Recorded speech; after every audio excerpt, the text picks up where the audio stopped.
This great event is being brought to you by Riyadh Season and the General Entertainment Authority, GIA, with Frank Warren for Queensberry Promotions and Eddie Hearn for Matchroom Boxing. This event is sponsored by Visit Saudi, Solomon Al Habib Hospital, Saudi Airlines, Red Sea Global, Doria, and Middle Beast, in partnership with Gold Star Promotions and Sella, in association with Wasserman Boxing and Boxer.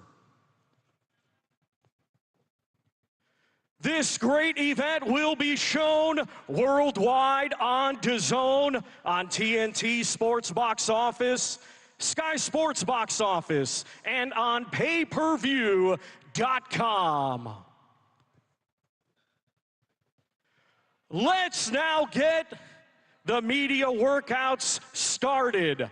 Our first two fighters competing this Saturday in a scheduled 10-round super lightweight contest. Let's first welcome to the ring from Doncaster, Yorkshire, England, undefeated with 14 wins. 4 of his 14 wins coming by way of knockout. He is the current UBO and Central Area champion, Josh Paddy Pedley.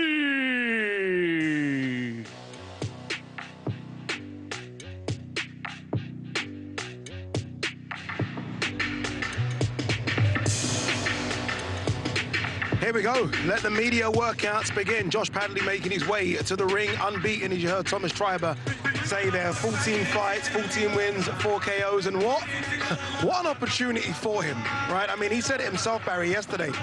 This is all new to him, but he's going to enjoy it, but he's coming to win. Yeah, but he's coming to win because there's no weight of expectation on his shoulders. So, and we spoke of this before, me and Darren, in the past, so how free you can box when there's no expectation. No one thinks you can, no one's given him a chance to win, including us, that's the truth. But he can go out there and just express himself. The only worry is that the occasion and the nerves might get to him, because this is an occasion like no other. But he's up against a really good fighter in Mark Chamberlain. But he's a good, skillful fighter, is Josh. He moves well, he likes to be aggressive, and I think closing the gap against Chamberlain is risky, but I think that's the right move. Whether he can implement that, we'll find out Saturday. Most of the fighters on this card have experienced this, Darren. They've experienced Riyadh Season, they've experienced doing these type of workouts. This is all new to him. What's going through his head right now? Yeah, look, do you know what? He was very endearing yesterday. Yeah. You could see the vulnerability as he was walking down the purple carpet. But yeah, like you said, what an opportunity. And also, I echo what Barry says, you know, lifting the pressure away, which the pressure obviously is all on Chamberlain, does let you flow and go about your business with more ease.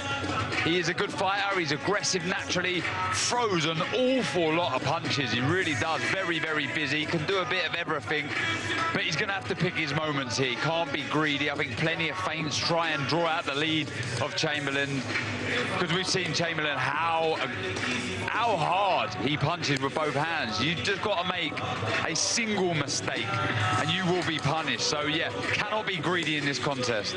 Barry, we always speak about confidence in this game, and Mark Chamberlain must be one of the most confident fighters going right now, because he's looked really good in his last 3 fights. He has, and, you know, and certainly against Gavin Quinn, you know, that was a fight that was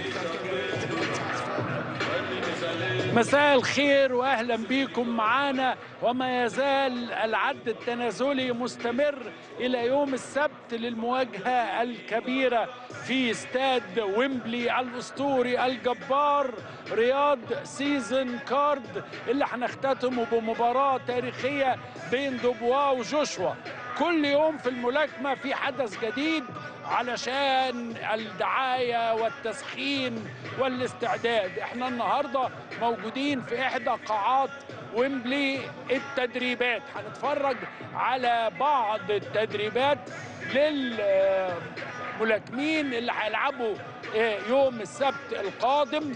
ده كده حضراتكم تشوفوا استعداداتهم، تشوفوا الحاجات اللي هم بيتدربوا عليها، تشوف وهم جاهزين. الملاكمة على فكرة يا جماعة لعبة نفسها طويل جدا، في إجراءات كتيرة بتحصل قبل المباراة.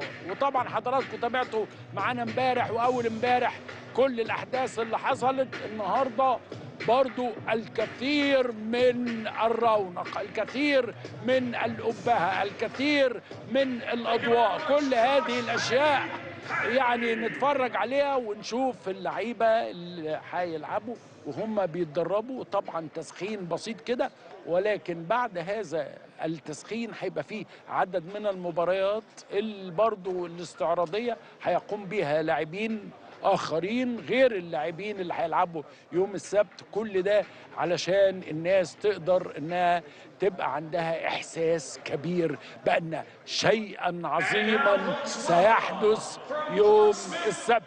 زي ما حضراتكم شايفين كل شوية بيتنده على أحد الملاكمين بألقابه ومبارياته وعظمته وأشياء وكل شيء.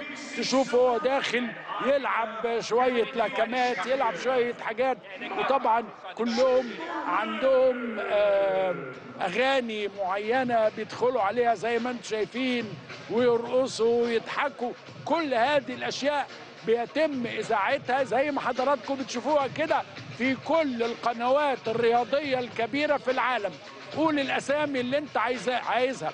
كل ده عارفين أن موسم الرياض له يوم كبير يوم السبت، إعداد لرياض سيزن كارد اللي باللعيبة بتاعته اللي هيبقى فيه المباراة النهائية اللي هيتلعب على الوزن الثقيل، على حزام الوزن الثقيل دوبوا وأيضا جوشوا يوم السبت. بكرة في حاجات وبعده في حاجات، كل يوم في حاجات، وعد تنازلي وكريشندو صاعد كبير عنيف حماس. اللعيبة كلها تقابلها تلاقيهم كلهم جاهزين، تلاقيهم كلهم معاهم المدربين بتاعهم، معاهم الفريق بتاعهم، وهو أحد الملاكمين اللي جاهزين زي ما انت شايف داخل ياكل العالم، داخل يدوس جامد جدا، وحاجة عظيمة وتصوير وتجديد وحاجة قوية جدا جدا. هلو وحوش، في وحوش بتعدي جنبنا، في وحوش، حاجة جميلة جدا. وطبعا زي ما احنا متعودين معانا زميلنا محمد قطب اللي بيدينا دايما الخلفيات الرياضية. ازيك يا محمد، عامل ايه؟ ايه اللي بيحصل النهارده؟ النهارده الورك اوت، التمرين الرئيسي او الاخير بالنسبه للملاكمين قبل الحدث الكبير يوم السبت. احنا عندنا طبعا شفنا الملاكمين على السجاده الحمراء، شفنا الملاكمين وهم بيتقدموا، لكن دلوقتي بنشوفهم على الحلبة، وهو ده المكان اللي هيكونوا موجودين فيه يوم السبت. خلينا نشرح الاول احنا فين. احنا في ويمبلي ارينا على بعد خطوات من ويمبلي ستاديوم، مش بعيد جدا. النزال يوم السبت مش هيكون هنا، وعايز اقول لك انه القاعه ديت احيانا بتستضيف نزالات ملاكمه، لكن لان احنا بنهدف في موسم الرياض كار لتحطيم الرقم القياسي، هي بس حلبة للتدريب. النهارده الورك اوت كل ملاكم بيخصص له عدد معين من الدقائق يظهر فيها على الحلبة، يدخل فيها من بوابة ما يشبه باكنهام بالاس. يعني احنا عندنا بوابة وكأنها القصر الملكي في لندن بيدخل منها الملاكمين. شفنا جوش بادلي اخذ 3 أو 4 دقائق على الحلبة. فرصة للمصورين لوسائل الاعلام ياخدوا لقطات، ياخدوا صور للملاكمين على الحلبة، يشوفوا استعداداتهم، وفي نفس الوقت بيوفر لهم ماتيريال للمواد الترويجية، الصور للمواد الترويجية قبل النزال.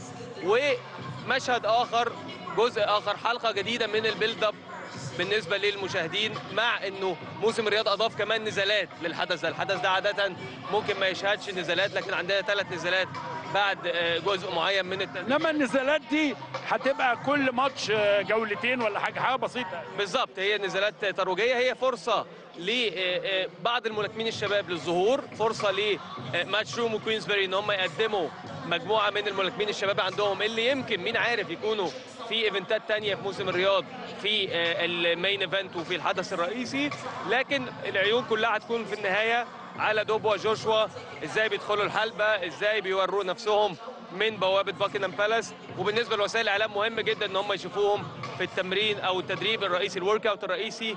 هم عملوا الشغل كله في الجيم طبعا زي ما احنا عارفين وزي ما قال لك جوشوا ودوبو امبارح، لكن ده فقره لوسائل الاعلام تحديدا. طبعا انتوا اللعبه بتاعتكم دي اجراءاتها كتير قوي، يعني كره القدم الناس تنزل تلعب وخلاص، انتوا عندكم يعني استعدادات كتيره لغايه ما يجي يوم المباراه. وهو كره القدم بالمناسبه برضو بتفتح الانديه لوسائل الاعلام التمرين الاخير، دايما بيبقى في التدريب الاخير قبل المباراه 10 دقائق او ربع ساعه لوسائل الاعلام يقدموا فيها الفريق ويتعرفوا على اخر مستجدات التدريبات بالنسبه للفرق. لكن في الملاكمه هو ايفنت كامل، موسم الرياض بيتفنن في تقديمه بشكل جمالي. شفنا بوابه وكانها باكنهام بالاس، شفنا ان هو على بعد خطوات من ملعب ويمبلي والاجواء ممتازه. مارك شامبرلين قدامنا ملاكم في وزن الخفيف هو اللي بيقوم بالورك اوت بتاعه دلوقتي وفترته خلصت زي ما احنا شايفين. كل ملاكم بيخصص له عدد معين من الدقائق والمذيع. بس انا حاسس انه اكتر منه تدريب، انه فرصه للتصوير يعني. هي فرصه للتصوير، فرصه لوسائل الاعلام ديت ان هي تاخد لقطات بتساعدهم في البروموز بتاعتهم، في التغطيه بتاعتهم، وبالنسبه للملاكم ان هو يوري نفسه برضه بافضل صوره ممكنه، وجزء من الدعايه اللي الملاكمين وشخصياتهم بتبنى عليها في كل الاحوال. احنا شايفين طبعا كل يوم الدعايه بتزيد والاخبار بتزيد والتغطيه بنشوفها في الجرايد وفي البرامج الصباحيه. الاعلام عامل ايه؟ مظبوط. النهارده شفنا انترفيو لانتوني جوشوا في الاندبندنت بيقول فيه بوضوح انا مستعد اموت على الحلبه. صديقي جوشوا. صديقك جوشوا طبعا، سلمت عليه اكتر. ايدك عامله ايه صحيح بعد كل السلامات دي؟ ايدي وجعتني قوي. ربنا معاك. جوشوا النهارده قال ان هو مستعد يموت على الحلبه، ودي بتعكس ارادته واهميه النزال ده بالنسبه له. دلوقتي عندنا تقديم لملاكمين اخرين هيدخلوا الوزن خفيف الثقيل، النزال العالمي على وزن خفيف ثقيل، جزء من الاندر كارد في موسم الرياض. اللي هيتقدم الاول هو الملاكم الاسكتلندي اللي سلم عليك امبارح وكان متفاعل جدا مع المزيكا، واحد من ابرز الملاكمين، خسر مباراه واحده في مسيرته، فاز ب 14 مباراه بالضربه القاضيه، وهو من ابطال الدبليو بي سي المجلس العالمي للملاكمه. ويلي هاتشنسون هو اللي داخل دلوقتي قدامنا هيقدم الورك اوت بتاعه. يا اخي شكل الشاشه جميل جدا، قصر باكنجهام واثنين من الحرس الملكي واقفين بيفتحوا الباب، شيء معمول جميل جدا، انيق جدا، شيء غير مسبوق بالنسبه للملاكمه في بريطانيا، انه الجماليات اللي حوالين الايفنت هي اللي مضيفه له الاهميه الكبيره ديت. ادي ويلي هاتشنسون دايما بيدخل بطاقه كبيره، دايما بيحب المزيكا، بيحب يدخل باتيتيود معين، بروح معينه، وهو قال ان هو مرتاح جدا وواثق جدا من المكسب، داخل دايما حركاته مميزه جدا. وهو هيلاعب واحد من الملاكمين الاقوياء برضو، جوش بواتسي اللي هو حامل اللقب. فرصه كبيره له ان هو يسترد اللقب ويفوز باللقب العالمي. طيب بعد كده المباريات اللي هتحصل النهارده، الثلاث مباريات دول ما فيهمش كسبان وخسران، يعني هي حاجه استعراضيه، هي فرصه لتقديم الملاكمين بصوره مميزه. لكن في حدث مميز جدا في النزالات اللي هتقام النهارده، هو ادم نسيم حميد. كلنا نعرف نسيم حميد. يا سلام، ابن نسيم حميد. هو طبعا نسيم حميد لمن لا يعرفه وهم قله، طبعا اسطوره كبيره جدا في عالم الملاكمه. هو الملاكم اللي فاز ببطوله العالم في وزن الريشه، في وزن الديك، وهو ملاكم بريطاني من اصول يمنيه. وكلنا اتربينا على الفايت بتاع نسيم حميد، كاريزما كبيره جدا وشخصيه كبيره جدا في الحلبه وبره الحلبه. ادم ابن نسيم حميد احترف الملاكمه من سنه واحده بس، وده نزاله الثالث النهارده. هو فاز بالنزالين السابقين، ومين عارف يمكن تكون دي انطلاقه ادم نسيم حميد في عالم الملاكمه. انا شخصيا مترقب اشوفه، واتمنى لو كان برنس نسيم حاضر النهارده هيكون حدث كبير جدا جدا. هل ابتدت التوقعات، ابتدت المراهنات، ابتدت كل هذه الاشياء؟ طبعا احنا عارفين انه في السوق الانجليزي والاسواق الخارجيه في نظام المراهنات، الارقام بتقول ايه؟ الارقام بتقول انه ابرز توقع انا سمعته على خلال ال 24 ساعه اللي فاتوا كان من ملاكم اسمه كريس يوباكس جونيور، بيتوقع ان جوشوا هيستغرق من 6 ل 8 جولات للفوز على دانيال دوبوا. المباراه مش هتكمل لاكثر من 8 جولات براي يوباكس جونيور، وهو ملاكم بريطاني كبير. مكاتب المراهنات الترشيحات فيها متباينه، لكن اغلبيه الترشيحات لصالح انتوني جوشوا حتى الان. وانا ماشي النهارده في الشوارع شفت قدام اكتر من مكان للبابز او الاماكن اللي بيتجمع فيها الناس للمشاهده، انه احجز مقعدك من الان. اذا ما لقيتش مكان في ويمبلي، اذا مش عايز تشترك في التلفزيون وتحضر النزال، عايز تحضره مع ناس مع جمهور وتعيش الاجواء، تعال عندنا واحجز مقعدك. حتى الاماكن اللي هيتعرض فيها النزال هتكون بالحجز، ودوت مؤشر مهم جدا. لكن حتى الان المراهنات غالبيتها في صالح انتوني جوشوا. توقعات بعض الملاكمين بدات تظهر لصالح انتوني جوشوا، خصوصا يوبانكس جونيور، وهو توقع مثير للانتباه انه حتى بيتوقع ان النزال ما يكملش لل 12 جوله او ال10 جولات اللي اعتدنا عليهم في نزالات الوزن الثقيل. لكن كل دوت ملوش اي قيمه قصاد استعدادات الملاكمين وقصاد ازاي هيتعاملوا مع الضغط الكبير جدا اللي هيؤدي 96,000 متفرج في ملعب ويمبلي. هاتشنسون، ويلي هاتشنسون اسكتلندي، طبعا عنده شعبيه كبيره جدا. خلص فقرته. هاتشنسون عنده شعبيه كبيره، هو الاسكتلندي الوحيد في الكار دوت، وبيعرف يتصور. لو تلاحظ معايا واحد من اشطر الناس اللي شفناهم في الكار ده، بيعرفوا يتصوروا وبيعمل رابطه كويسه جدا مع الاعلاميين ومع الناس اللي حواليه.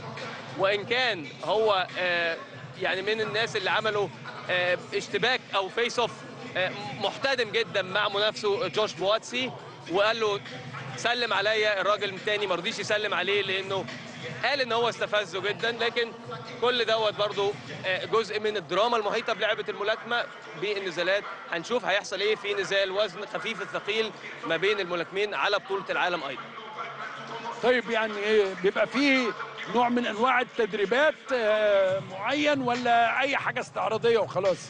يعني هو جزء من الجابس زي ما بيقولوا عليها في عالم الملاكمه. الترينر او المدرب بتاع الملاكم بياخد البادز اللي هي المصدات ديت، بيبتدي يحاول يعلقها قصاد الملاكم لمحاوله ان هو بس يديله تسخين معين. هو جزء من التسخين مش اكتر، مالوش علاقه قوي بالسيناريوهات او الخطه، لانه اكيد المدرب مش هيحاول يظهر خطط ومفيش وقت كبير جدا، لان عندنا كارد كبير جدا، عندنا ملاكمين كتير هيظهروا على الحلبه. هو مجرد اظهار لقدرات الملاكم في البانشنج في اللكمات بشكل سريع جدا وشكل مقتضب وبشكل ما يرهقش الملاكم، لان احنا بعد يومين عندنا فايت كبير جدا وكارد كبير جدا في موسم الرياض. طيب خلينا برضو نتابع مع حضراتكم اللي بيحصل هنا النهارده. زي ما قلت لكم انه التغطيه الاعلاميه والاحتفالات او الاستعدادات للمباريات في الملاكمه غير اي رياضه تانية. يعني ممكن تعتبر ان الرياضات الاخرى غلبانه وبتشتغل بشكل خافت، انما الملاكمه ليها اصول قديمه مش حاجه جديده، يعني للاستعدادات للمباريات، في المواجهات، في الخناقات، في الاستعراضات، وطبعا اضيف ليها دلوقتي بقى المزازيك والاضواء والاحتفالات.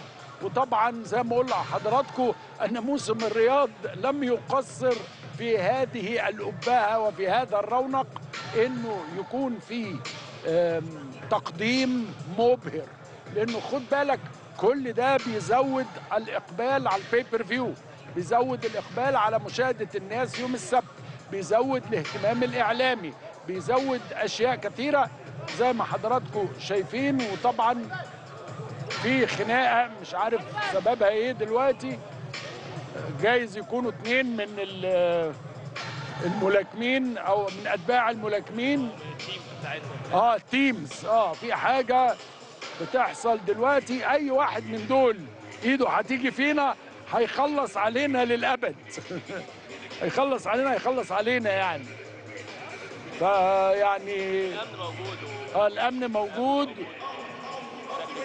اتلم طبعا، واحنا لسه بنقول يا هادي، يعني ما المساله ما قربناش لسه حتى من جوشوا ودبوا، ما قربناش من الحاجات الحساسه والامن بيتدخل.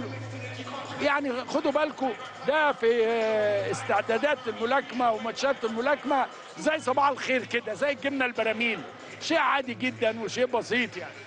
شيء عادي ومعتاد الاستفزازات ما بصراحه انا اللي ملاحظه ان الملاكمين هاديين جدا، يعني اللي شفناه هاديين جدا، بيحاولوا ان هم يستمتعوا باللحظه، بيحاولوا ان هم يظهروا افضل ما فيهم حتى الان للمشاهدين للاعلاميين، وده جزء من الصوره الذهنيه اللي هم حابين يصدروها، وبيحاولوا يرتقوا المستوى برضو الايفنت، لان احنا بنتكلم على ايفنت ملاكمه كبير جدا في موسم الرياض. كل ملاكم عايز يظهر بشخصيه زي ما شفنا انتوني جوشوا امبارح. انتوني جوشوا ما سابش حد تقريبا على الريد كاربت الا وتصور معاه الا واتكلم معاه، وقال ان هو دوت اللي بيحاول بيه انه يرد الدين للجماهير اللي بتيجي وبتقضي وقت طويل جدا عشان تحاول تاخد معاه صوره، تاخد منه لقطه او حتى بس جوشوا ده اسطوره، يعني جوشوا ده ليه كاريزما وليه معجبين ونجم سينما، شخصيه عامه في بريطانيا. جوشوا ما بيمشيش لوحده في الشارع، مش من النوع اللي يقدر، وهو حتى اتكلم على الموضوع دوت ان هو يحب قوي ان هو يعيش حياه الناس العاديه، يحب ان هو ينزل الشارع، وعشان كده هو دايما محاط بعائلته في واتفورد، ما غيرش مكان اقامته رغم ان هو طبعا يقدر يعيش في اغنى مكان في لندن، هو عايش في واتفورد بره في تحس انه روكي كده يمشي في الشارع كله يمشي وراه. عنده كاريزما كبيره جدا، ويمكن هي ديت اللي بتساعد في صنع الهاله الاعلاميه اللي حواليه مهما كانت نتائجه، سواء هو بيكسب، سواء هو في افضل حياته، او سواء مستواه متراجع. دايما جوشوا في صداره الاحداث، خصوصا مع تجربته، لانه لا ننسى ان جوشوا بيمثل قطاع من الشباب البريطاني اللي طلع من خلفيه فقيره جدا، كان في شويه تفكك اسري في عائلته، والده ووالدته انفصلوا بدري جدا وهو طفل، فبيبقى نموذج ملهم لشباب كتير، وهو بيحاول يتعامل مع الموضوع دوت بشكل ايجابي. مش بس كده، جوشوا سفير لماركات وعلامات تجاريه كتير جدا جدا، فكل تصرف بالنسبه له محسوب عليه، كل شيء بيضيف لشعبيته، بيضيف له عقود رعايه اخرى، وبيضيف له انتباه اكتر في وسائل الاعلام، ودي امور بره الحلبه بتساعد الملاكم ان هو يعمل ثروه اكبر ويعمل سمعه اكبر، وتخلي المناسبات بتاعته اللي بيشارك فيها بحجم اللي احنا شايفينه النهارده، وان كان الحجم بتاع موسم الرياض كارد غير مسبوق في عالم الملاكمه البريطاني. طبعا زي ما حضراتكم سامعين المزيكا فظيعه، اثاره كبيره، وغير المعارك اللي هي بتاعت الملاكمه، في المعارك الاعلاميه. انت هنا موجود في كرنفال اعلامي بامتياز. احنا الحمد لله طبعا لينا مكان جيد جدا ولينا اولويه جيده جدا في المكان، فبنقدر ندي لحضراتكم احسن صوره واحسن تغطيه. انما لو اقول لك على كميه المذيعين اللي حواليا وكميه المحللين وكميه الناس اللي هي شغاله في هذا الامر لن تصدق يعني. وبره في طوابير موجوده من الاعلاميين لسه عايزه تدخل علشان تاخد اخبار وتتابع الماتشات اللي هتتلعب والكاميرات، وطبعا في اجراءات امنيه واضحه. ابواب باكنهام بالاس او نموذج باكنهام بالاس بتفتح تمهيدا لدخول ملاكم جديد، اتوقع انه هيكون جوش بواتسي، هو منافس هيكون لويلي. نص الملاكمين اسمهم جوش. عندنا 4 أو 5 جوش في الكارد، فكويس ان احنا حفظنا اساميهم وبدانا نتعامل معاهم. هم المميز ان اشكالهم مختلفه، يعني عندنا جوش بواتسي اسمراني من غانا، عندنا جوش وارينغتون من ليدز اقصر شويه وزنه اخف شويه، لكن فعلا شيء مهم انه او لافت للنظر ان عندنا اكتر من جوش، وعندنا انتوني جوشوا نفسه اللي هو الهيدلاينر بتاع المين. احنا طبعا شايفين وارن موجود واندي موجود. طبعا عندنا دلوقتي اللي داخل وللحلبة هو حامل البرونزية الأولمبية في 2016 ولم يسبق له الخسارة على الإطلاق في مسيرته الاحترافية. فاز ب 15 نزال من أصل 18 لعبهم في مسيرته الاحترافية بالضربة القاضية. هو بطل بريطانيا والكومنولث في وزن خفيف الثقيل. جوشوا بواتسي من أصول غنية ومن هنا في لندن بيلعب على أرضه. هنسيب حضراتكم شوية تتابعوا الأحداث والدخول والتدريب عشان تبقوا معانا في المود، ونرجع لحضراتكم مرة أخرى. In Willie Hutchinson, but you know one thing about Joshua Buatsi is preparation is always 100%, Darren. He's going to come in the best shape of his life. And he is the favourite to win this fight. Yeah, because he has that pedigree, as does Hutchinson. But I feel the promise that he showed as an amateur is yet to really shine. I mean, there's been some big wins for Buatsi, but I agree with Ben, and that's why I asked the question. I do believe Hutchinson is the correct opponent to bring that inner nastiness out. Look, I'm not overlooking Hutchinson at all. I think Willie has one hell of a chance here with the confidence that he brings into the fight. Are you nervous, Ben? Be honest, Ben, be honest here. Willie's amateur pedigree isn't a joke. And I remember when he was coming through and everyone would talk, mentally he wasn't quite there. So the fact that he's got that in check, you have to give him respect. And you speak to people like Billy Joe Saunders and Tyson Fury, similar style, similar backgrounds, and they say he's no joke. And I believe them. I think it was a great performance against Craig Richards, but part of me thought I wasn't sure what Craig Richards turned up that night. So I know a lot of people are reading into that fight. I'm not too sure you can. Look, he's a great fighter. I believe Josh is going to do the business and do it emphatically. And also, I think Joshua Buatsi's strength is that he keeps his shape very well, but he advances with that. So his hands are always high, so he won't give any gaps for Willie, really, to get those angles of shots in that he likes to. So he keeps his elbows tucked in nice and tight, his hands are high, but he'll be aggressive and powerful with it. I think for Josh, that's very important to close that gap and suffocate the space there for Willie Hutchinson. I think we could all agree that Joshua is the stronger of the two, right? Joshua's strength. We know physically how tough he is. But who's the better boxer of the two here? Ooh, look, you have to say Buatsi with what he done in the Olympics, but that's not taken away from what Willie Hutchinson done also, a world junior gold medalist. That is pedigree in abundance, it really is.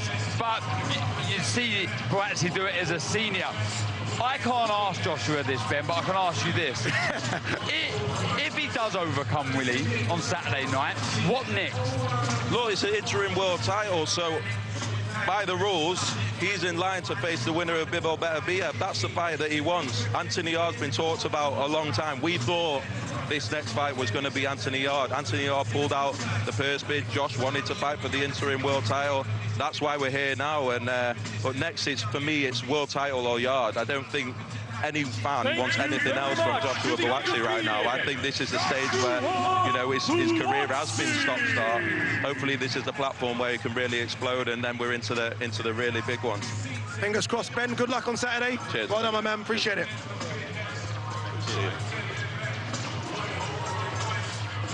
I like it honest from Ben. I think he understands how tough this assignment is for Joshua Buatsi. It's going to be tough. Buatsi's going to join us in a few moments as well. Looking forward to hear what Buatsi has to say.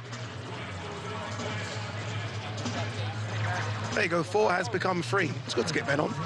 I like that. You know, when I see Ben Shalom on, it kind of just echoes what we've been saying about everyone working with each other. And I almost feel like Ben Shalom's been on the outside looking in, not be able to get in. Now, all of a sudden, a lot of boxer fighters are on these cards, and it's good. Again, it's a full card. It's all for the love of this great sport, the greatest sport in the world. So we need to all come together for these shows to happen. There's been the word used all of the time, politics. Yeah. Politics stopping certain fights from happening. But if everyone's working together, there's less chance of these things happening. I'm all for it. It's brilliant to see. It is good to see, isn't it, Barry? Of course it's good to see, because that's been the biggest thing in boxing since boxing began, that people won't work together, because of greed, mainly, back in the day. Maybe not so much now, but probably still is.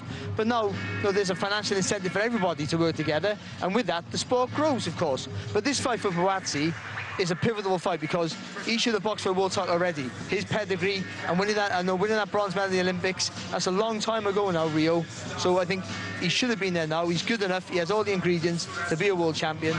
If he can't get this over the line in this fight, his career's in tatters. All right, Joshua Buatsi is going to join us now. Josh. Here we go. How you doing, brother? Josh, how you feeling? I'm good, thank you, man. I'm in good spirits. I've said this will be the best Riyadh season card, so I'm glad I'm on it. I'm looking forward to it. And it's good to see you on a Riyadh season card as well. I've been waiting for you to get on one, and here you are on one. Sure. When did you get back into the country? Maybe a week and a half ago. Yeah. Is that good for you? 2 weeks? Yeah, no, it's good. It's good. When I'm away, I have no idea what's going on. I'm still in a bubble a bit, which is good for me, so it's all good. Josh, is this statement time? Is this time to turn heads and let anybody that's been sleeping on you know I'm the real deal. It's almost been that time. It's time to win, most importantly. If I don't win, you guys won't have me up here, so it's time to win. Yeah. Just quickly, we've been talking about, well, I've been talking about it quite a bit, and so have a few others, talking about that nastiness, that inner nastiness that you have. There's been bad blood, if you like, between the two of you, words exchanged. Is this the correct opponent for you to bring out that nastiness that we haven't seen for a little bit? I wouldn't say it's the correct opponent, but I'll say it's an opportunity to maybe do more than usual. Yeah, but listen, it's a lively opponent, someone that's spoken a lot. He has to come and back what he's saying. And with what's at stake, you're going to see the best of me and him. How do you negate his awkwardness? Because he's very erratic with his shots, so he has a rhythm that's hard to read.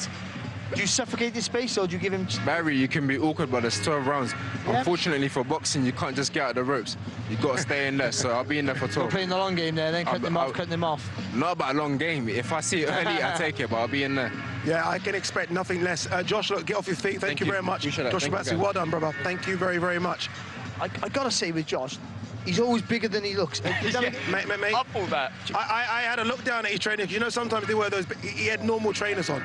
I was like, how are you that big? Yeah. Why did he look about 6'3" there? He did look big there. He did look big. Maybe it's the afro as well. That gives you an extra range, doesn't it? I've noticed that. He's always just bigger than he looks. And then, so you think, oh, he's okay. When you see him, you go, actually, he's a massive light heavyweight. He honestly is a huge light heavyweight who boils up to a really big light heavyweight. Anyway, Josh Kelly is ready to do his walk. So let's go downstairs again to your MC, Thomas Treiber. Our next two fighters competing this Saturday in a scheduled 12-round middleweight contest. Let's first welcome from Sunderland, Tyne and Wear, a 2016 Olympian who now has a professional record consisting of 15 wins, just one defeat, one draw, with 8 of his 15 wins coming by way of knockout. Please welcome the former British and Commonwealth champion and current WBO International champion, Josh Pretty Boy Kelly. Anyhow, bad man now,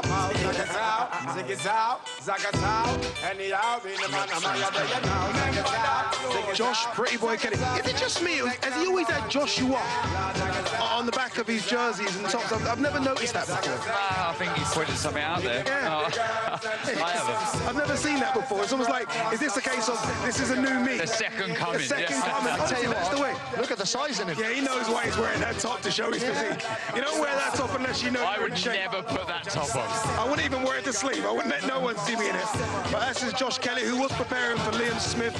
Now gets to prepare for Ishmael Davis at 160 pounds as well. Remember, a 154 fighter. Is the best to come with Josh Kelly? Because we've all expected him with so much promise.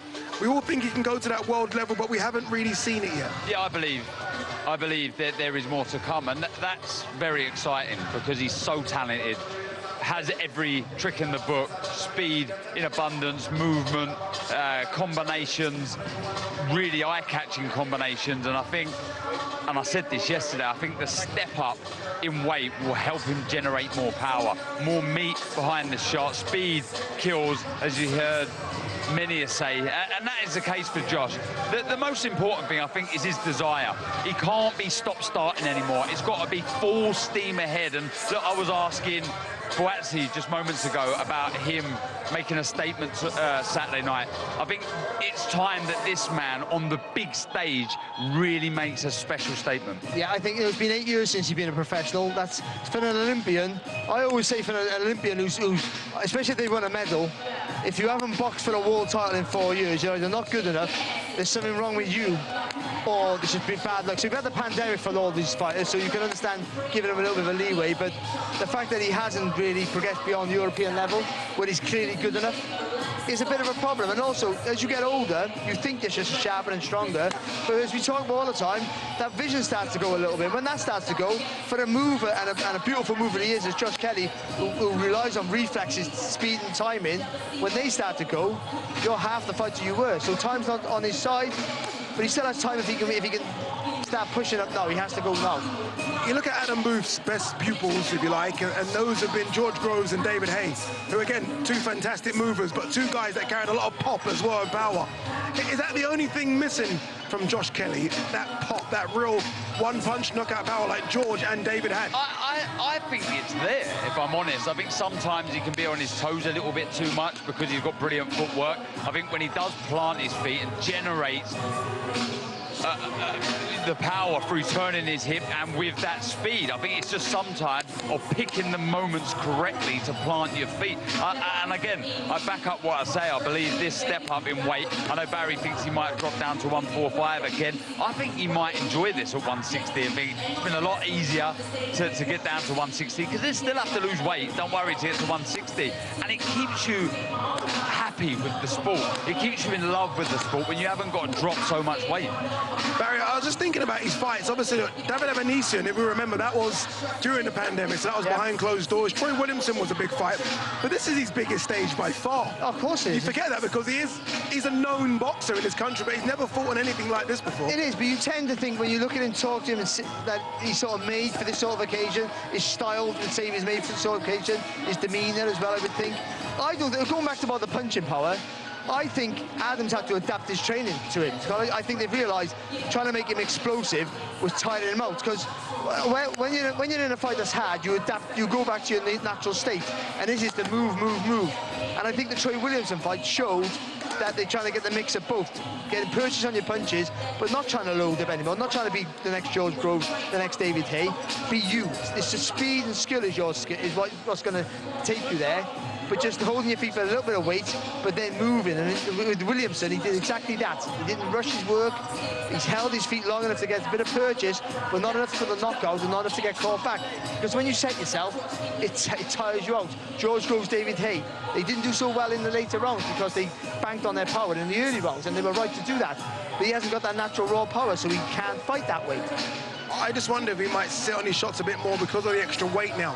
The extra 6 pounds and maybe not being able to move as fluently and as fleet-footed as he could at 154. Yeah, look, I agree with what Barry says. I just think it's picking your moments to plant your feet. Josh Kelly will join us as well. We are going to speak to every single fighter in this card, apart from the two main event fighters, because we did catch up with those yesterday. They will speak to Ali Drew ringside, but Josh Kelly is going to join us. His opponent, Ishmael Davis, is going to get in the ring next. Looking forward to seeing how Ishmael looks, actually. Yeah. Look, he's an extremely confident individual. He won't be overwrought by this. Look, we asked Sonny Edwards yesterday, didn't we? Was it easy to make this fight? He said, yes, we're in a heartbeat. We understand the opportunity that presents itself. So, yeah, looking forward to seeing Ishmael tonight, tomorrow, Friday and Saturday.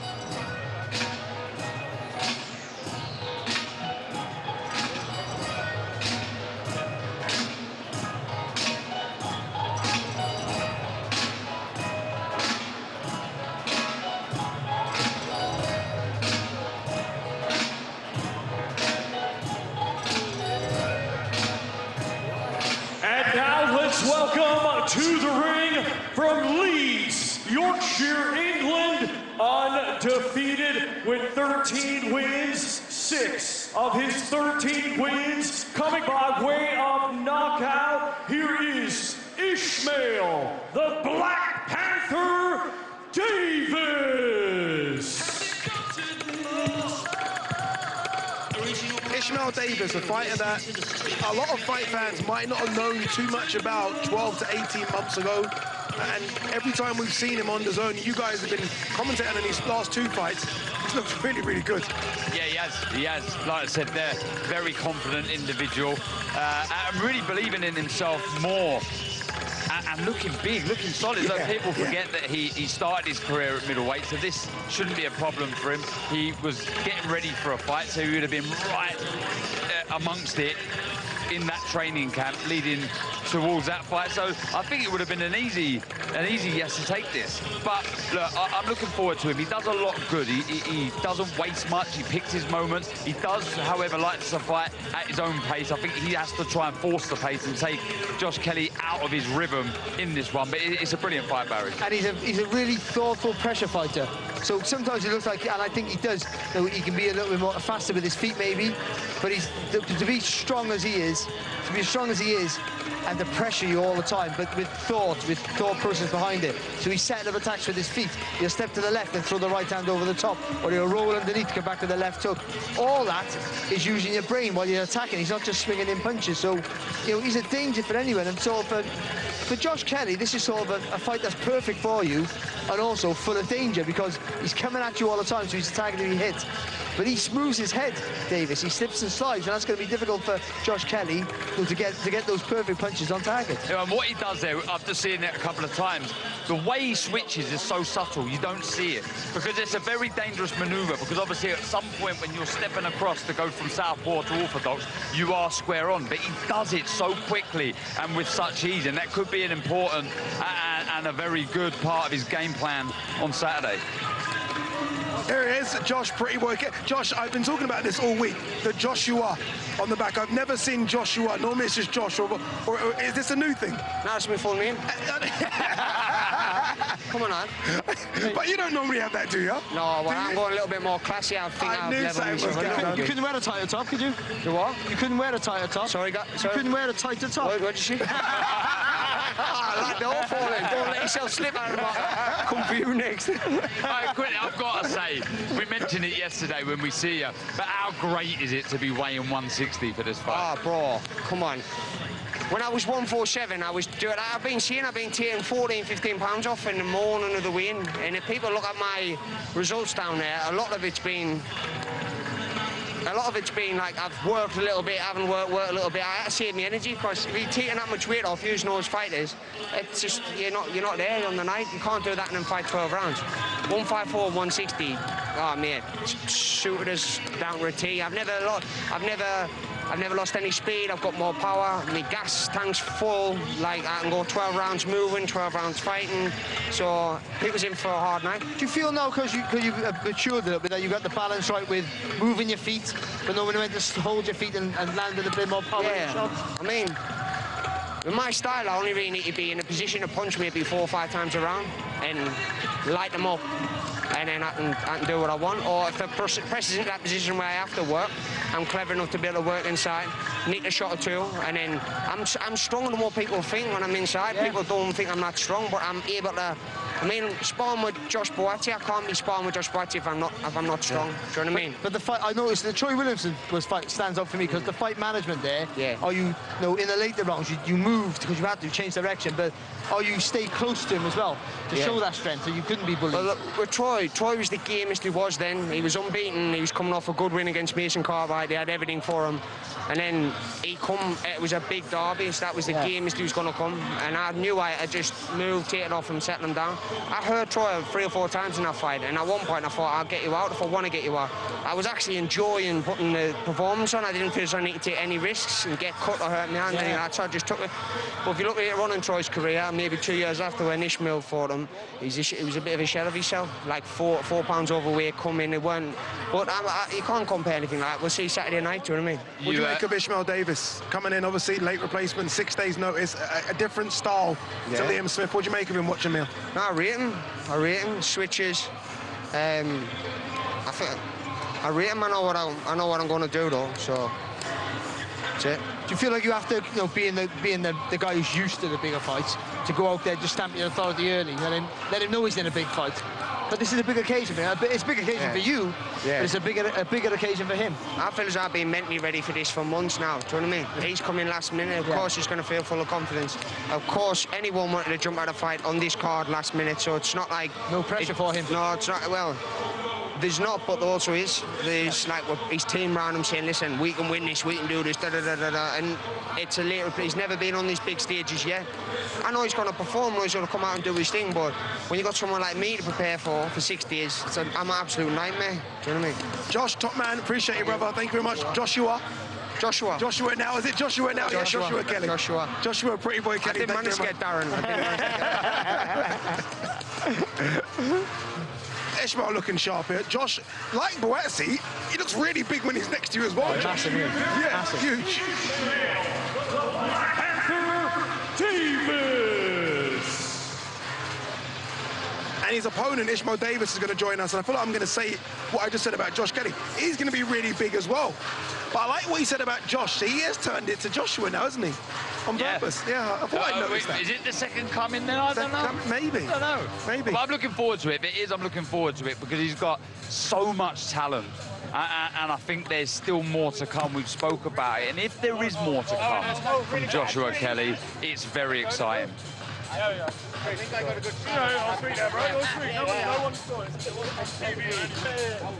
Our next two fighters competing this Saturday in a scheduled 12-round contest. It will be for the IBO Super Featherweight Championship of the World. Let's first welcome the challenger from Leeds, Yorkshire, England. His professional record, 31 wins, 3 defeats, 1 draw, 8 wins. Coming by way of knockout, he is the former 2-time world champion, Josh the Leeds Warrior Warrington. I think it was you, Barry, yesterday, who sort of noticed and pointed out, they were like, was it 4 or 5 Joshes on this card? Four Joshes. 4 Joshes. And Anthony Josh, you right? That makes it 5. 5. There you go, 5. Anthony Joshua. You know when you talk about fighters that are not used to the stage, that man there is used to the stage. Because Josh Warrington has fought in so many big fights, stadium fights as well, sold-out arenas. I mean, he's used to this. If anyone's used to it on this platform, it's him and Anthony Joshua. Yeah, look, he's experienced it all before, but what I find so impressive with Josh Warrington is there's so much ambition still left. With what he's achieved in the sport, it is commendable and so brilliant as it is, but he still wants more. This is a tough fight, but the hunger, it is still there, and that's important. Ishmael Davis is here. He's going to join us now. The man who took this fight on 6 days' notice, but looks ready, looks in shape as well. You are a gym rat, aren't you? Because you're in shape. I mean, always you're ready to go. Listen, this is my profession. I'm always in shape all year round. Sometimes I have a little break, 4 days off, but I'm always in the gym. Tell me about the call. When you got the call went to Sonny, your team.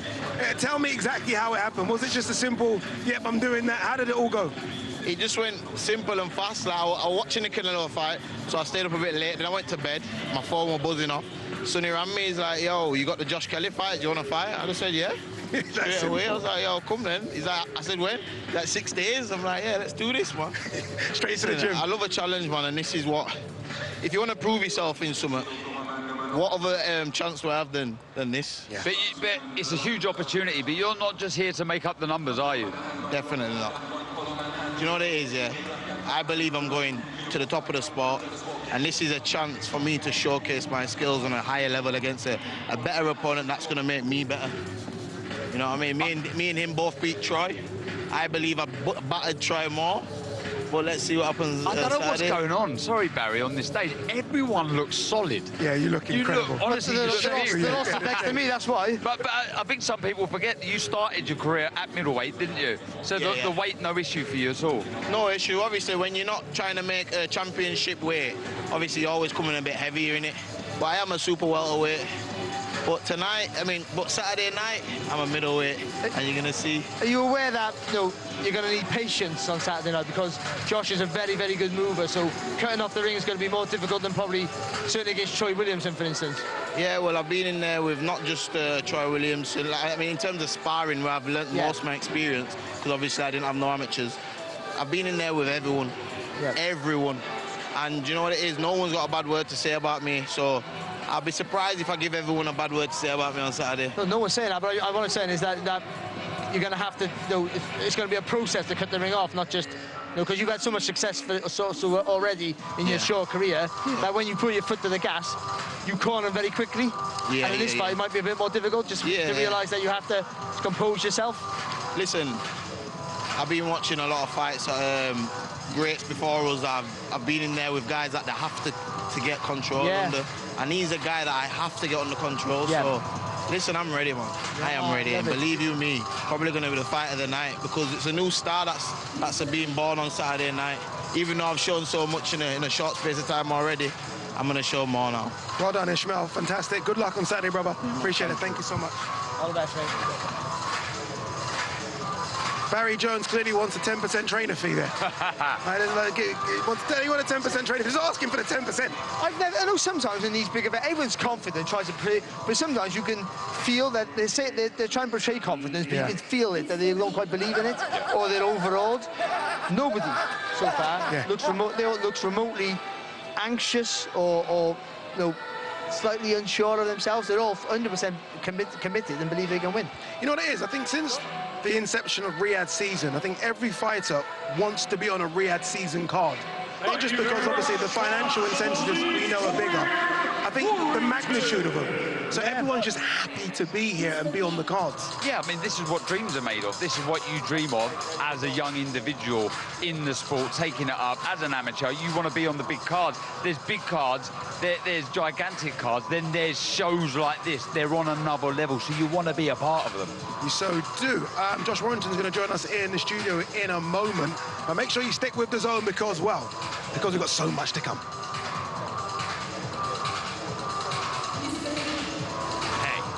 Listen up. Let's have it. We know you've always got your eye on the prize, the championship belt. And why wouldn't you? You're a finely tuned, well-oiled boxing watching machine, capable of consuming over 150 fights on the zone every year. We've gone big, we've gone global. Churning through combinations, comebacks, and non-stop knockouts. Where are you? With big fights every week, you're the best in the world. So go on, get that belt. Champ, the zone, undisputed. Josh Warrington, former IBF featherweight champion, former two-time IBF featherweight champion, won't be able to become a two-weight IBF champion, but can become an IBO super featherweight champion. That's an option for him, but it's going to be tough against Anthony Kakache. Josh Warrington is going to join us in a moment. I'm hearing he's got around 10,000 fans from Leeds. Is that all? I said that as well. I said, come on, Josh, you're used to 25 and 30s. What's happening? 10,000 fans making their way from Leeds to support him at Wembley. That's incredible. That is phenomenal, but it doesn't surprise me with Josh. I mean, so popular, and he has been popular for an awful lot of years, and every time you fight, that grows, the popularity grows. And what I love about his supporters is, though he has suffered defeats, they're still with him, they've still got him, they've still got his back, and they're there, they'll travel anywhere for him. Barry, 2 seconds before you speak, we do need to throw back down to Thomas Tribe because Anthony Kakache is going to make his way to the ring. Let's now welcome to the ring the defending world champion. From Belfast, Northern Ireland, his professional record, 22 wins, just 1 defeat, with 8 of his 22 wins coming by way of knockout. He is the current IBF world champion, and this Saturday, the reigning and defending IBO super featherweight champion of the world, Anthony the Andy Town Apache Kakache. Anthony Kakache about to make his way to the ring to do his media workout. Josh Warrington has joined us in the studio. Josh, I was saying as you were doing your workout, I was like, Josh is used to this. Most of these fighters aren't used to these big events. You've done big event after big event for the last near decade.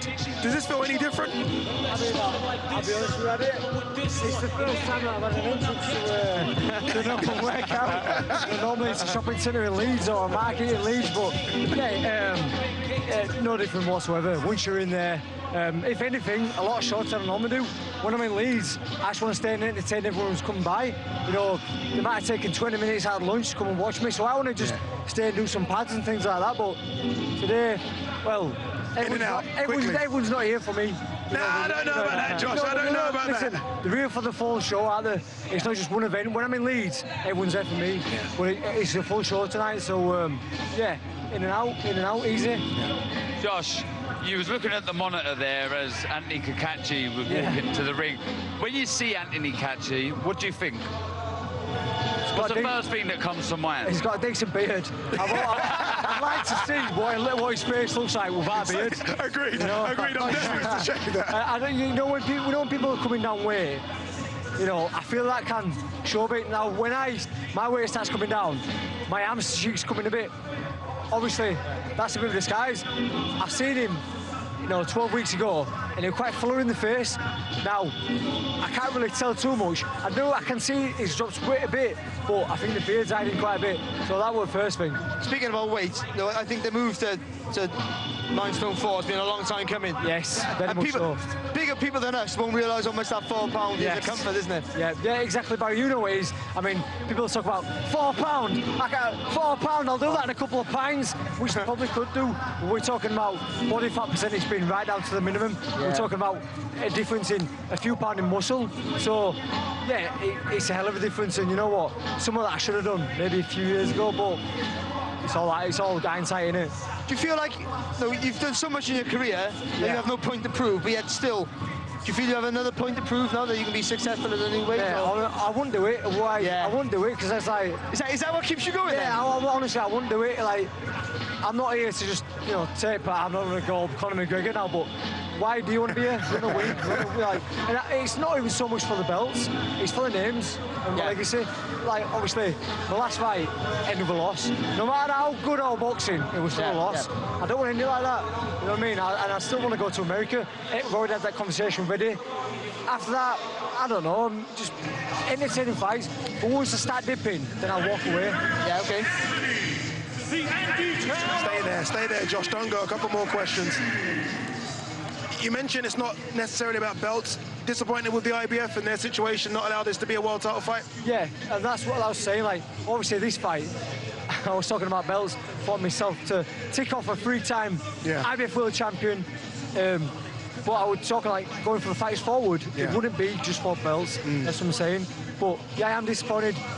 2-time IBF world champion, 6 IBF world title fights for them.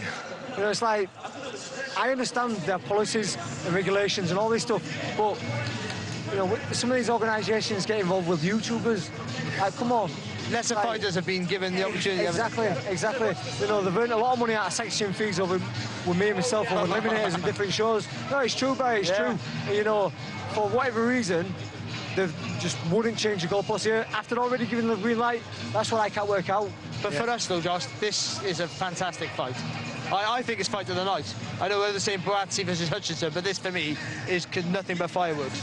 Yeah, I mean, that's the thing. Willie and Josh have had a bit of bad mouthing, so that adds a bit of spice here. We've done all but shake each other's hand. It's boring. I know, it was the hardest face-off I've ever done in my life. You know what I mean? It's boring. It's like when me and Wood first did it. It's boring to watch, but once you get in the ring, these two are talking, and I think Anno's the same as well. Right, the catch is coming, so let's get ready for you, Josh, very quickly. We don't want no fights on the staircase. Top man. Cheers, Josh, guys. appreciate it. Thank you. Josh. Top man. He's in shape as well. They're all confident and in shape. It's crazy. At last, a real-size human. All right, let's go back downstairs to Thomas Triber. Our next 2 fighters competing this Saturday in a scheduled 12-round contest. It will be for the EBU European WBC Silver and Commonwealth Middleweight Championships. Let's first welcome to the ring from Rowley Regis, West Midlands, England. His professional record consists of 19 wins, 2 defeats, 3 draws, with 1 win coming by way of knockout. Let's welcome the reigning and defending EBU European Middleweight Champion, Tyler Denny. What a story. What a song, by the way. What a song, what a story. Tyler Denny makes his way through Buckingham Palace gates there, down the ramp, up to the ring. But it really is an incredible story, Barry, and you can speak to it as well. You've been following this man since his pro debut. He's had to sell his own tickets to get on shows. I mean, for him to be fighting here, co-main event against Hamza Sheeraz, incredible. See, people see the Olympians and go, that's a boxing story. They're the Olympics and they win the gold medal, they want to be a world champion. He's the real boxing story. You start with a little bit of a dream, just to be something, to win a few fights, and it just keeps going better and better and better. You're the B-side continuously, and you keep proving people wrong. And even now at European level, he's still the B-side. All right, a man that's certainly not the B-side is the current IBF Super Featherweight champion and IBO Super Featherweight champion, the Apache. Ansika Kache is with us. And I want to say this, I want everyone to make sure that I wanted you to say it in front of you. Your performance against Joe Cordina, we've had some great performances Riyadh season. That was the best performance for me so far in all of the Riyadh seasons we've had. I thought that was just an incredible performance. Yeah, Joe, listen, Joe's the great champion. I was a massive underdog getting into that fight. I showed what it was all about. You know, I've had these fights. I won the British title, the IBO. Stags make fights, and that style, Joe's style was perfect for me, and Josh Warrington's even better. How has this, becoming a world champion, changed your mentality? Has it at all? Because I know when I won a title, there was a big wave of contentment come over me, and I lost that desire and hunger. How is it for you, becoming a world champ? It's not, I definitely haven't lost my desire, hunger. I'm a fighter. I've been a fighter from I was 9 years of age. You know, I'm fulfilled as in I've made a dream come true. You know, I've secured a house for my three children, and that's the main thing, you know. But I want more. I don't want that. I don't want to get that title and pass it on. I want to like secure legacy for me in Belfast. You know, my way of state, Andersonstown. I'm the only world champion from West Belfast at the minute, I think from Ireland. So I mean, I want to do everyone proud back home. Because your journey has been longer than most. You know, I think you've had opportunities, or you thought you should have had opportunities to step up, and they haven't happened for you. Yeah. So the waiting game for you has been a frustrating one. Yeah. Is that what makes you still have the thirst now to go on? Because you've had that, you haven't had it all your own way. Well, I've had nothing my own way. You know, I've had to get into mandatory spots to fight for the British titles. You know, every title I've had to work and friggin' beg for. So now I'm the champion. I don't have to call anybody out. You know, these fights are coming, and I know they're all tough fights. Josh Warrington, he's a great fighter, two-time world champion. You know, I don't believe any of the crap that's been said about him. You know, he's over the hill or anything like that. That's his last two performances were good. He just fell short, and that's boxing. You know. But do you think stylistically he's made for your? The way you punch long and you walk onto him. What do you think? I got you wrong. I got you wrong on the last fight. Yeah. No, I'm a lot bigger than him. You know, he's a great fighter, but I think that style suits me down to a T. We're gonna let you go. Get off your feet. Well done, Anthony. Appreciate it, top man. Appreciate it. He's enormous. Yeah. Super feather. He nearly broke my hand. When he shit, nearly broke my hand. And I wasn't just for a second. We had Josh Warrington, who's my size, and then he went back high again. Is an enormous guy. And honestly, it wasn't hyperbole. I honestly thought, because of how highly rated Joe Cordina was, that was, for me, the best performance. I know the punch after the bell really caused a lot, but that was an incredible performance from him. It really was. Yeah, it really was. And he backed up everything he was saying. He wasn't overawed. He knew the task that was in front of him, but he went out there and he done his thing. There was a bit of controversy in the fight, but he got the job done. Look at this, Tyler Denny. Brad Ray undefeated. Brad Paul's Put the graphic up again, please. Put the graphic. Let's have a look at that graphic again. It's crazy. Well, no, McGowan, a very difficult fight for anybody on his day. No, Sagani for the European title, then Felix Cash, another undefeated fighter. No, he just keeps ripping up the script all the time. And nobody does know what his superpower is. He drags you into his fight, and he does it within 2 rounds. That's what he dragged Felix Cash into. Felix Cash is a beautifully skilled fighter, and he dragged him into his fight within a round and a half. And then you're suffering with the pace, and then he just works away. He's not a massive puncher, but he just wears you down. Yeah, you can get rid of the graphic now. Thank you very much. So demanding. Yeah, well, you know, you got to be demanding sometimes. Tyler Denny, demanding as well. He wants his respect. Yeah, he does. He does. He's the champion. Remember that. He is the B-side, but he is the champion, and he desperately wants to defend that title. There'll be a point in his career, and it might be now, where he's fed up of being the B-side. So hang on, because now we all know he's a good fighter. The secret's out, but also he knows he's a good fighter. It was all before. Before it was just, I'll just take a risk and I'll go to the next level. Oh, I'll and just keep going, don't you? Until someone stops you, until someone stops that progression. But now he's European champion. He must know in himself. I know there's an aspiration for a world championship now all of a sudden. And if he wins this fight, then he's in the running for a world title. And who would have thought that 2.5 years ago? Who would have thought that 2.5 months ago before the Felix Cash fight? I mean, a lot of people had Felix as a favourite. And that fight, I know Felix took a long time out, switched trainers, but everyone. Not me. Not you, I know you are correct, not you. And there was question marks after the fight, where does Tyler Denny go? This is where he goes, co-main event for AJ versus Dubois at Wembley Stadium. Yeah, like Barry said, he'll have aspirations of his own to push on and fight for a world title. Look, he's in the Well, he should be thereabouts in the top 10 of all the governing bodies after winning the European title and defending it. So, yeah, look, he's trying to create his own path now, and he's doing a great job in doing so. Such a likeable man, and I look forward to the fight Saturday. All right, Tyler Denny is going to make his way up to the stage to speak to us, but let's go downstairs again to Thomas Treiber, who's going to introduce Mr. Hamza Sheeraz. Let's now welcome to the ring from Ilford, Essex, England. Undefeated with 20 wins, 16 of his 20 wins coming by way of knockout. Here is the reigning and defending WBC Silver and Commonwealth Middleweight Champion, Hamza Sheeraz.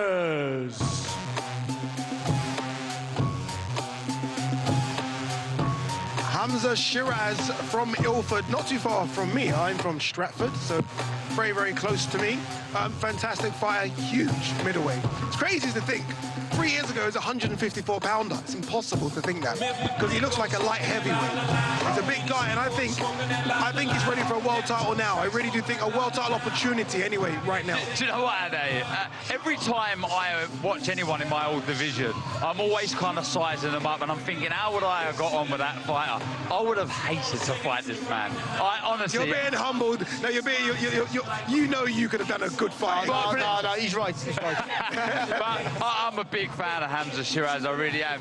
Inside and outside of the ring, he's a gentleman, but when he's in these ropes, as he's just entered now, he's a beast, he's an animal. The way in which he dispatched Samuel Williams last time out was so impressive. Many had it a 50-50 fight, a fight in which it could have gone either way. You know, some saying, does the power lie with Williams? Well, it lied with this man here. He done this man proud. Frank Warren, his promoter, had him as team captain, and he delivered. All right, let's get Tyler Denny in now, who takes on the man on your screens right now, Hamza Sheeraz.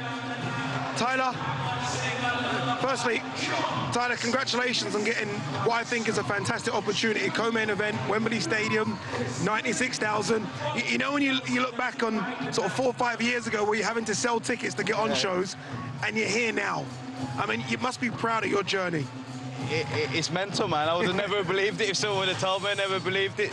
But at the same time, I'm here on merit, man. I'm beating people saying I'm not going to beat. And Saturday's going to be the same. Not many people give me a chance, but I'll give myself a chance. My team give me the chance, and we believe in it, man. We believe in it. You know, a few moments ago, we actually had a graphic of your most recent fights, and that was the same in a lot of those. You know, not many gave you a chance against Felix Cashin. I mean, you really were close to a stoppage. You could have stopped him if the corner didn't pull him out. So you've always been an underdog, but you always find this underdog mentality. Where does that come from? I'm just so competitive, do you know what I mean? I never let my kids win on anything or anything. I'm mega competitive. I hate losing. I don't know if I like winning or I hate losing more. Which one it is, I'm not sure, but whatever it is, it's working. So it gives me the confidence from my previous fights, from the training that we do day in, day out. And I'm buzzing for it, man. I've enjoyed all week so far, walking down the red carpet and that, do you know what I mean? But fight night comes, I'll switch on, I'll be focused and ready to do it, man. Obviously, confidence is high, and it should be with the performances you had. But what have you made of Hamza Sheeraz? What did you make of his last performance? And would you say it's safe to say this is your hardest bout so far? Definitely, but I also think it's going to be his hardest one because he's all of ones and he's not going to win Saturday. So, listen, he's a great fighter. I think the Mo Williams one was a tough call going into it.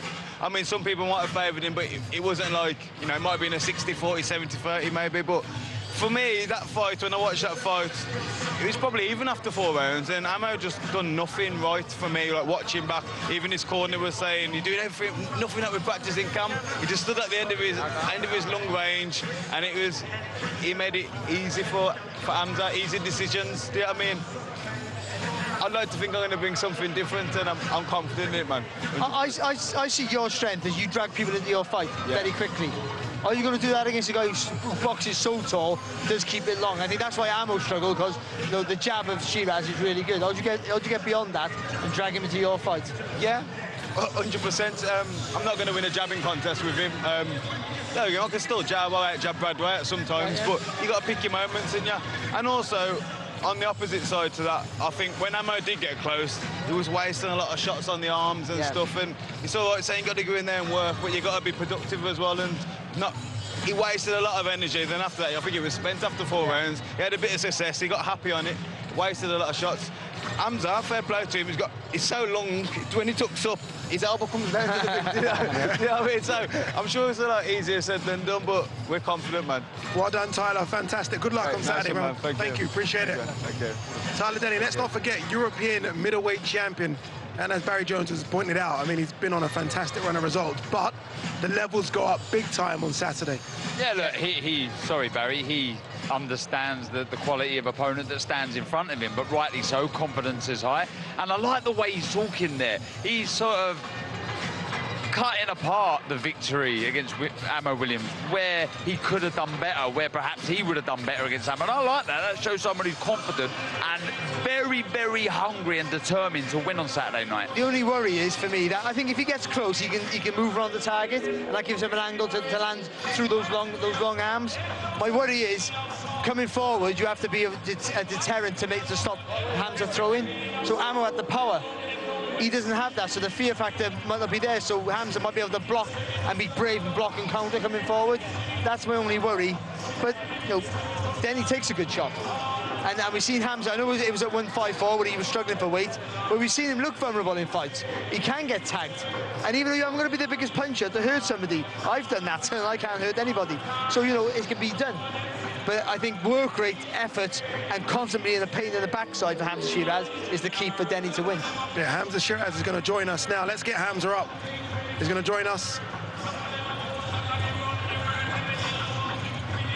There you go. We're admiring your work there, Hamza. We're having a look at your footwork and your good looks as well. We're checking everything out. I'm trying. That was a quick media workout, in and out, very quickly. Yeah, that's it. To be fair, media workouts for me is just high by, do a bit of shadow boxing. It always has been, do you know what I mean? My main work will be done tonight, late, and tomorrow as well. How are you feeling co-main event of something so special? Everyone's called it the biggest British fight card we've ever seen. Your co-main event for that? Yeah, no, it feels amazing. It feels surreal. You know what I mean? You've been here. I've been saying it all week. It feels surreal. But at the same time, I feel like all my hard work from an 8-year-old kid is paying off. Yeah. We know your strengths and very limited weaknesses. What are Tyler Denny's strengths and weaknesses, do you think, going into this fight? Do you know what? Coming into this fight, I think his biggest strength is going to be his will to win, because it's his biggest opportunity he's got.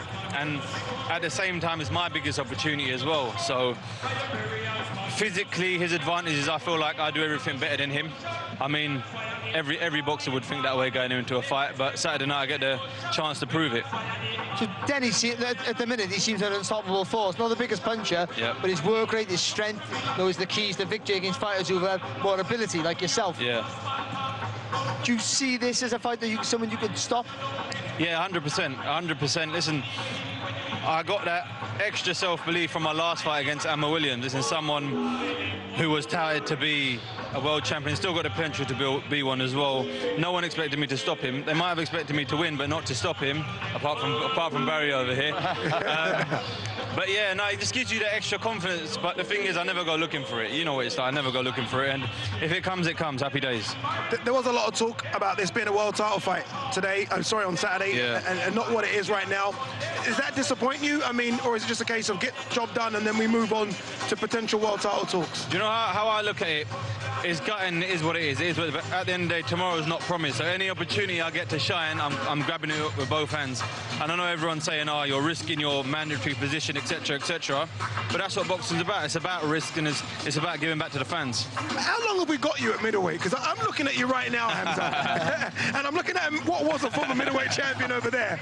Is it a case of getting the job done quickly at middleweight and then making that move to 168? You know what? I want to win a title at 160. Yeah. Don't get it wrong. It's hard to make 160. It's not easy, but I make it, and I make it safely in a way that it doesn't affect my performance. And God forbid that ever happens. happens, I'll definitely move up. But as for now, I need to capture a belt at 160.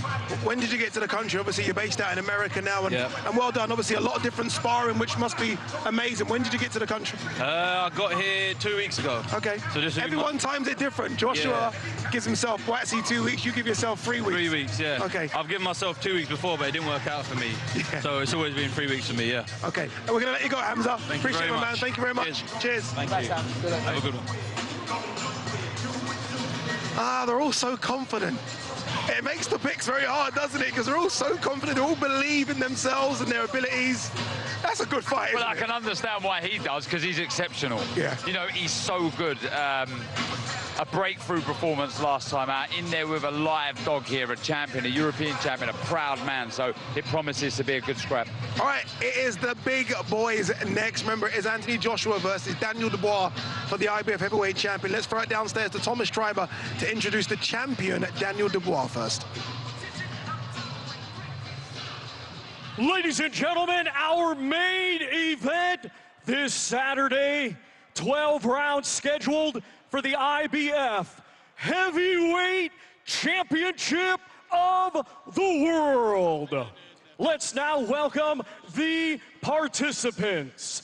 First, the defending champion from Greenwich, London, England. His professional record, 21 wins, 2 defeats, with 20 of his 21 wins coming by way of knockout. Here is the reigning and defending IBF Heavyweight Champion of the World, Triple D, Daniel Dynamite Dubois.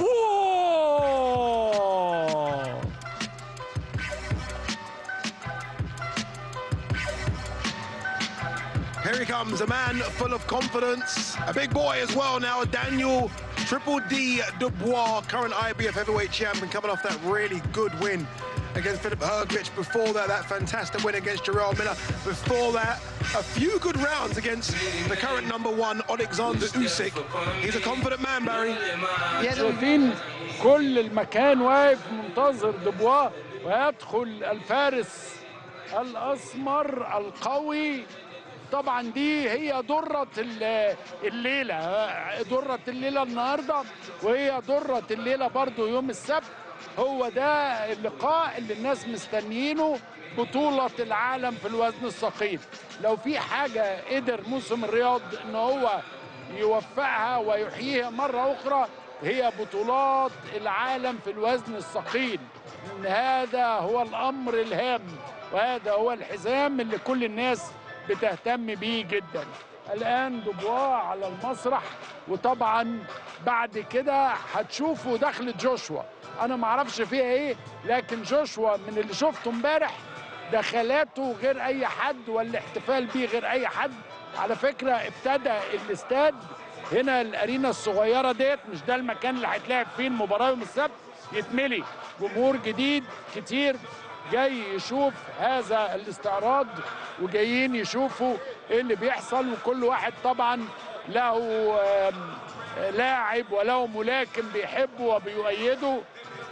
احنا دلوقتي في الفقرة الأساسية في هذا اليوم، بعد ما يطلع دبوا وبعديه يجي جوشوا، بعد كده هيبقى فيه مباريتين صغيرين، كل مباراة يعني جولتين بين لعيبة صغيرة، علشان يعني الناس اللي موجودة هنا تشوف شوية ملاكمة. ولكن ممكن لو سمحتم، لو الكاميرا تجيب دلوقتي، شايفين الناس كلها خلاص، الناس دي ما كانتش واقفة قبل كده، ولكن اتلموا دلوقتي لما الاثنين بتوع الوزن التقيل دخلوا. دبوا دخل، هو الأصغر سنا، هو الأسرع، ولكن جوشوا هو الأكبر في السن، هو أستاذ التكتيك في الملاكمة، والمباراة بالنسبة له هامة جدا. وهتشوفوا لما جوشوا يدخل ايه اللي هيحصل. انا ما شفتش الامر ولا اعرف عنه حاجة، ولكن دائما جوشوا بيبقى يعني له إثارة واضحة، وله جمهور واضح، والناس مصطفى على الصفين في الانتظار. ودبوا موجود الآن على الحلبة، وخلص الاستعراض بتاعه، أو لسه يعني بيجهز بقى دلوقتي بالقبضة بتاعته وبيلبس القفازات بتاعته وهيبتدي الاستعراض اللي موجود، وبعد كده جوشوا يدخل.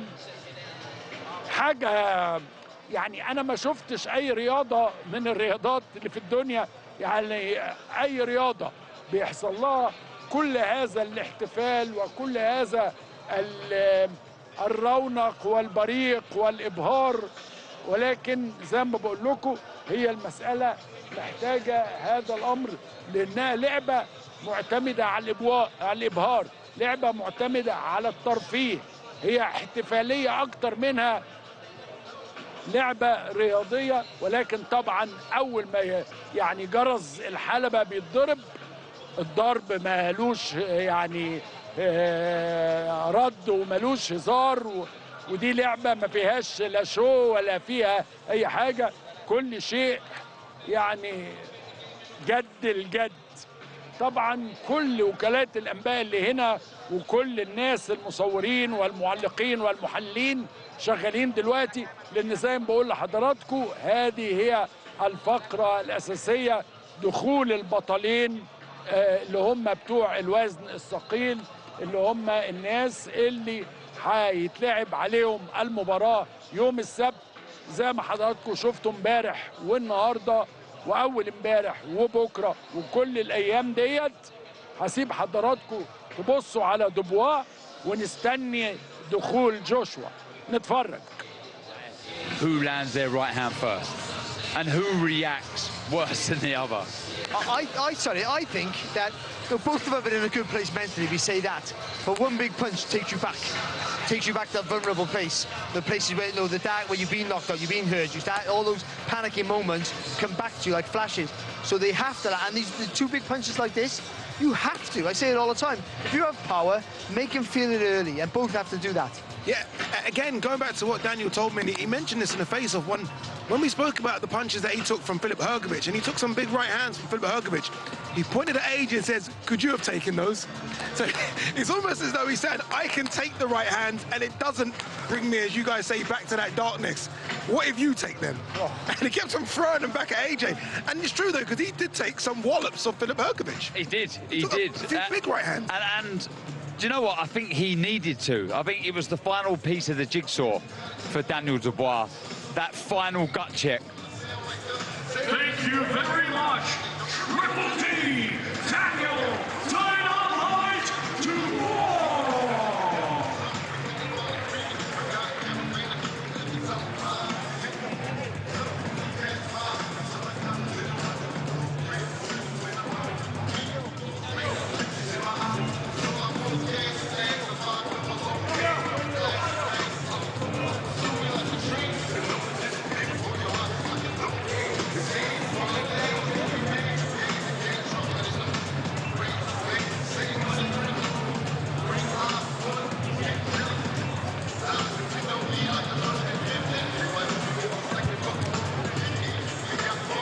Okay, so Ali Drew is in the ring. Danny Dubois, as you can see, he's taking his gloves off. He is going to speak to Ali Drew. She's going to ask him, hopefully, a couple of interesting questions about his preparation for this fight, because he does look really light on the feet, but also, and Barry's been pointing this out, he looks a bit heavier as well. So he might be trying to play the size game here with AJ, which is going to be intriguing. But yeah, Ali Drew alongside Daniel Dubois now. Daniel, the fight event week is certainly underway. They're events in their own right. What do you make of the setup today? It's great. It's good. I'm ready to fight, so I'm in a good place at the moment. Now, we've just seen you moving around on the pads. What do you use the open workout for? Is it to showcase some skills, get a sweat on? What is the purpose of today? It's all part of the pre-fight ritual, and yeah, I'm going through the motions and just building up my energy for Saturday. You do look super confident and like you're taking it all in your stride. Just how high is your confidence right now, 3 days out from the fight? I know I need to go to another level, you know, my very best, so I can't wait for the challenge on Saturday. I'm ready to fight. Let's go. Now, there's been a bit of discussion about how good you're looking out from the fight, the preparations. Maybe that you're looking a bit heavier than previous fights. Would you say that's correct? I'm not sure. honestly, I've just worked hard in the gym. I've, you know, suffered and worked really hard for weeks and months, so I'm just ready to fight now. Not giving anything away. Nah, let's go. Are you going to stick around and see what AJ does in here? Who knows? You might see me at ringside. And a final word to the supporters who have come out today. Yeah, tune in. You guys, it's going to be a great show on Saturday. Cheers, Daniel.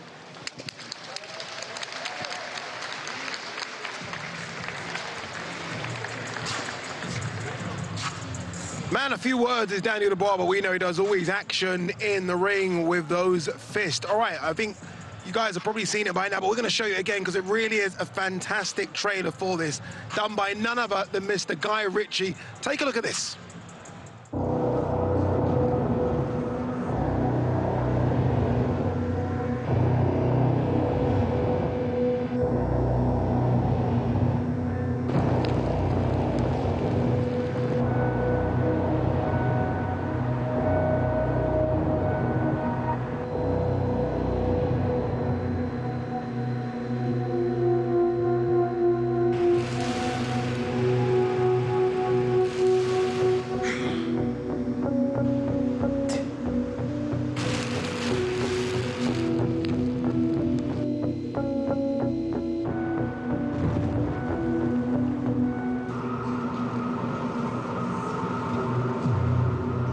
Where it began, I can't begin to know when.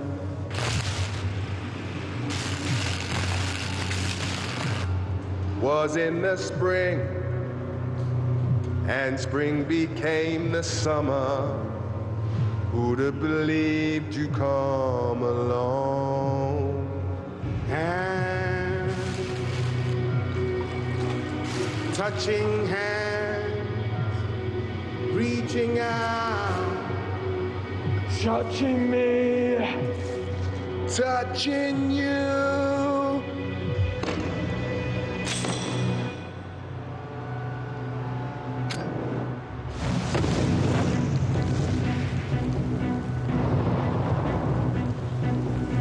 Look at the night, and it don't seem so lonely. And when I hurt,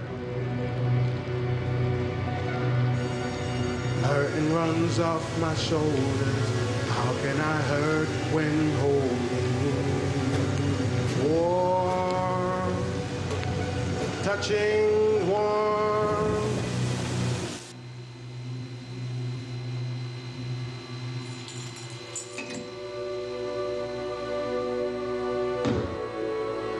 Sweet Caroline.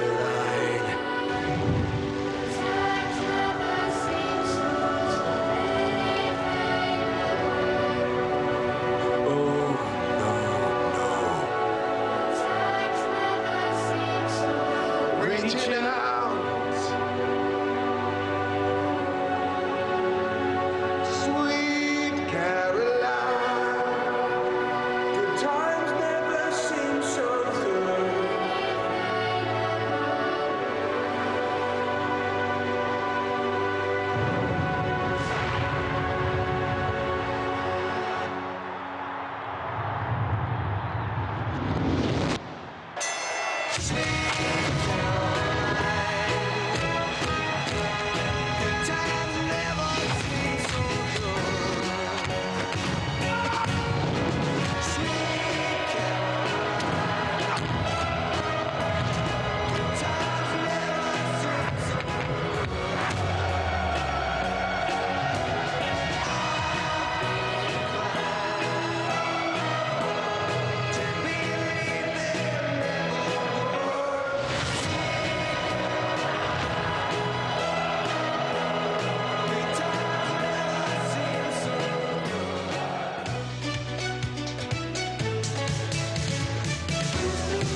Riyadh season. That was a very, very good trailer, wasn't it? I mean, that was a good one. You know what trailer I really can't wait to see? Bivol Beterbiev If that isn't a Game of Thrones type thing between you know about it already, don't you? Yeah. Is it good? Yeah. Yeah. I mean, every promo is good, but this one has got a particularly medieval theme to it. Had to. Represents what it is. I think it's a fight of the year, Bivol Beterbiev. I mean, the undisputed light heavyweight world championship, massive card, October 12th. Can't wait. Can't wait indeed. Can't wait for Saturday night as well. Your boy AJ is about to make his walk over there in a few moments. Speak to us about AJ and what I was on with Adam Cattrall the other day. Me and him were on TalkSport talking about it. And I said, what AJ's done for British boxing is ridiculous. You can speak to that more than anyone. Just about what AJ's done to kind of turn around British boxing to the point where stadiums became the norm. Yeah. I mean, I think that I always get asked the question, who's the next AJ? And I say, honestly, you won't find another AJ. And I don't mean that just in terms of ability. You know, there's going to be world-class fighters that go on and win multiple heavyweight world championships. I'm talking about the impact that he has had from the grassroots level to the elite level of the sport. You know, the first time, I think, in boxing where generations have followed this guy to the point where parents have said to their kids, I want you to go to the local boxing club. Young kids have gone, I want to be the next Anthony Joshua. Participation has increased through grassroots level, and also, more importantly, the commercial world of boxing has expanded, giving opportunities for fighters to be on big shows, for boxing to become big again, for rights deals to increase, to more sponsorship money come into the sport. You know, he is single-handedly, that hurt a little bit because I think I've done a good job at all, but, you know, really has made such a huge impact to the sport, and I think it should never be forgotten, and I think it should always be remembered. It's kind of irrelevant on Saturday because it's just a fight at the end of the day, but I'm very proud of him and the way that he's carried himself in the sport for so long, in and out of the ring, but particularly in the ring, and this comeback that he's made from the depths of despair and disappointment from the Usyk fight. I think it's been remarkable. You never know, right, how long a boxer's going to go on for. I guess it depends on what happens on Saturday for AJ. But if all goes well, how long have we got him left for? He's going to be 35 in October. Yeah, I remember an interview he gave, I don't know, maybe 2 years ago, where he said, I've maybe got 3 years left. And I think maybe he said he's got a year. I don't know. And then all of a sudden you find this form. I think that, I mean, look, physically he always looks great, right? But he's shining this week. You know what I mean? He's got a glow about him. He looks very healthy. No one's going to take care of their body more than AJ. His recovery, his strength and conditioning, everything is absolutely on point. But it's a heavyweight division. It's heavy duty. Do you know what I mean? But if you actually look at miles on the clock for Anthony Joshua, he hasn't actually been in that many wars. You go back to like the likes of, I don't know, Evander Holyfield and all these great heavyweights, like, they were in serious wars. Yeah, he got rocked against Ruiz, he got dropped. The Usyk fight, he took a bit of a pummeling in the first fight, but was never, like, out on his feet. I think he's actually quite fresh as a heavyweight. He's always lived a life, right, outside of the ring, outside of training camps. Nothing exists other than healthy living. He's in the prime of his life, he's enjoying it more than ever. Can you put a time frame on it? 3, 5 fights? I mean, you know, look, the plan is beat Daniel Dubois and fight for the Undisputed Championship, hopefully against Tyson Fury. Do it twice next year, win the Undisputed Championship, and then we're all off for a la-di-da on the beach. All of us. You can come as well. Thank you, thank you. Ed, first off, how the nerves? Do you know what? It's like, I'm more confident than I've ever been around an AJ fight because I think he knows exactly where he is and what he's got to do. It's a very dangerous fight, but when he's comfortable and he knows the game plan, it really filters through the group around him. Do you know what I mean? And, like, I look at him now as a veteran of the sport. Like, he's fought all styles, he's fought under all occasions.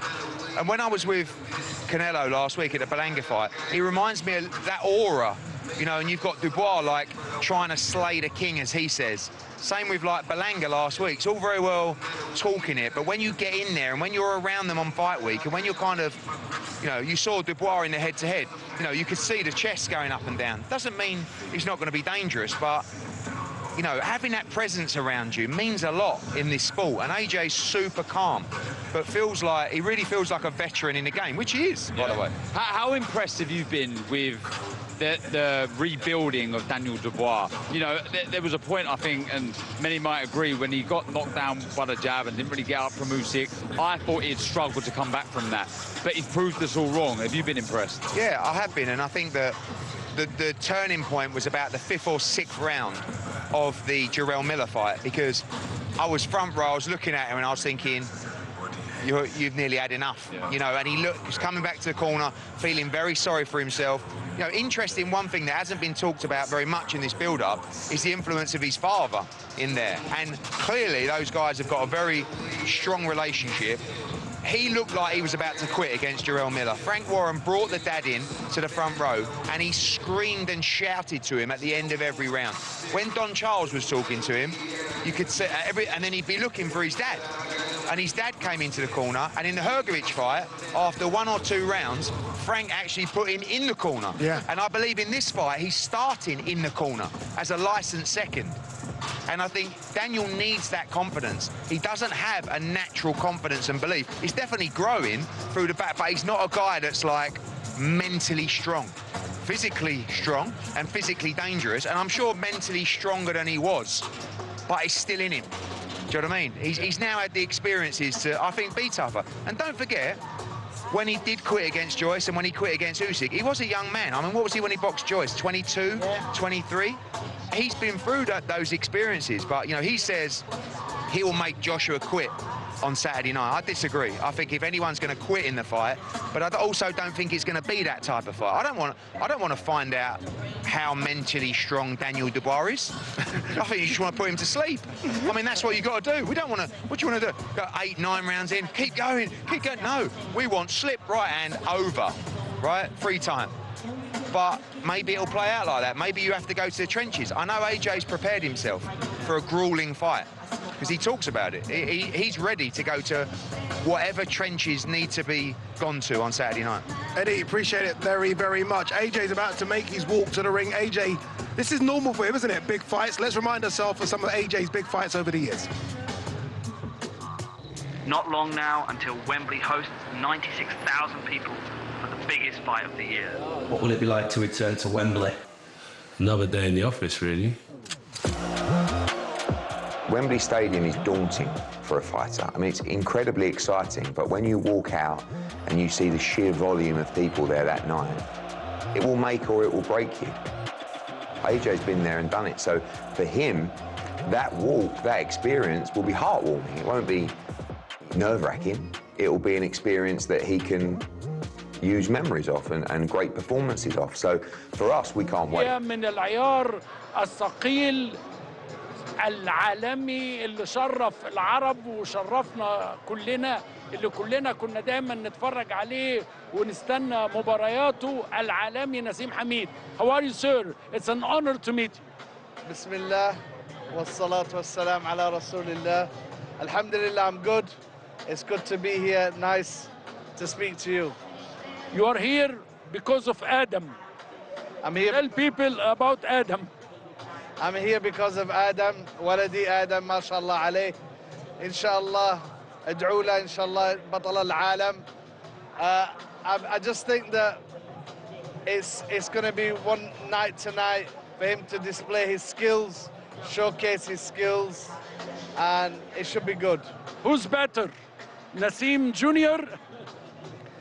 آدم Jr. شوف, احنا دائما ندعي لأولادنا أنهم يكونوا أحسن مننا, والله يتقبل إن شاء الله. أتمنى أن ولدي أحسن مني. I know he said we'll speak in English, and I prefer to do that. Oh, okay. I'm happy that it's getting back to you now. Yeah. But no, I'm very happy about What's your advice for him? My advice for him is just to box clean, to show that movement, to move his head, and to try and be like his daddy. What's your expectations for the big night on Saturday? My expectations is it's going to be a good fight while it lasts. I feel like it possibly may be a 3-round fight in regards of Joshua. I think that AJ may be too experienced, too strong, and he's got a great new trainer who's doing really well. So I feel it drops in AJ's side, but you never know with somebody like Daniel Dubois. I always said he's dangerous and it might be his turn, so I'm not 100% sure, but saying that, I'd love to see Daniel Dubois, you know, upset everybody and flip the script and show that he can be, you know, still the IBF champion of the world. Asim Hamid, do you miss the ring? The ring. I miss the ring all the time, ولكن الحمد لله بعد 21 سنة في الملاكمة كفاية. الحمد لله is enough. So أنا أحمد الله وأشكره for the whole of my career وكل المباراة كل الفوز والتوفيق من الله، واحنا دائما ساجدين راكعين لربنا. أكثر من 30 مباراة بلا هزيمة. Undefeated for 30 games. Yeah, 35, 36. I don't know, ولكن شوف I know one thing. الحمد لله أنا ما شفت أي واحد مثلي من قبل ولا شفت أي واحد من بعدي من بعد. So that leaves me alone. You know, موهبة. The one and only. The one and only. And until now, اللهم لك الحمد ولك الشكر. Nobody has come. So we're bringing my boys now. خلينا الأولاد يبدعوا إن شاء الله to bring that flavor. What are you doing right now in your life? Alhamdulillah, we're doing a little bit of business, but I'm going to be honest with you. أنا يعجبني الدين الحمد لله. It's solid وفي القلب و الحمد لله. I'm reading a lot of Quran lately. ما في أحسن وأجمل من القرآن الكريم. سبحان الله كلام الله. I see that you are still fit. No. الأيام قد راحين ولكن إن شاء الله. You never know, because of this amazing time in boxing. First, I want to thank, you know, I'd love to thank the Crown Prince first of Saudi Arabia, Mohammed bin Salman, mashallah, to let His Excellency Turkey Sheikh give us this opportunity in boxing. Basically, mashallah ala Turkey Sheikh, I give him all the credit in the world because he's took over boxing. He's took over. Everybody knows. Everybody knows that the Kingdom of Saudi Arabia is being taken over boxing and all sports, not just boxing. And alhamdulillah, an Arab country that's right next door to Yemen. You know, دائما احنا نذكر اليمن وندعي لليمن ونحب اليمن من القلب. هذا you know أنا من أصل عربي ولكن يمني ولازم يسألوا التاريخ عني إن شاء الله. يمن السعيد إن شاء الله. يمن السعيد. دائما احنا نقول ادعوا لليمن وإن شاء الله اليمن في القلب ونشجع اليمن ونسلم عليهم كلهم والشعب اليمن حياهم الله. My last question, what do you want to say to your fans in the Arab world? Go ahead. To all the fans in the Arab world, إلى الجمهور, you know, يا أيها العرب, what I used to say, الله يحفظكم, ادعوا لولدي وادعوا لنا بالتوفيق وإن شاء الله بطل العالم soon, my son وأولادي الثلاث ما شاء الله عليهم. وأهم شيء الدعاء، يدعوا لنا ويدعوا لفلسطين، ادعوا لفلسطين وادعوا لليمن وندعوا لكل دولة عربية للاستقرار و you know اللهم لك الحمد، اللهم لك الحمد. Can I have a hug, please? very much so. I love you. I love you, man. I'm a big fan. Thank you. Thank you. Thank you. Thank أي you. واحد يحبني أنا أحبه. أحبك. أحبك من القلب. الله معك. الله يحفظكم. مفاجأة من العيار الثقيل بكل المقاييس. المحبوب العظيم العالمي نسيم حميد. مفاجأة بصراحة كلنا ما كناش متوقعينها، وكلنا طبعا أيضا مستنيين جوشوا إنه يدخل المكان. جوشوا ده أستاذ الاستعراض، جوشوا أستاذ الحركات. الناس كلها ملمومة دلوقتي مستنية إن يدخل، وطبعا كالعادة هو بيتأخر.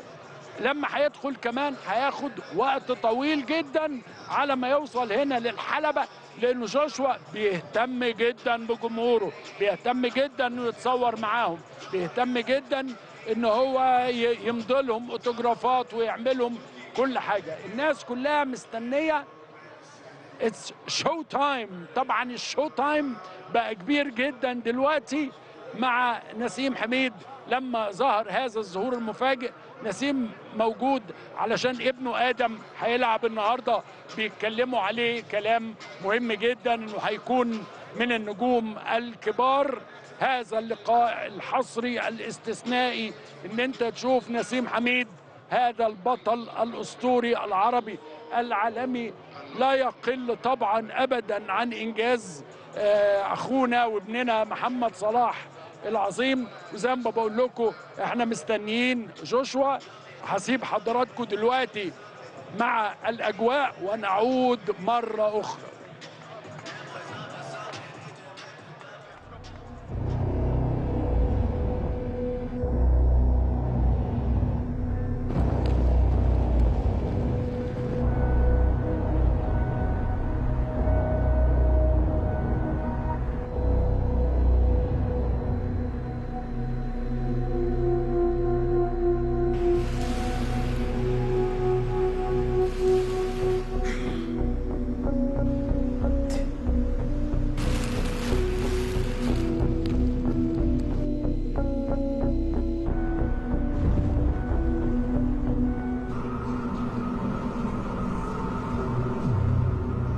Where it began,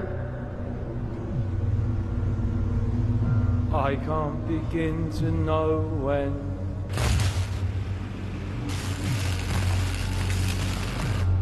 Was in the spring, and spring became the summer. Who'd have believed you come along? And touching hands, reaching out, judging me, touching you.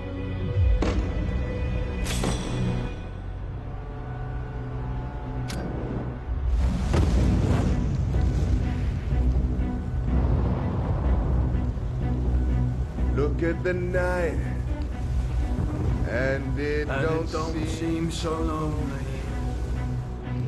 and when I hurt,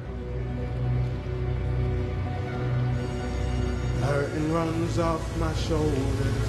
How can I hurt when holding warm, touching warm?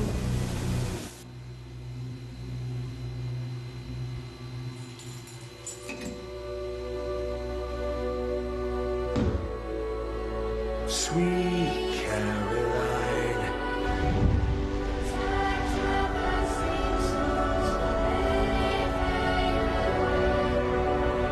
Oh no, no.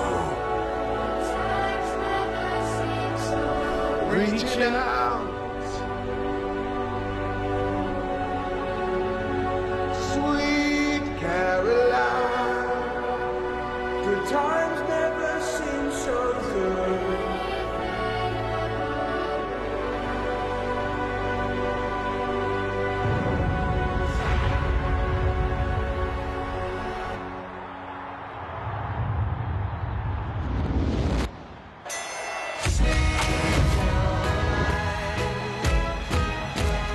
Good times never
where it began.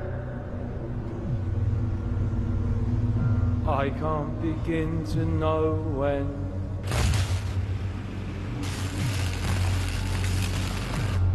Was in the spring, and spring became the summer. Who'd have believed you come along? And touching hands, reaching out, Judging me, touching you.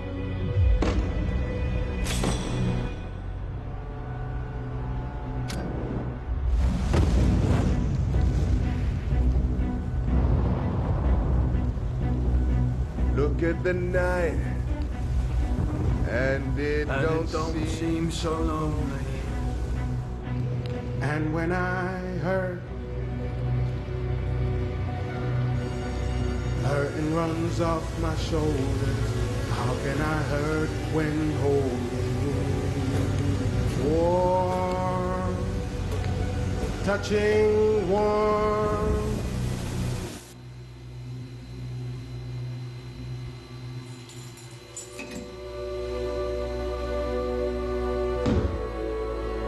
Sweet Caroline.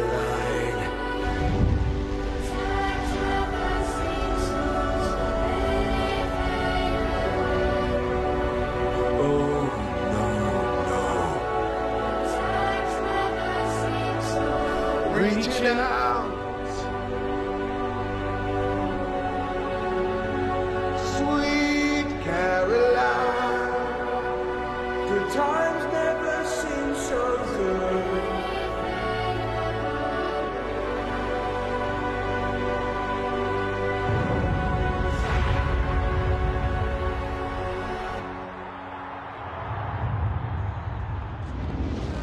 It's all over. From the hilarious knockout to the walling display. Anthony Joshua gets his 24th knockout, and boy, did he make it look easy. To then destroy Ngannou, to knock him out the way he did, just shows you that we have probably not an old Anthony Joshua, but a new and improved Anthony Joshua.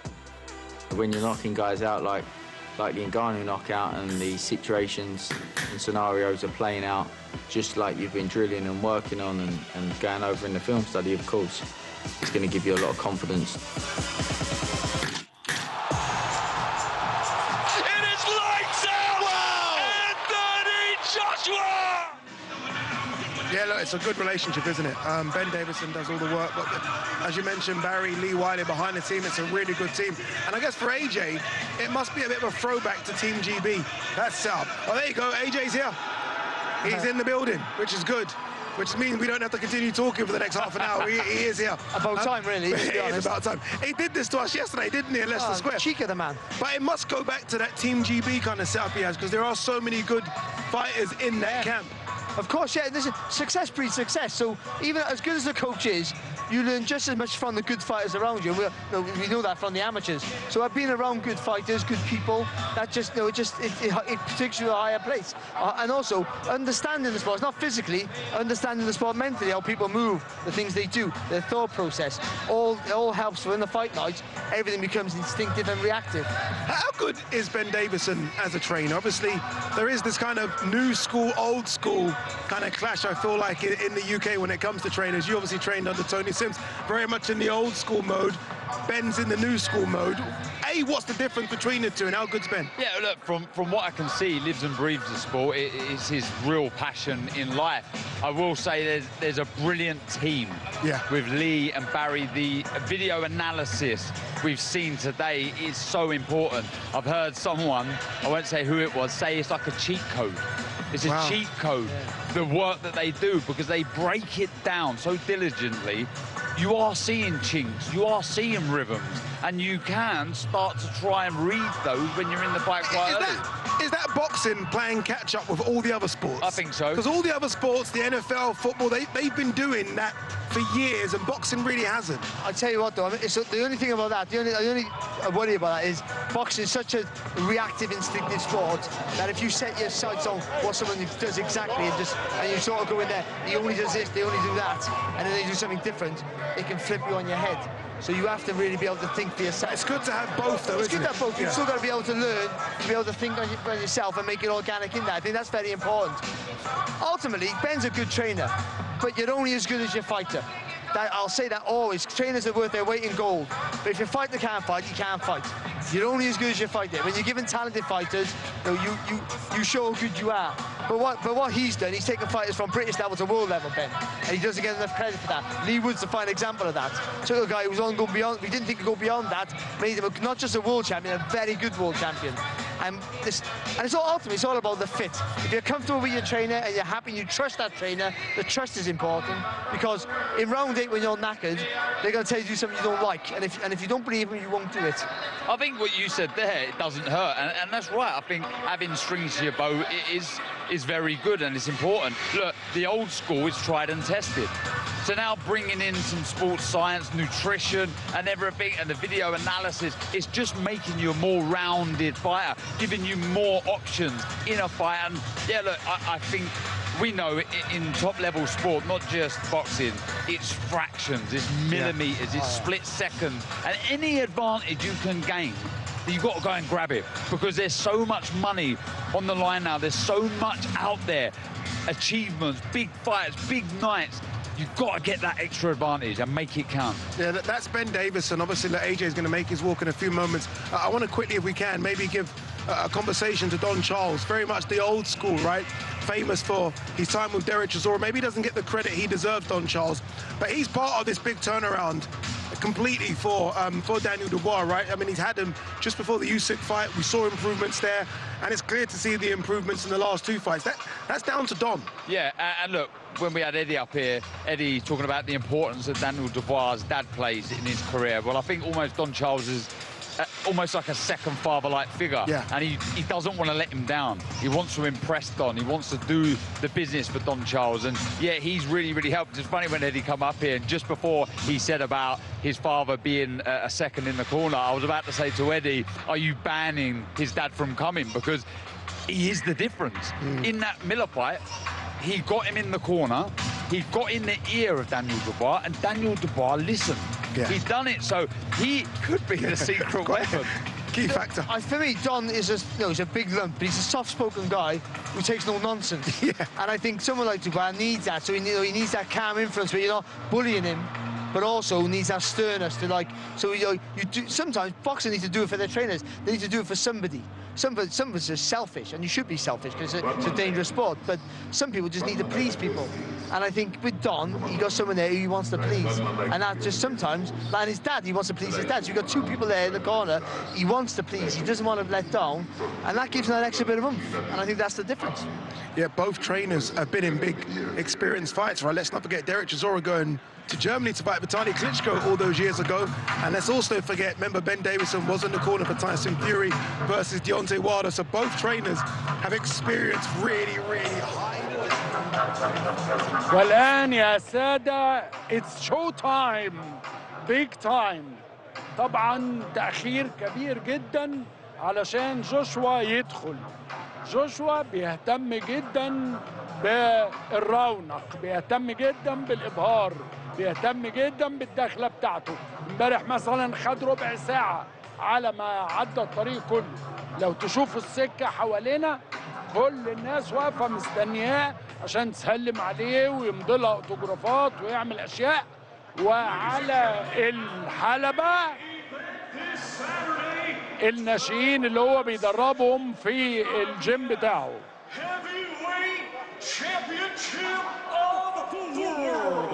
Let's now welcome to the ring the challenger from Watford, England, a Olympic gold medalist with a professional record of 28 wins, 3 defeats, with 25 of his 28 wins coming by way of knockout. Ladies and gentlemen, here is the former two-time heavyweight champion of the world, AJ Anthony Joshua!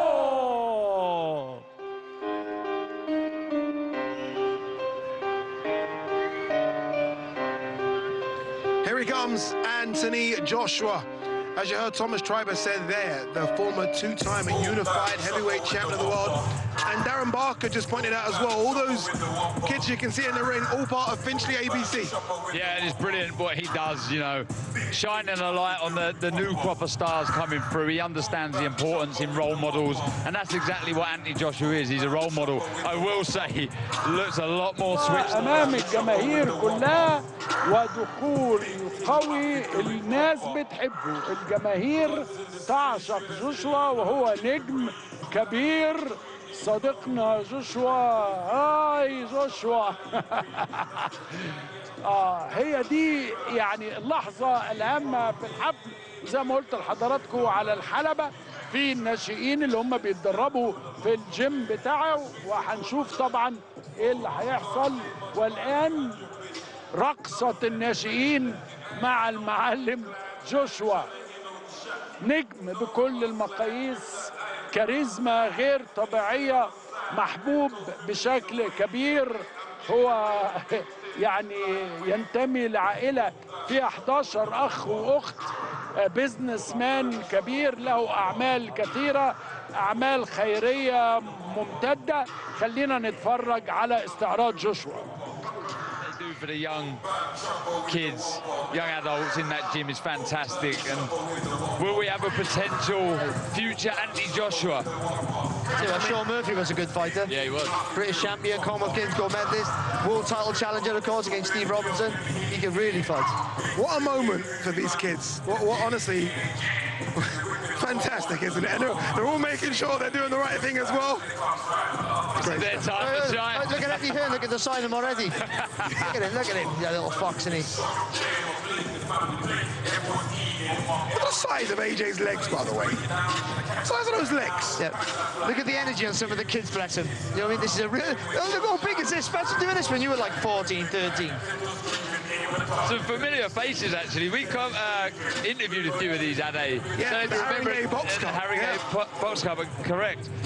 Some good fighters. Honestly, this is good. I like this kind of stuff. But you're right, AJ is switched on. I mean, look, obviously, this is a different kind of media workout, but if you just focus on AJ here and have a look at him, you look in his eyes, he's switched on. Look, you can see he's switched on. Yeah, he's completely in the zone now. Yeah, he's in the zone. That's the word, in the zone, on the zone. Hey, ready for fight night now. And look, someone's keeping their job. Yeah, well done, mate. But I didn't expect anything less, if I'm honest. You know, all fun and games yesterday, smiles, posing for cameras, photographs, autographs, but now we're edging closer. Because I think this is the hardest day for the fighters, because this is almost a meaningless day for them. You know, we all want to see them, we all want to see them in the flesh, and so they'll do a little bit. But for them, this is the bigger waste of the time than all the other stuff. That's the way I feel. So this is the real, like, have I got to do this, of all the things?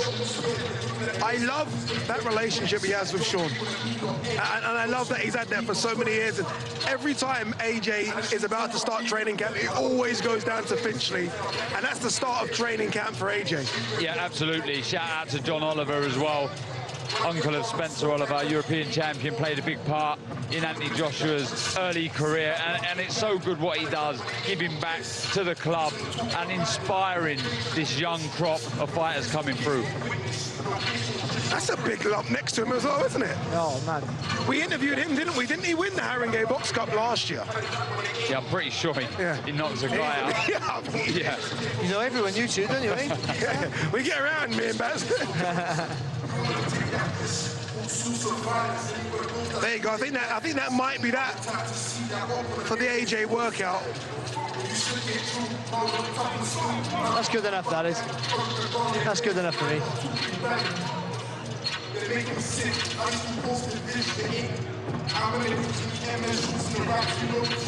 you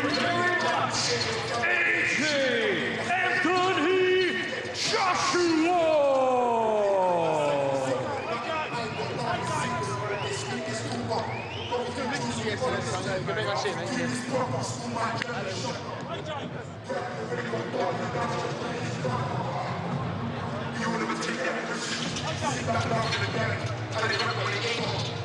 انتهى التدريب الاستعراضي اللي حضراتكم كنتم مستنيينه. جوشوا ينتهي من هذا الأمر وينزل من الحلبة، ويعني كل تلامذته معاه، والناس كلها خلاص بعد كده هتشاهد المباريات في مباراتين استعراضيتين هنسيب لحضراتكم معاها، وإن شاء الله برضو لسه في تغطية بكرة وبعده ولغاية يوم السبت إن شاء الله من لندن. موسم الرياض كارد هذا اليوم الهام، حديث لندن وحديث المدينة وحديث كل الإعلام الرياضي. هسيب حضراتكم مع هذه المباريات بعد كده، أرجوكم ابقوا معنا.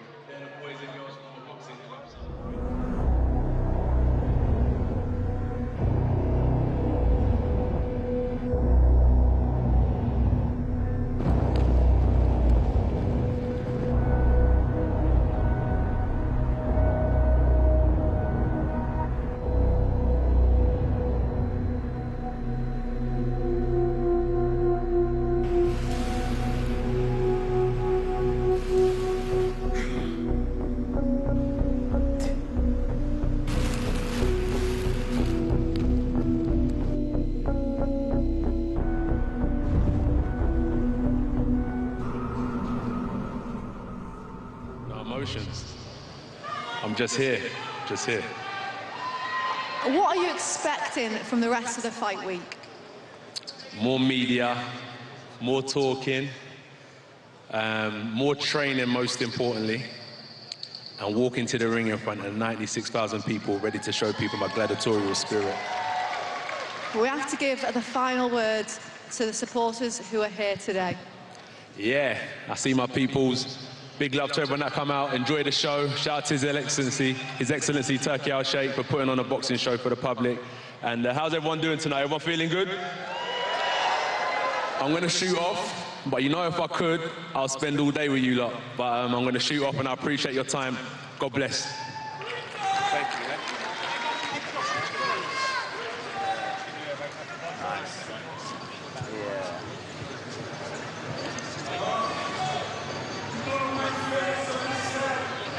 There you go, AJ, done. That's it. We'll see him tomorrow at the press conference. Darren Barker and Barry Jones have gone downstairs because they're going to jump on comms for the free fights that we've got, but we have replaced them with two very special guests, Ben Davison, and you heard Conor Ben briefly as well. Conor, I want to start with you. You're looking good, Conor. I feel good, man. You're looking good. Every time I see you on Instagram, you're always training.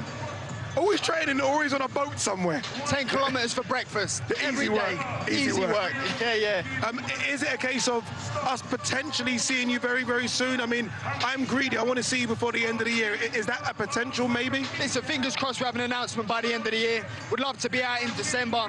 If not, definitely Q1 of next year, God willing. You know, I'm always in the gym. I'm always working. As I said, all I need is 6 weeks for any of these wallies. Anybody. There's a burning fire in my stomach to come back and prove a point. Q1 at 147 or 154? I mean, you're wrong on both. Okay.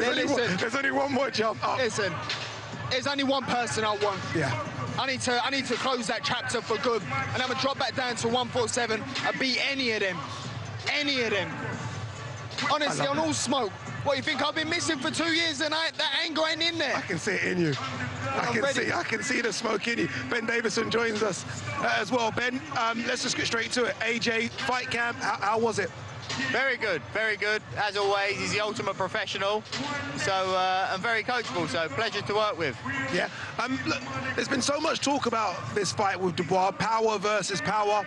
A lot of people aren't talking about experience. AJ has way more experience than Daniel Dubois. How much will that play a part on Saturday, do you think? We're not banking on any of that stuff. Good decisions. Decision-making is what wins fights. Good decision-making. You know, in the heavyweight division, as they always say, they can all punch. They can all turn each other's lights out. So good decision-making is what wins fights, good preparation, and that's what AJ will be doing. How do you see this fight, Conor? Obviously, you know both fighters very well. Again, two big boys in there. Dubois now very, very confident. It's been a good 12 months for Daniel Dubois. How do you see it playing out? Listen, it's a 50-50 fight. You can't write off anybody, especially in the heavyweight division. You can't write off nobody. All it takes is one shot, especially with two big punchers. I do believe AJ walks out there and goes, this is home. I'm used to this. I'm built for this. Are you? And I think he's going to come out and really set the tone straight away. I do believe the fight don't go points. I believe it's going to be an early stoppage. I'm favouring AJ, but it can go either way. Ben, when AJ got to you, I do feel, and I could be wrong and you can shut me down, I do feel like AJ might have been a bit fragile before he got to you, mentally. You seem to have unlocked something, Ben. You're shaking your head, so you disagree. Yeah, fragile is the wrong word. I just think he was uncertain. He was uncertain. He'd obviously gone around a few coaches, which he's trying to improve. He's the type of guy that he doesn't wait for it to break to fix it, you know? And I think he hadn't quite figured things out. And I think whatever it is, the way that we articulate it, you know, I just feel like the way the relationship works and it makes sense to him and he understands what he needs to do. And, you know, people talk about his last two performances, but then talk about the opponents. I remember I had this when Tyson Fury boxed Otto Wallin. I said Otto Wallin would do a number on Dominic Brazil at the time. People laughed. He went and done that later on. I think Otto Wallin would beat Jarrell Miller. And it's not the opponents, it's the fashion in which he's beat them. And he knows what he needs to do, and when he knows what he needs to do and he's confident in what he needs to do, he's an executioner. No, we've seen it, you're right. Otto Wallin decided no more, and Francis Ngannou, man that couldn't be knocked out, was knocked out severely by AJ. Go on, very quickly, in your division, or in and around your division, because you said now you're going to be a 160 guy. 160 for one. 160 for and one. one only. Hamza Sheeraz versus Tyler Denny, how do you see it playing out? I like Tyler Denny, I like Hamza Sheeraz. Hamza Sheeraz is an Ilford boy, you know, from the same area. Yeah. I'm back in Sheeraz every day of the week, twice on Sundays. I like Tyler Denny, I wrote him off against Felix Cash, and he come through. So there's obviously something there. Do you know what I mean? So I think it's going to be a competitive fight, but Hamza Sheeraz is on a knockout roll at the minute. I do believe there will be a stoppage there also. It looks a bit special. Conor, man, great to have you. Ben Davison, good luck this week as well. All right, 3 fights to come now. Let's go downstairs to get this show on the road with your MC, Mr. Thomas Treiber. Let's have a look at the fight card very quickly before we do that. Remember, it is Chris Kongo versus Jacob Quinn in the welterweight division. Adam Hamed, the son of Prince Nassim Hamed, takes on Santiago, Garces, and Cameron Vong in the lightweight contest takes on Joe Underwood Hughes. That's your fight. Let's go downstairs to Thomas Treiber.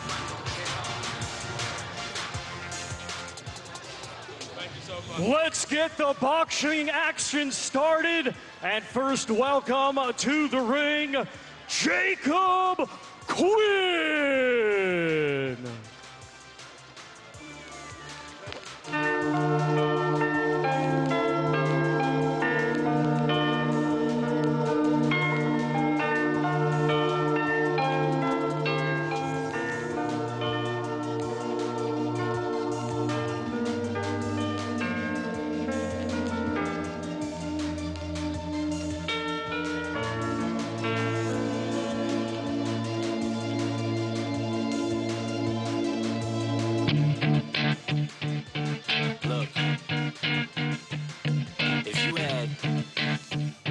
Shot, one opportunity to seize everything you ever wanted.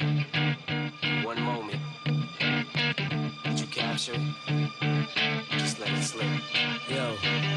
His palms are sweaty, knees weak, arms are heavy. There's vomit on his sweater already. Mom's spaghetti, he's nervous, but on the surface he looks calm and ready to drop bombs. But he keeps on forgetting what he wrote down. The whole crowd goes so loud, he opens his mouth, but the words won't come out. He's choking how? Everybody's choking. And now let's welcome to the ring, Chris Too Slick Kongo.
Live from the Oval Arena in London, England.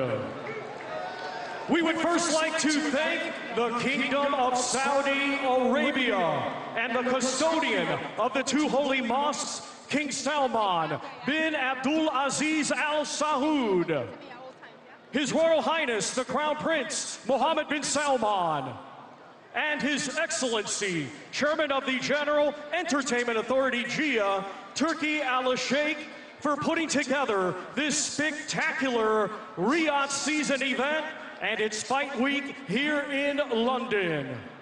Riyadh season has really re-elevated the sport, and it is genuinely being done for the boxing fans. We get things started with 6 rounds scheduled in the welterweight division. Brought to you by Riyadh Season and the General Entertainment Authority, GIA, with Frank Warren for Queensberry Promotions and Eddie Hearn for Matchroom Boxing. Sponsored by Visit Saudi, Solomon Al Habib Hospital, Saudi Airlines, Red Sea Global, Daria, and Middle Beast, in partnership with Gold Star Promotions and Sella, in association with Boxer. It is sanctioned by the British Boxing Board of Control, steward in charge Alan Spelling, timekeeper Nick White.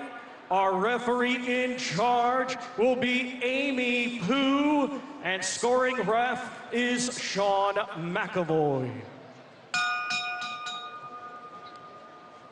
Introducing to you first, fighting tonight out of the red corner, he comes to the ring wearing white with gold and weighed in officially at 11 stone, 1 pound.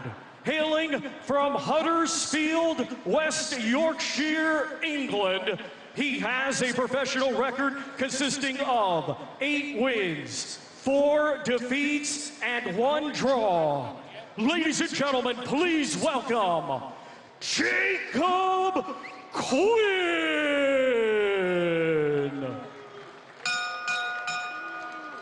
And his opponent across the ring, fighting tonight out of the blue corner. He comes to the ring wearing black with white and weighed in officially at 11 stone, 3 pounds. Hailing from Bermondsey, London, England, he has a professional record of 15 wins, 2 defeats, with 7 of his 15 wins coming by way of knockout. Ladies and gentlemen, here is the current IBO Intercontinental Champion, Chris Too Slick Kongo.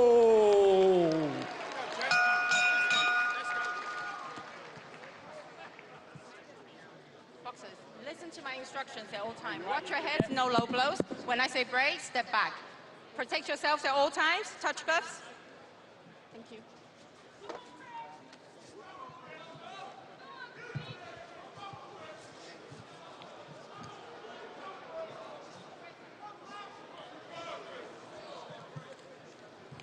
Seconds out.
Holding, let it go.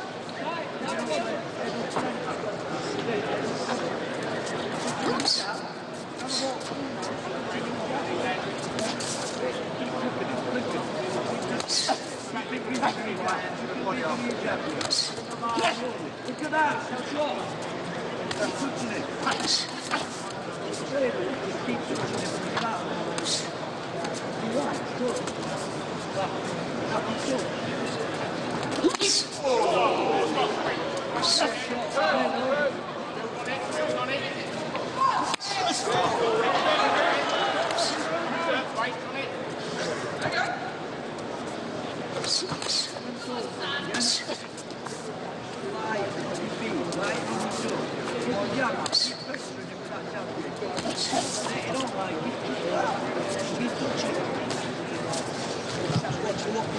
Nobody's going to blow. Look, it's 2 on drop. It's 3 on drop. Now touching it. There. Again, keep touching him. We don't like it. That's it. There. Again, beautiful. There. Good try, good try, good try.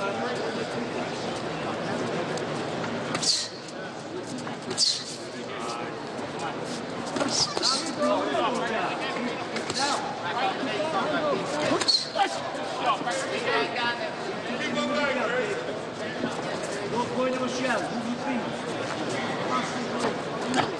There.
Seconds up. Round 3.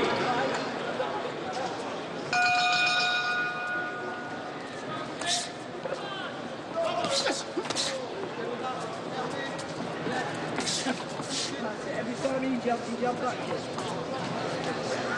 Jump with him all the time. All the time.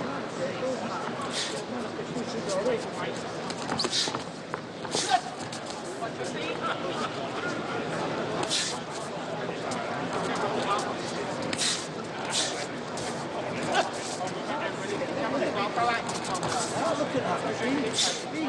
Beat is that.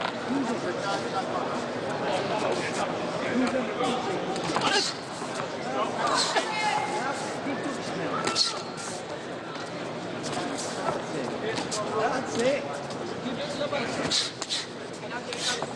Oh, listen, now back to the jab, that's it.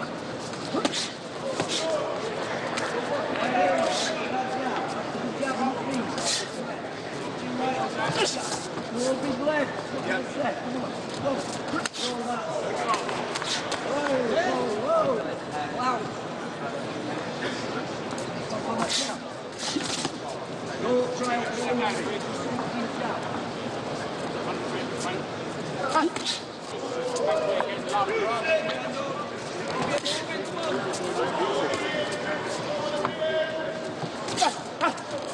And again.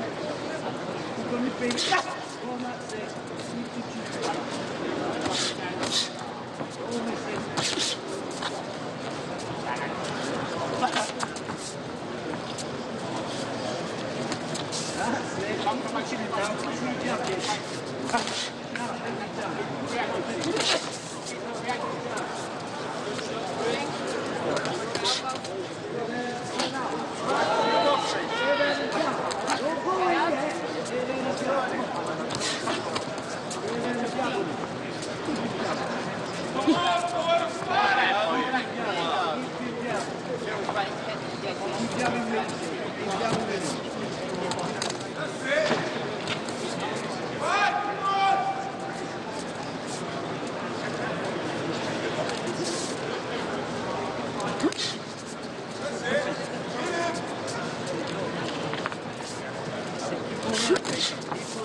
Second round, round 4.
Now, come on, let's go. Let's go.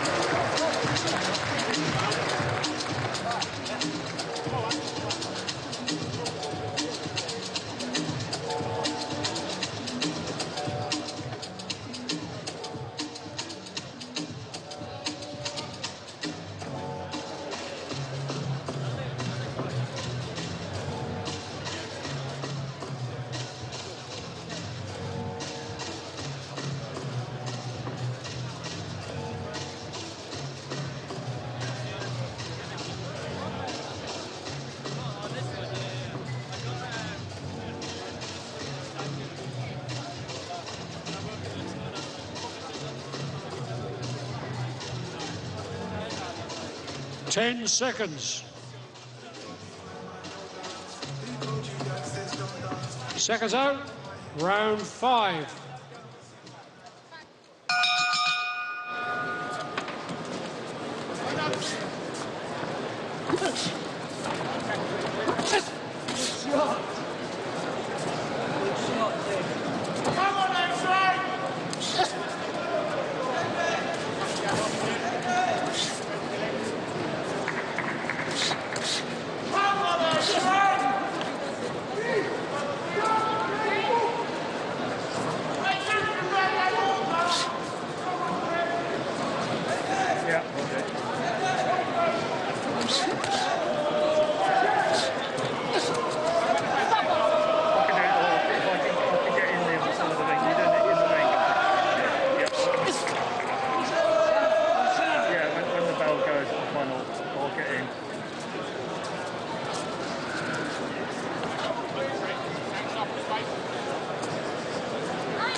10 seconds.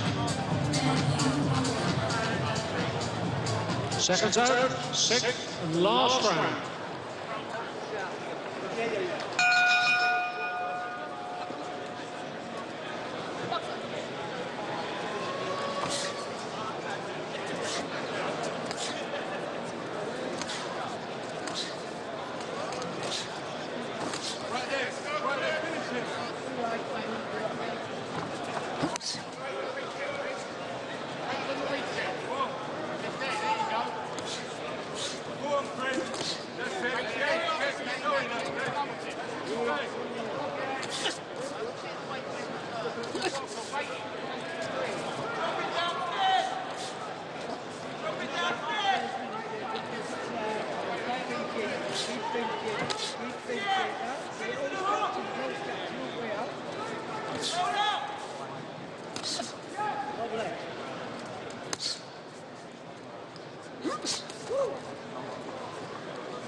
As Kongo stands with the gloves held low in the centre of the ring. Yeah, look, just over a minute and 20 seconds to go. Let's get to work. Not just Chris Kongo, Jacob Quinn as well. Let's entertain these fans. What a fantastic Wednesday night this is in front of Buckingham Palace here at Wembley Arena. Let's get the crowd going.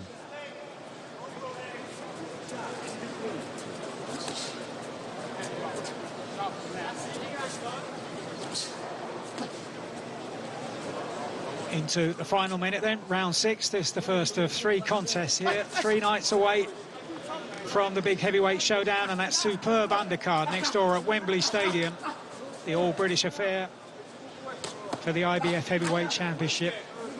Dubois and AJ. And so many differing opinions as to what is the highlight of the undercard as Quinn opens up, moving into the last 30 seconds of this 6-rounder in the welterweight division. Yeah, I've been changing my mind with my pick on the undercard. It really is a cracking card. So many brilliant fights to look forward to, and they mean an awful lot.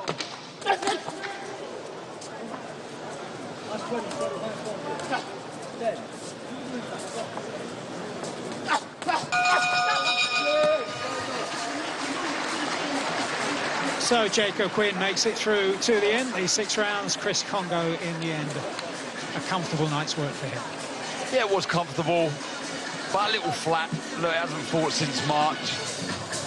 I'm not too sure what preparation was like, and the reason I say that is perhaps he didn't do as much sparring as he may have wanted for whatever reason, I don't know. And usually that is the reason why your timing, your distance may be off a little bit. But it's important now for Chris Kongo to be active, to be busy.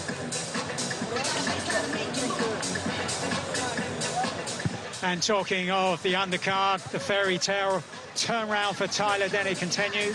Next up, it's Hamza Sheeraz.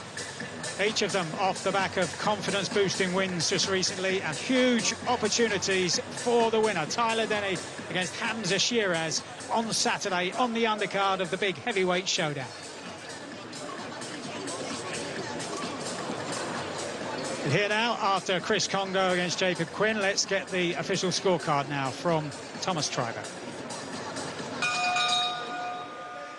Ladies and gentlemen, after 6 rounds of boxing, our scoring referee ringside, Sean McAvoy, has it 59-55 for your winner, Chris Too Slick Kongo. So the referee, as expected, giving it to Kongo. I'd have thought it was a shutout, but one of those rounds being given to Jacob Quinn here. 5 rounds to 1 in favour of Chris Kongo, the 16th win of his professional career. Yeah. And let's have a word now with the winner. We'll be talking very shortly to Ali Drew.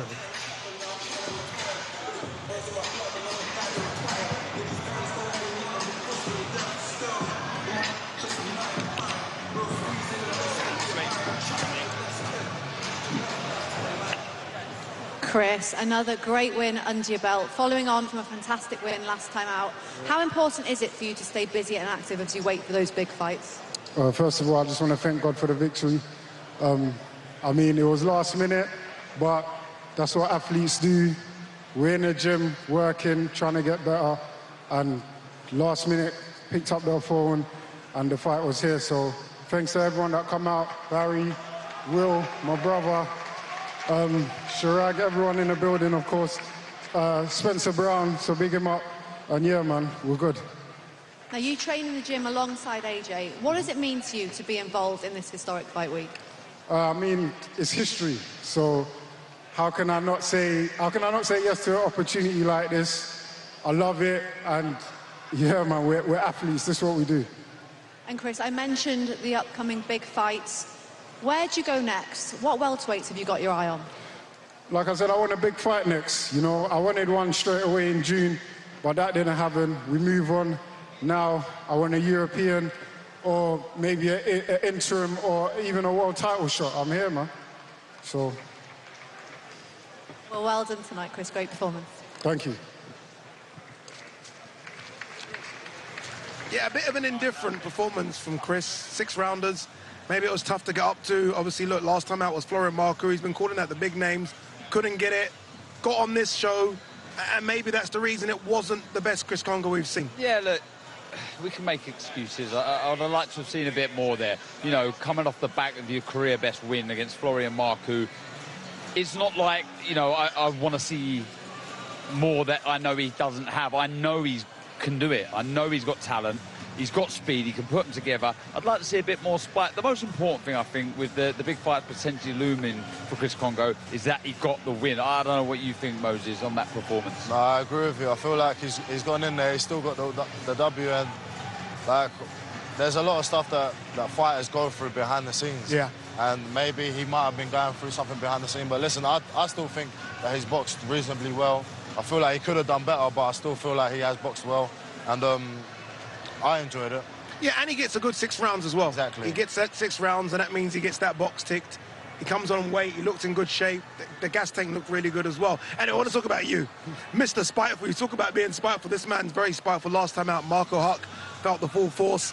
When next do we see you, Moses? I feel like I need to see you every single month. When next? 2nd of November. Listen, if it was up to me, you'll be seeing me every I know. month. But no, I'm trying my best with this thing. 2nd of November, and hopefully I can get one in Saudi with my last fight as a teenager. Last fight as a teenager. You know, one thing I always say to you, and I've been saying a lot, and everyone's been saying it, I know it gets on your nerves, you're getting bigger. Honestly, I look at you now, you're getting taller, you're getting bigger. I'm still a teenager, so obviously I will be. You know, that's, by the way, that's crazy. Still a teenager. You're 19 is absolutely crazy. It is. So, sometimes I can't believe it myself. Yeah, so I'm like, some of the numbers I'm seeing, I'm hitting in the gym and whatnot, and I'm like, I'm 19 and I'm hitting these numbers, and you're 30 and you ain't hitting these numbers. I'm like, what are you doing, do you know what I mean? I love it. I love it. Very quickly, Frank Warren, I had him in the studio recently, and he said that you called out Joseph Parker. I don't know if that was true or false, because, you know, sometimes Frank can maybe make things up a bit. True or false?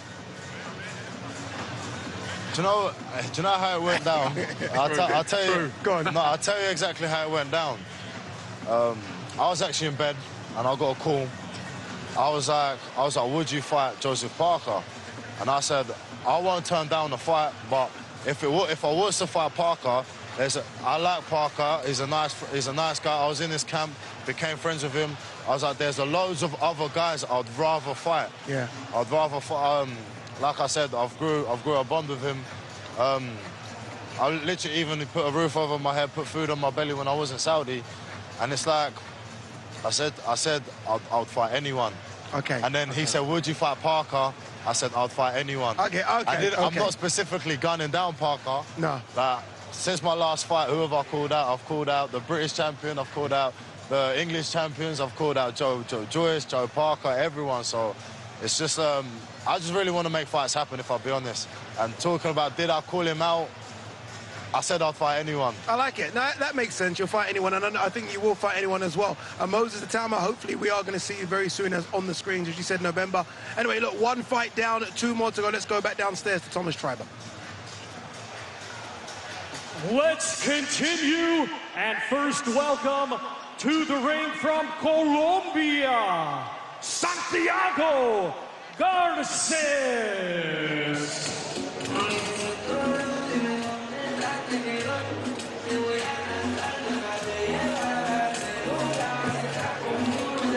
Well, the man from South America, now based here in the UK in Southampton, and has boxed 13 times here so far, but is yet to win any of those contests, and chosen as the latest to provide a test in the career of young Adam Hamed.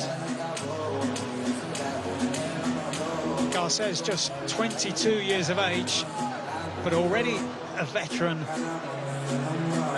of 41 contests. 32 of those have ended in defeat.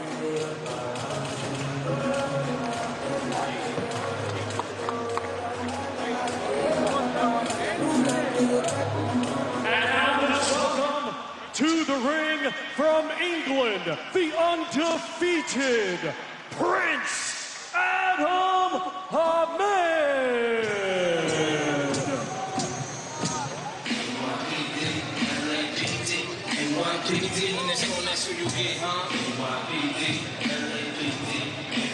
Well, I saw Adam making his way down Wembley Way earlier today with his trainer Nigel Travis. He's recently linked up with Nigel and Jamie Moore at their gym in the Northwest. Went there originally for some sparring and said he liked the vibe, liked the atmosphere, and so stayed put. This, the third outing in his professional career.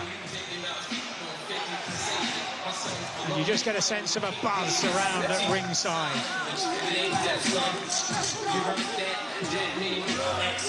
Began that professional career in another huge fight week, actually on the undercard of the heavyweight championship contest between Alexander Usyk and Daniel Dubois over in Poland in August of last year.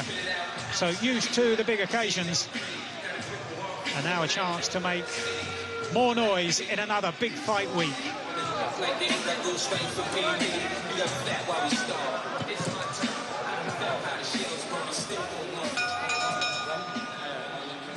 Ladies and gentlemen, this bout is scheduled for 4 rounds in the super lightweight division. Brought to you by Riyadh Season and the General Entertainment Authority, GIA. With Frank Warren for Queensberry Promotions and Eddie Hearn for Matchroom Boxing. Sponsored by Visit Saudi, Solomon Al Habib Hospital, Saudi Airlines, Red Sea Global, Doria, and Middle Beast in partnership with Gold Star Promotions and Stella. Our timekeeper is Nick White. Our referee is Amy Pooh, and our scoring referee is Sean McAvoy. Introducing to you first, fighting tonight out of the red corner, he comes to the ring wearing green and white, and weighed in officially at 10 stone 4 pounds. A native of Bajo Baudo, Colombia, he is now fighting out of Southampton, Hampshire, England, and is a veteran of 41 professional bouts. Ladies and gentlemen, please welcome Santiago Garces. And his opponent across the ring, fighting tonight out of the blue corner. He comes to the ring wearing black trunks and weighed in officially at 10 stone 6 pounds. Hailing from Surrey, England, he is undefeated with 2 wins. One of his 2 wins coming by way of knockout. Ladies and gentlemen, please welcome Prince Adam Hamid.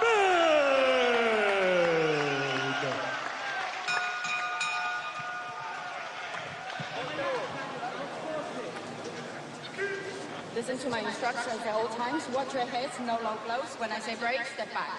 Protect yourselves at all times. Touch gloves. Inevitably, so much of the attention on Prince Naseem here at ringside for the third professional contest of his son, 24-year-old Adam. 2 fights, 2 wins, one of those inside the distance. And now up against Santiago Garces with that record of 32 defeats. 3 of those have come inside the distance.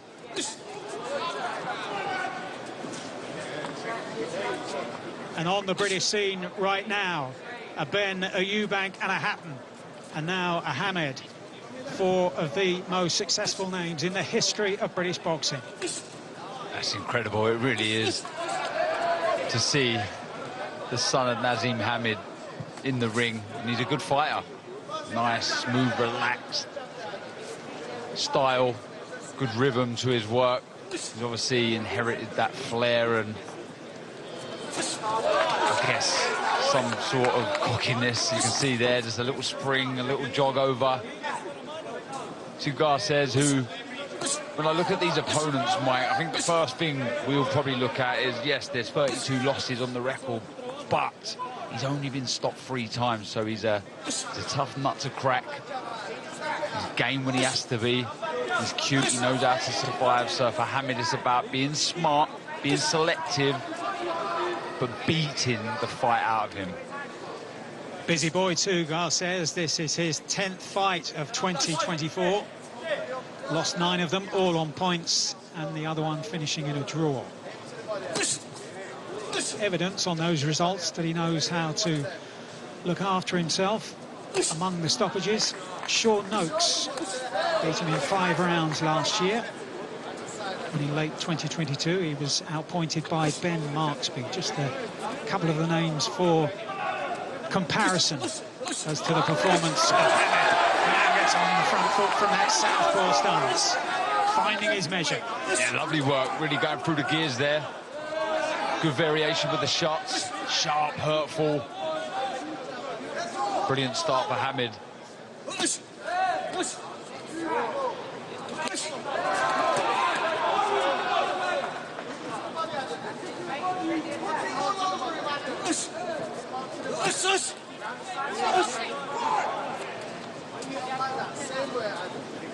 For Hamed, much of the experience will have to be gained in the gym.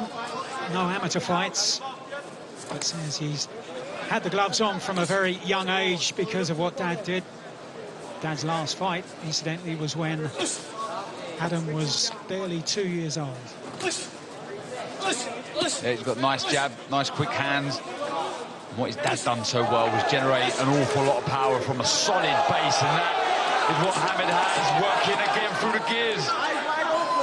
Garces just tripping over the front foot of Hamed on his way through there, which made that look more powerful than it was. End of a sharp first round for 24-year-old Adam Hamed. Goes back to the corner and Jamie Moore.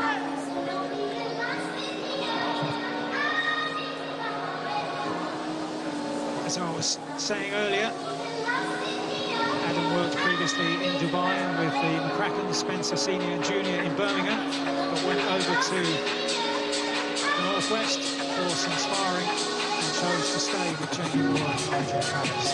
Yeah, some good work from Hamed, some good angles. Again, to use the word variation, very evident, but I like the shot that he throws, very similar to what his dad used to do, the lead screw shot, and it lifted up the head of Garces a couple of times. And there was that little stumble there. Round 2.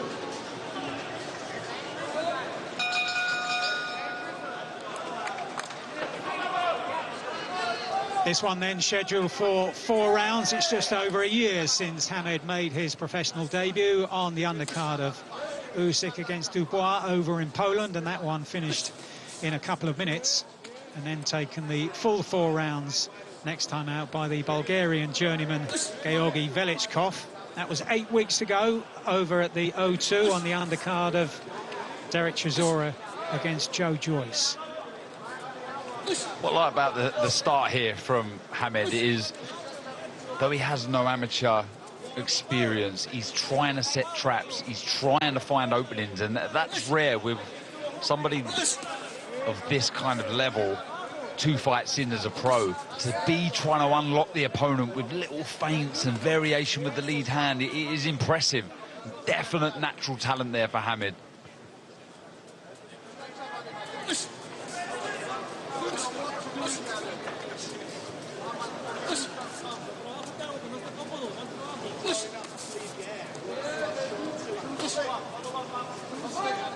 In these relatively quiet surroundings, it's the voice of Dad Nassim that Adam will be hearing at this stage. I think we'll see more from Hamed when he moves up the levels as well. When you look at someone like Garces, he doesn't take the bait of a feint. He has no interest in firing back with a counter. He doesn't. It's more survival. So I've already seen Hamed try and feint. He's tried to draw out the lead of Garces, but he's not biting at all. What he'll do, just every now and again, Garces, he'll just throw, you know, a half-decent shot with a bit of weight in it, and it just keeps Hamed thinking. And that's what that caliber of opponent would do, a journeyman. They just know how to stop these young, talented fighters in their tracks every so often. Garces, now only 22, was unbeaten in his first 7 over in his native Colombia, 4 wins and 3 draws, but it does seem as though, on the evidence of what we've seen in this country, that his ambition is based on seeing his way through to the final bell. It's not done bad, has he? Nearly 40 fights, 22 years old. And this, the 10th this year. Incredible. Again, nice jab, just shooting it up from the hip. Hamed, the feet have been impressive as well, and he doesn't jump too far out of range, Mike. It's just enough to miss the shot and allow him to fire back with a counter. Good boxing.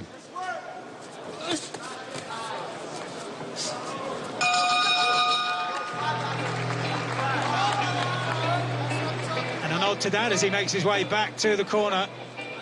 Some solid, sharp, straight work from the distance for Adam Hamed in that. Yeah, and approval from Dad. Just looked at him, winked and said beautiful. A word that we're very used to hearing from Prince Nassim Hamed.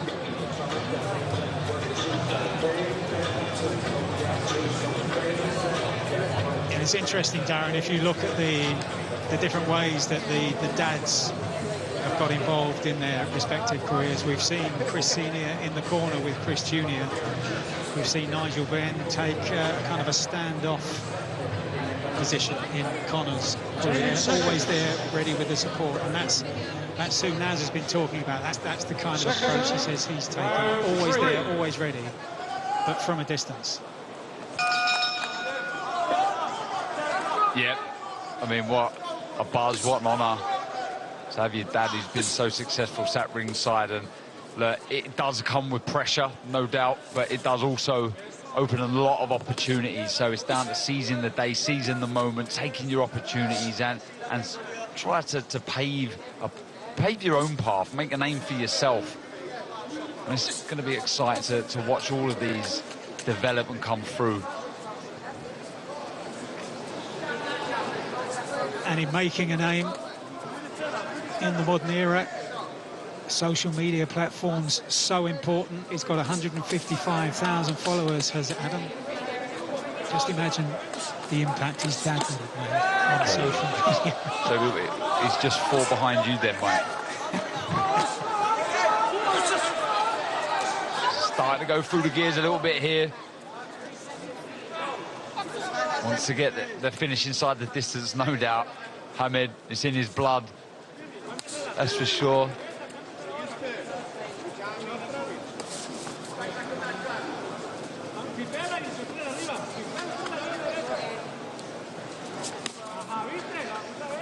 That's the shot I'm talking about with Garces. Just a big overhand right. You can see there was a bit of pop in the shot, and it just makes Hamid think, well, you know, I've got to be sensible here. I can't be reckless, because I could walk onto one of those. A nice little short right hook as well from Garces. He just sensed there that Hamid was slightly off balance at the end of that attack and took advantage.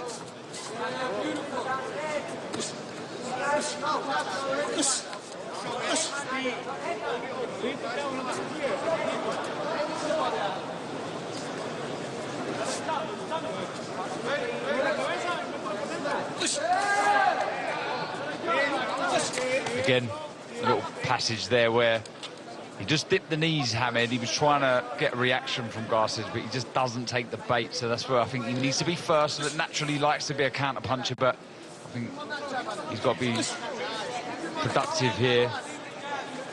Work, be first.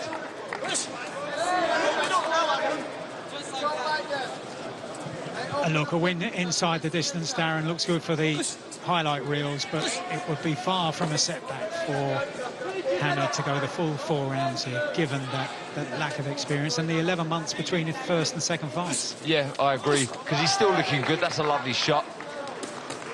Nice right hand. But rounds are so important. Obviously, top-level sparring, crucial. He's got a great team.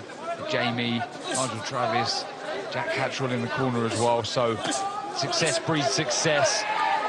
And rounds are really important in the progress of these young fighters. Yeah, Jack Cattrall charged with shoving the stool beneath the bottom rope into the ring. Jack Cattrall back in action October the 26th against Regis Prograis. The fight we were expecting to see on August the 24th. An injury to Cattrall has delayed that one, but huge clash of southpaws. Prograis returning to the UK after being beaten in a very narrow one by Josh Taylor over at the O2 Arena. And actually looking at Hamid, there is just a resemblance to Jack Cattrall. 10 seconds. Yeah, I actually see that myself. You're right, Mike. Seconds out. 4th and last round. So 3 minutes then for Adam Hamid to put the seal on his performance. It's his 3rd professional contest. 13 months in the pro ranks, and now looking to get some real momentum into his career after a gap of 11 months between those first 2 fights. Yeah, looking for that nice lead. Counter right hand as Garces comes steaming forward. Just trying to keep Hamid thinking in this final round. I think he felt Garces. So Hamid might go for the finish, and that's good work with the lead hand from Hamid.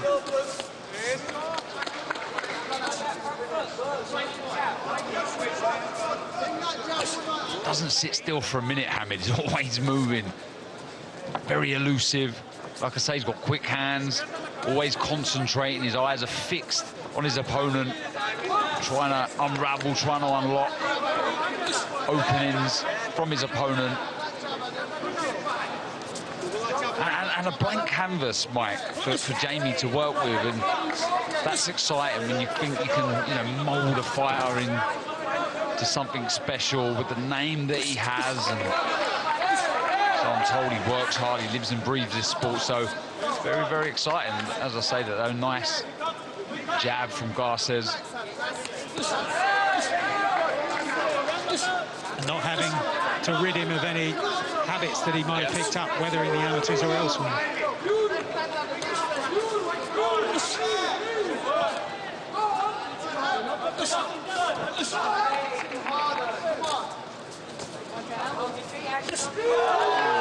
Lovely shot, left hand, led with the shot, landed high on the forehead of Garces.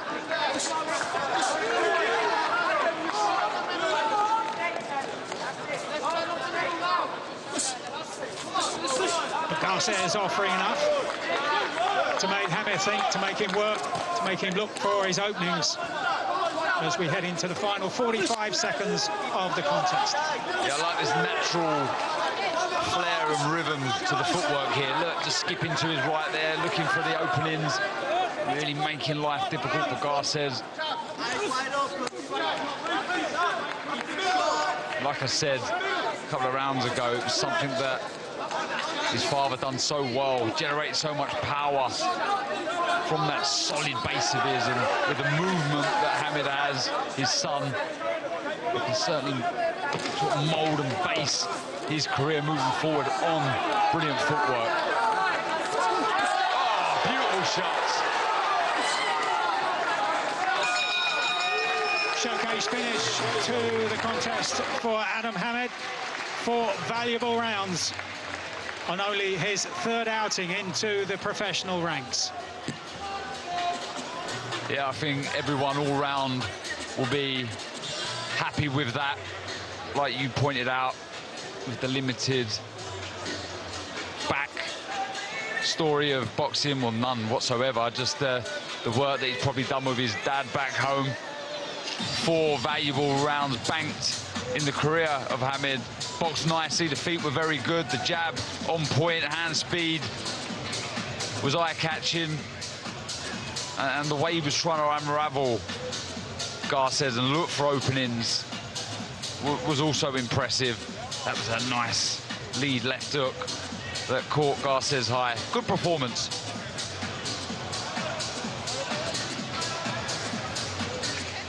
Well, for many, this the standout fight on the undercard on Saturday night across the way in the main stadium.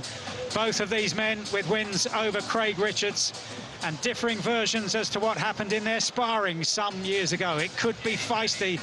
It's highly likely to be feisty. Buatsi against Hutchinson on the undercard of Dubois against AJ over the road on Saturday night. So let's get the scorecard here now from Thomas Treiber. Ladies and gentlemen, after 4 rounds of boxing, our scoring referee ringside, Sean McAvoy, has it 40-36 for your winner. And still undefeated, Prince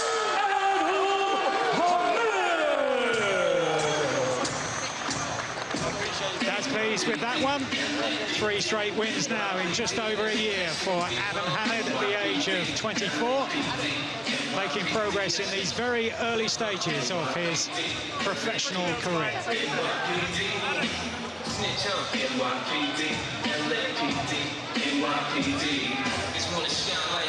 Jamie Moore alongside, also Jack Cattrall. Boxed well, didn't he, Mike? He showed us a bit of everything there. Good movement, as I pointed out. The variation with the shots, lovely. There was that lead right screw shot that his dad threw so well, and everything followed from there. It was a good flurry of shots. We see straight shots, upstairs, downstairs. Wasn't hurt there, Garces, more of a tangling of the feet, but an impressive 4-round fight here at Wembley Arena. One that I think his dad, his team, and him, most importantly, can be proud of, and he can move on from. There's that jab again, and that lovely lead southpaw left hand, beautiful, and you can see the arms aloft from the son of the legend, Prince Nazim Hamid. So a more than useful workout then for Adam Hamid. Let's get his thoughts now with Ali. Adam, you moved to 3-0 as a pro. You're learning on the job. How did that one feel compared to your previous 2 outings? It felt good. I got the call when I was in Morocco like 6 days ago. Sam said, do you want to fight? It's an amazing opportunity. I'd like to thank everyone that's put this show on. His Excellency Turki Al-Sheikh, Frank, Warren, Eddie Hearn. I'm blessed to be in this position, and I just want to keep showing up for the people. What kind of opportunity is this to fight on an event week like this? Alhamdulillah, it's the biggest platform you can ever box on, and it's my 3rd fight ever, and I just feel like no one else is doing it like this. I'm blessed to be such part of a historic event at such a historic time. Thank you to everyone, alhamdulillah, for everything. Allahu Akbar. And we do have to mention your dad was sat ringside watching you. How good does it make you feel knowing he is there supporting you? Yeah, it feels unbelievable. Big up my pops, legend in the game. Inshallah, can be half as good as he is one day. What is next for you? When are we going to see you out again? That's up to Sam Jones and Frank Warren and Jamie Moore. I just fight whoever's put in front of me, and whenever it is, I'm ready. Well done tonight, great performance. I appreciate you, Ali. Thank you. Yeah, you know what? Good performance. I liked it, and look, there will always be comparisons. Once you got the surname Hamed, and by the way, his dad's my favorite ever fighter, by the way, from Britain. I mean, Prince Nassim Hamed and Nigel Benn, I can't choose. But he's got that kind of style as well. He threw some of those uppercuts through the middle like Prince always used to do. I just want him to stay busy now. That's 3 fights in 12 months. And I think at the level he's fighting, we want to see more activity. Yeah, absolutely. Look, he's learning on the job. No amateur experience whatsoever. But there is that natural flair, that cockiness, that variation. Like you said, that lead screw shot, if you like, which his dad threw so well, was evident there. You can see he's been watching his dad, and why not? Because his dad was a legend. I was impressed with that. I was impressed with the fact, like I say, there is no fights to base him on. As far as an amateur, there's nothing to go by. So he's learning on the job. I will say he's with a brilliant team. Jamie Moore, Nigel Travis, and even Jack Cattrall in the corner there. Look, success breeds success. Sparring and work in the gym, so important for young Adam Hamed. I was impressed. Yeah, and to add to that team as well, obviously Sam Jones is managing him. So they're going to make sure they're moving in the right direction as well. And look, I like him. He talks really well. You're listening to him there, talk to Ali Drew. He speaks well.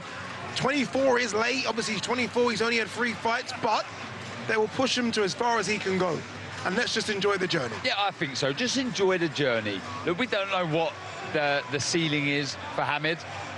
You know, to emulate his dad would be very difficult, but there's a lot to work with. So like you said there, let's enjoy that bit of nostalgia that we talk about the dad and enjoy this journey. Not everyone has to be a world champion. Let's just have a bit of fun with it. Yeah, in terms of getting him out now, that was only a 4-rounder. I mean, he should be out again in a few weeks' time, exactly right? That. Get him out again. Activity is so important, more so for these fighters that don't have the amateur background. Get them busy, get them learning, get them activity, and they will develop then as decent fighters. All right, 2 down, 1 to go, and that 1 could be the best of the lot, if you're honest. Cameron Vong is up next. Let's go downstairs again to Thomas Triber.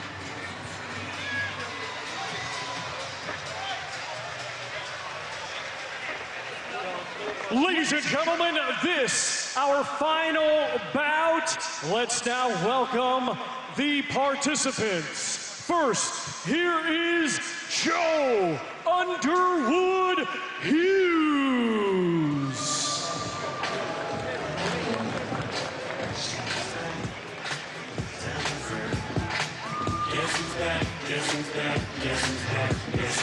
Well, in listening to those interviews with Adam Hamed and before that with Chris Kongo, none of these boxers were given too much time in terms of preparation. Late notice for all of them. And what can Joe Underwood Hughes do here tonight against one of the finest prospects in British boxing in Cameron Vong, and making his way very quickly to the ring from that facade of Buckingham Palace in the distance, which was the setting for the entrance for all of the fighters on the main event card over at Wembley Stadium on Saturday evening here for the fighters' workouts earlier today. And these 3 fights tagged on to the end. Joe Underwood Hughes here against Cameron Vong. And now let's welcome to the ring the undefeated Cameron the One Vong.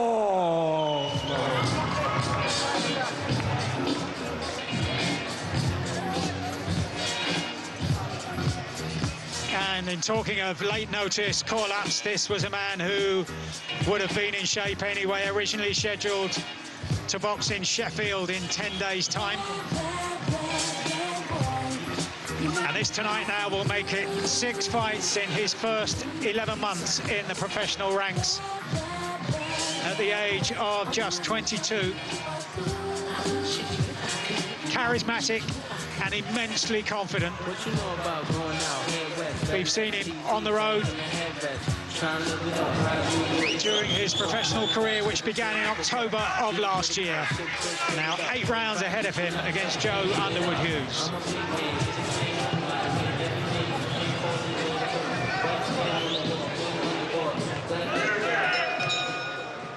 Ladies and gentlemen, this bout is scheduled for 8 rounds in the lightweight division. brought to you by Riyadh Season and the General Entertainment Authority, GIA, with Frank Warren for Queensberry Promotions and Eddie Hearn for Matchroom Boxing. Sponsored by Visit Saudi, Solomon Al Habib Hospital, Saudi Airlines, Red Sea Global, Daria, and Middle Beast, in partnership with Gold Star Promotions and Sella. Sanctioned by the British Boxing Board of Control, steward in charge, Alan Spelling, timekeeper, Nick White, our referee in charge, and scoring this contest will be Sean McAvoy. Introducing to you first, fighting tonight out of the red corner. He comes to the ring wearing green with gold and red, and weighed in officially at 9 stone, 11 pounds. Hailing from Beeston, Nottinghamshire, England, he has a professional record of 8 wins, 3 defeats, with 1 win coming by way of knockout. Ladies and gentlemen, please welcome Joe Underwood Hughes. And his opponent across the ring, fighting tonight out of the blue corner. He comes to the ring wearing silver with yellow and purple, and weighed in officially at 9 stone, 13 pounds. Hailing from Blythe, England, he is undefeated with 5 wins, 3 of his 5 wins coming by way of knockout. Ladies and gentlemen, here is Cameron, the One Vong.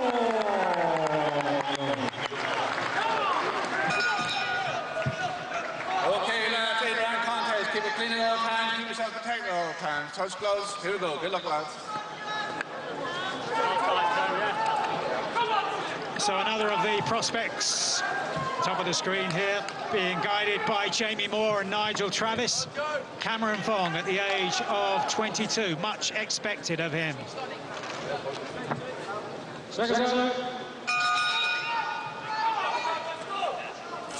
Cameron Vong from Blythe in Northumberland. Spent time at the Birtley Amateur Boxing Club, the famous club that's produced so many champions down the years. And the likes of Pat McCormack, who went to the Olympic Games and won a silver medal in Tokyo now 3 years ago. We hope to see Pat back on the scene very soon, now 5 unbeaten in the pro ranks. And Cameron Vong here up against Joe Underwood Hughes, who won his first 7, but is now on a run, having lost 3 of his last 4. He's built for occasions like these, Cameron Vong, born for them. Even natural flair, confidence, as you can see, in abundance, tons and tons of ability. And I'm sure when he got the call, he was probably hoping it would be to be on the main card on Saturday, but all in good time. But he's in with Underwood Hughes, who I actually think he's better than his record suggests. He's matched fairly hard, but he's decent. He's aggressive when he has to be. He'll work, he'll get close to you, he'll try and unsettle you. But you can see the difference in hand speed here, and it's making life very difficult for Hughes here. That jab, the speed, and you can see the confidence oozing at Cameron Vong already. 5 wins in his professional career, which is barely a year old. 3 of those have come inside the distance.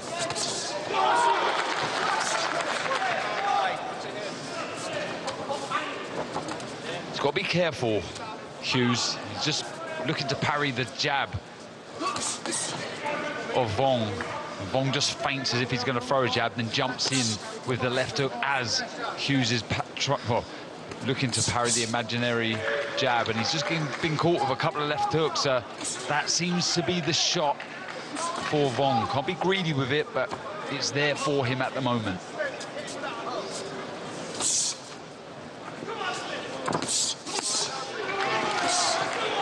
Boxing under the name Joe Underwood Hughes, because when he turned pro, there was a Joe Hughes, former European super lightweight title holder.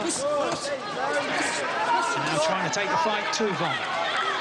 said, Underwood Hughes is not bad at all. Just been in there with some decent opponents, and he's just come up second best, but in close fights.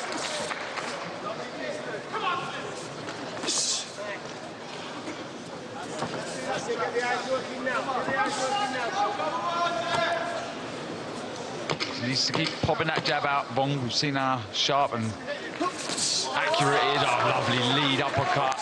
As Underwood Hughes just walked in, the elbows were wide, and he found the home for it. Beautiful round for Cameron Vong.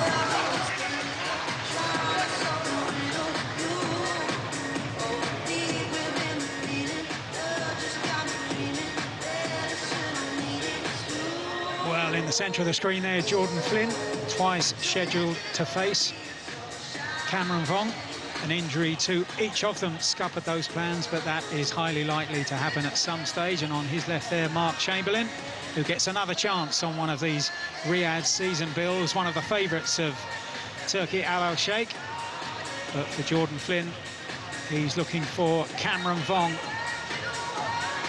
and looking to upset the forward march in the professional career of the 22-year-olds so far. They don't like each other, do they? There's some real needle between the two of them. So I hope we get that fight. Yeah, we've seen some real feisty feisty face-offs, should I say. Cameron Vong, who made his professional debut on the undercard of Lee Wood's win against Josh Warrington in October of last year. Reveling in the big time fight week, and again here this time around. Footwork very good of Vong, just sliding in and out of range, just knows when to go for a little walk. But Underwood Hughes just looking to creep forward, so Vong happy just to move off.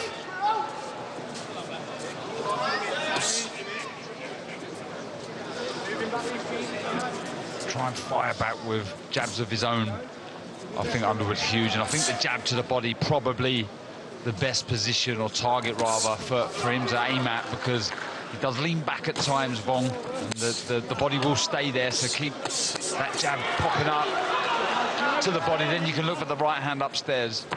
Don't want to be falling short, don't want to be missing with shots of the Underwood Hughes, because you will get made to pay.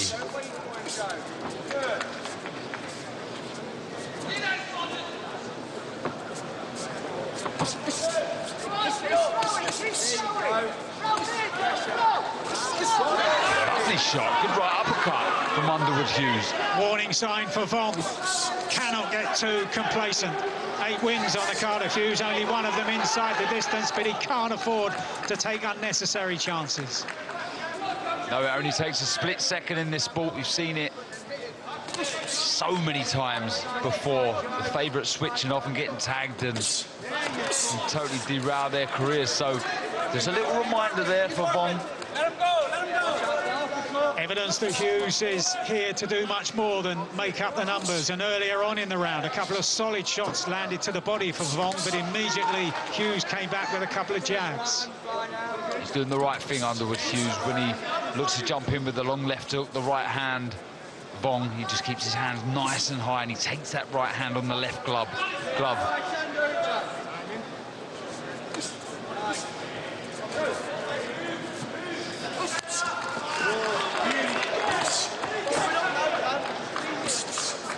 Just fell short with the right hand. Underwood Hughes there, and he's found the target for the left hook. Cameron Vong.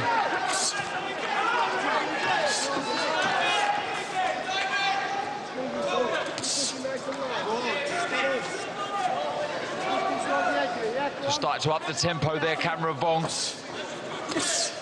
Put his foot on the gas, just get to work a little bit, but just weathered that little storm, Underwood Hughes. And looks to fire back with his own shots.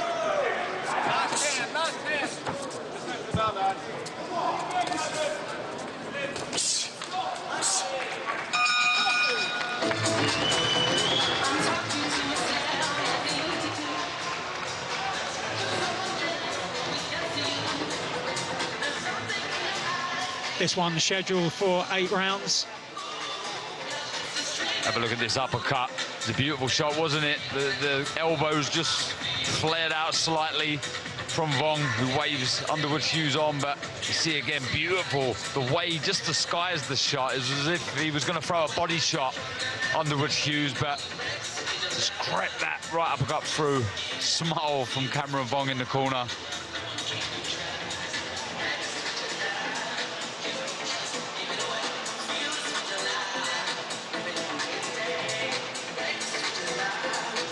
Ten seconds. Kerry Kay's there as well on the left, ace cutman.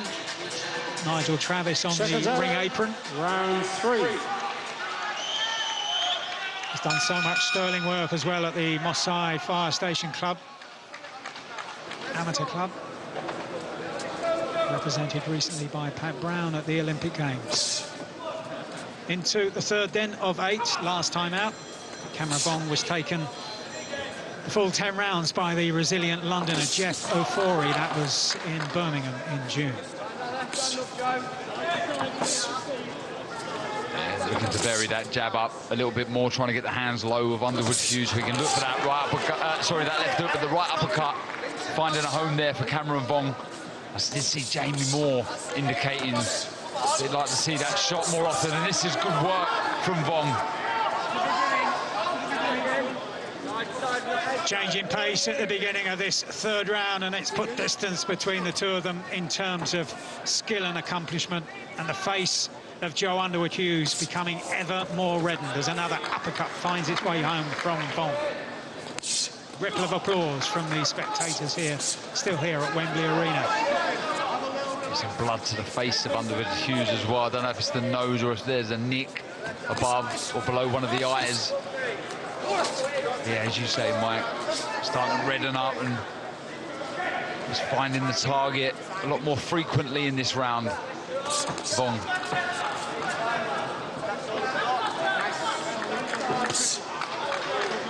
Looks like that might be a nick on the lower side of the left cheekbone of Hughes.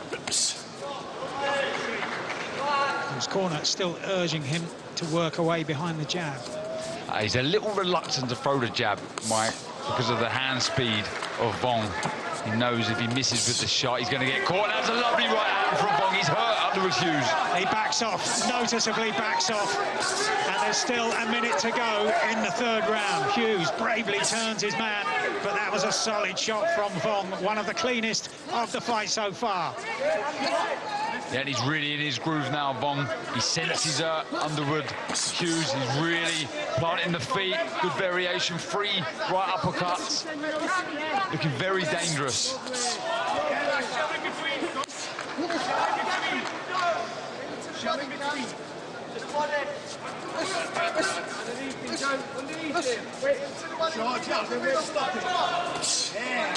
got to keep the tempo high here, Vong. Don't let Underwood Hughes recover.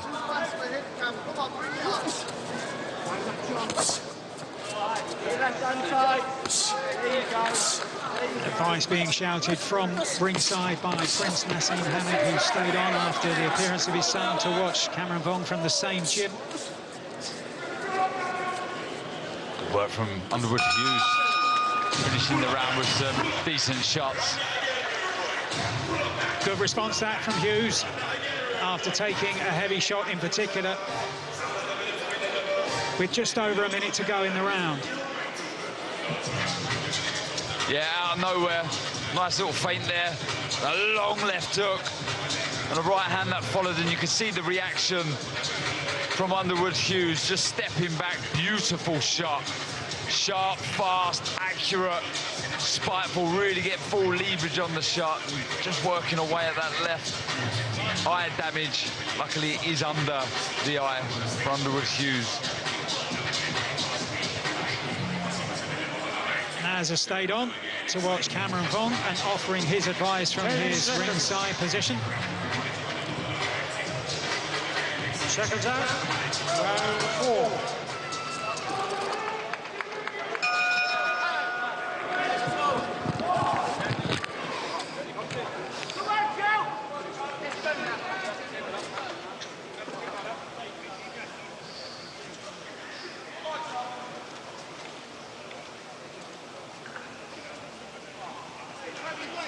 Referee asking for some repair work to be done to the left glove of Joe Underwood Hughes. Repair work being done in that minute in between rounds as well, around the left-hand side of his face. A swelling above the left eye to add to that nick beneath the eye.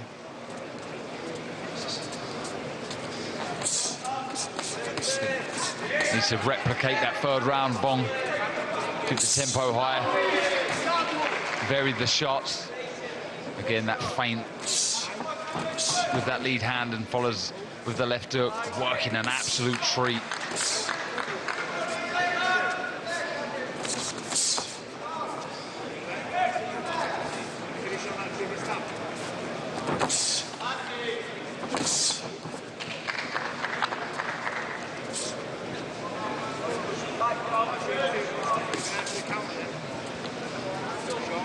I'd kind of advise Underwood Hughes, if it was possible, to try and close the gap and get a bit closer to Vong, so he's not on the end of these flashy, sharp, straight shots at full length, because he just cannot get out the way of the shots.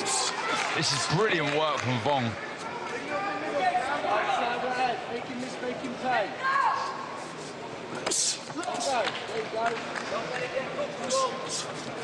But the issue, he just doesn't have speed of foot or hand to trouble Vong. And the call from the Hughes corner was to make him miss and make him pay, but when they're coming at you with this kind of speed, very difficult to pull that off. The right hand from Vong gets through and then varies it left hand to the body immediately afterwards. Yeah, and there seems to be a reaction from Hughes there. I don't know if it was the uppercut to the head or the body, but he's troubled. Starting to wilt slightly as he beat the fight out of Hughes. Vong, this is a good attack again. And stepping up the pace once more with a minute to go in the fourth round. Vong looking for the fourth inside the distance win of his career. 11 months old, this is his sixth outing. Fast start to the professional ranks at 22, wanting to make an early statement. Brave reply, though, again from Hughes. Just when you think he's finished and it could be close, he rallies back with some shots, landing a good right hand. Look at the face of Hughes. Blood splattered all over.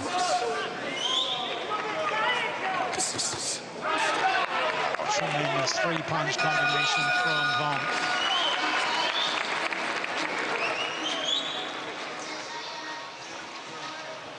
Yeah, he done exactly what he had to there, Mike. He followed up that terrific third round with another eye-catching fourth round.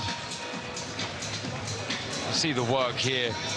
The jab starting everything off. He's finding the range, he's finding the distance with that lead hand, and then he's just edging closer, bringing the feet in, dropping the right hand, and then, you know, shots raining in from all angles and making it so difficult for Hughes to read the rhythm, read where the shots are coming from, and partly due to the accuracy, the speed of shots, tripling up the right hand there, looking very good. 10 seconds. Seconds out, round 5.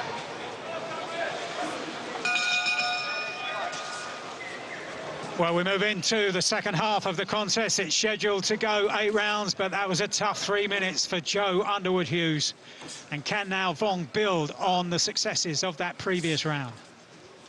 Yeah, blood from the nose that instantly makes it difficult to breathe. The nick under the left eye. It's becoming to get very difficult for Hughes in this contest.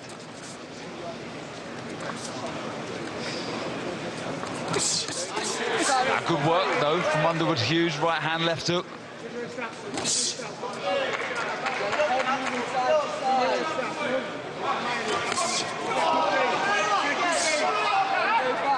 Good work again at long range from Vong. And Darren, when we talk about these fights, these developmental fights in the early stages of their careers, after that previous round, it's for Vong now to build on that superiority. Yeah, don't take your foot off the gas.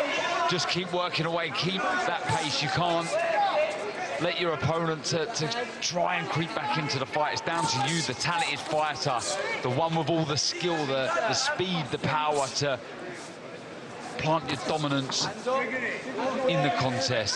You know, you've kind of felt the best that your opponent has to offer. You've put a huge dent in your man. Now get to work, try and close the show in style. It has been a very impressive last couple of rounds from Vong. Can he get the finish? I will say brave, determined effort from Hughes, but he's very much second best right now, Mike. And trying to counter, trying to find success. He's not just covering up, but he is, as you say, Darren, coming off second best when he does try to exchange. I actually think Vong would prefer Hughes to let his hands go a little bit more, because that seems to be when he's finding the openings. If there is a lazy jab that comes out, he'll get countered with the right hand, and he's just not opting to throw as many. But as I say that, you know, he's popping a few shots out here and there, or looking for a right hand counter of his own. Tried to time him on the way in, but Vong got there first and now follows up. Close to the last half a minute of round 5. I must say, when he gets to work, Vong, he really is impressive, really good to watch. They fly in the shots from all angles. Got every shot in his arsenal. The footwork, impressive. He'll skip to either side to side, trying to find more openings. Once again, I will credit the determination and the will to win from Hughes.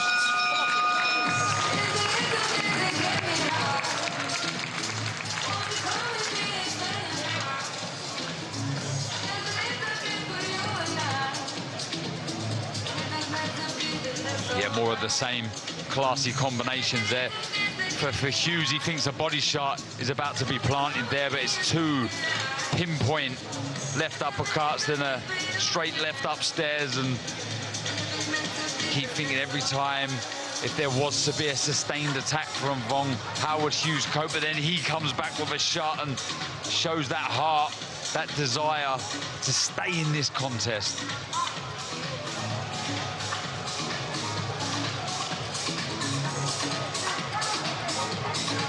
Ten seconds. So they attempt to patch him up as best they can in the Joe Underwood Hughes corner as we head into round 6. This one's scheduled for 8. And Vong will have the confidence of having gone 10 rounds at a good pace last time out against Jeff Ofori.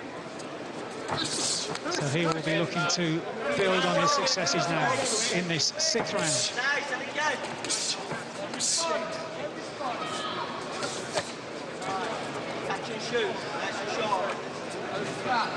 Heard in the corner, the Underwood Hughes corner don't respond, and I don't think they want Hughes to mix fire with fire. He will come off second best again. Beautiful work with that lead hand from Vong, screwing the shot through the middle.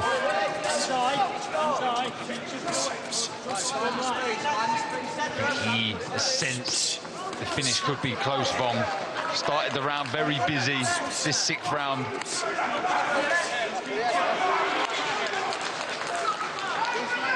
Really picking his shots here.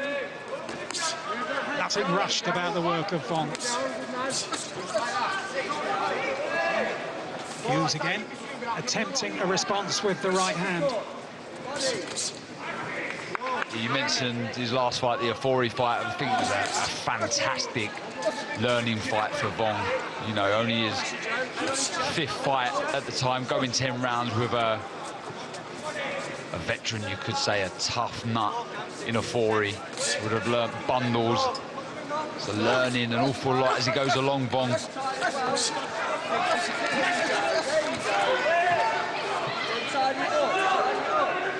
And learning again here against Hughes that there are some real tough nuts out there.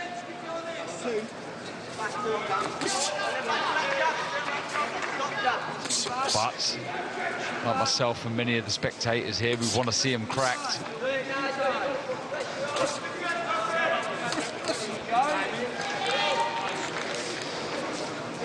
Hughes gets through with a right hand, not full on. Just grazes the chin of Vong as Vong was looking to pull away from the shot. Oh, there's that left hook, Mike. He took that well, Hughes. But again, he's forced to back off. Still again, no, he fires back. He's got to be more disciplined with that right hand of his, Hughes. Cannot afford to take many more of those shots.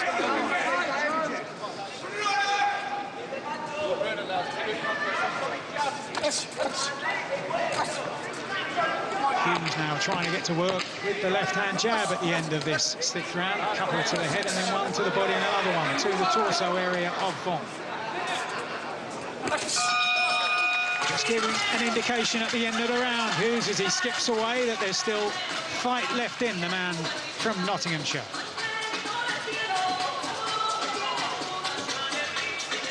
Yeah, Hughes gamely trying to fight back, but that left hook finding a home time and time again. I'm surprised there's no more damage to that side of the face of Hughes. You cannot question that man's heart. You really can't. You also can't question the skill set from Cameron Vong, who listens into Jamie Moore, who has a wealth of experience, and he'll be happy with his man. I've absolutely no doubt, Jamie Moore, a young man that still a lot to learn, but 10 seconds. The world at his feet. Big opportunities await for Cameron Vong if he keeps learning, keeps progressing the way he has.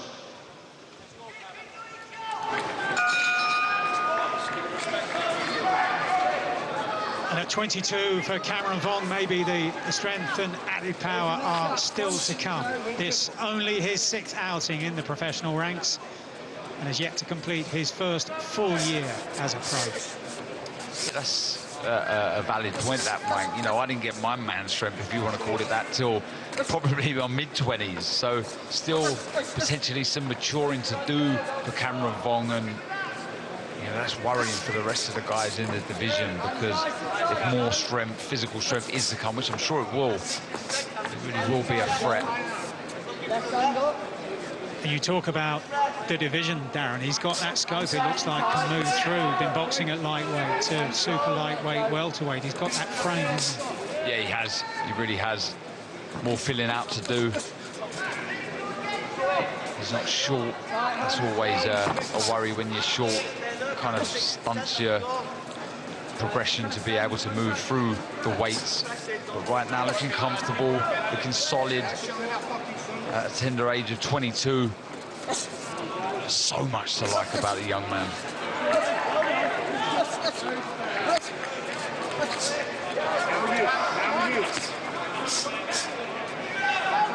Hughes looking for his successes, but it's for Vong now to make sure that the fight is fought at his pace and in his pattern.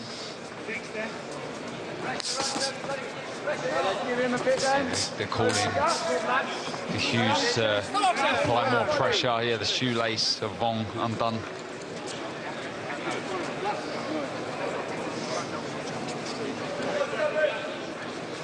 This all part of the build-up in fight week. These fights tagged on to the end of the boxers' workouts. 6 fights on the big show next door, Wembley Stadium, Saturday night, topped, of course, by the IBF heavyweight showdown between Dubois and AJ, as Vong gets onto the front foot once again now. What a night that is going to be. Saturday night is going to be electric, the atmosphere. Oh, look at this from Hughes. Tremendous desire shown once again. So impressive.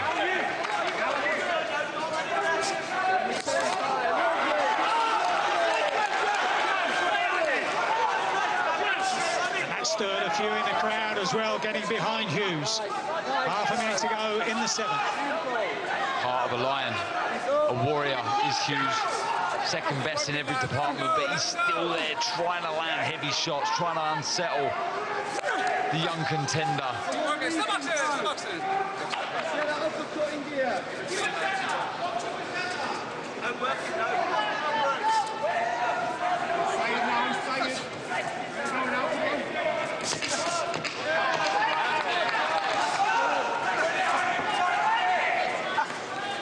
Keep working, lad. Keep working.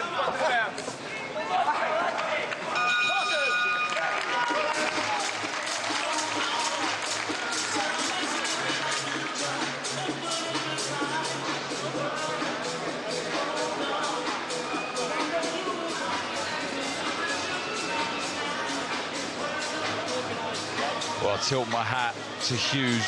What a tough man. When you thought the fight was completely out of the man, comes rallying back. Good defensive skills, I must say, from Vong, avoiding the shots, but the desire, the intent from Hughes, so impressive. Way down on the cards in this contest. He knows the end is close now and giving us a final flurry of shots. 10 seconds. Seconds out. 8 and last round.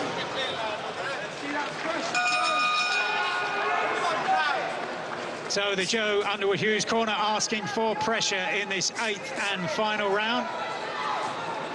1 or 2 successes in the 7th for Hughes. And now a chance for Vong to close out the fight in style, but again Hughes gets on the front foot. Yeah, good pressure from Hughes, but some good work off the ropes from Vong.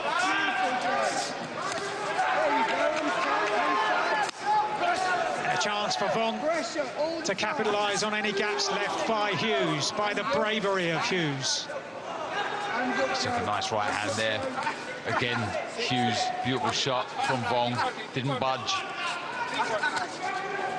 Hughes at all. Looks to work the angles himself. Nice little skip to the right from Hughes, working the body. I'd like to have seen that a bit more from Vong, actually. Some more work to the body. Oh, good right hand again from Hughes. Pushing, probing, trying right to the end, Joe Underwood Hughes.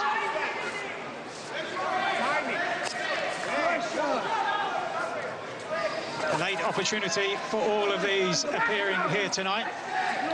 And for Vong also, who maybe, even though he was about to fight in 10 days' time, he's not at his absolute sharpest here tonight. Took another beautiful right hand again. Hughes, it was a long left hook. Found home for that right hand again. Good footwork from Vong, but again, I've mentioned it numerous times, the toughness of Hughes. So impressive.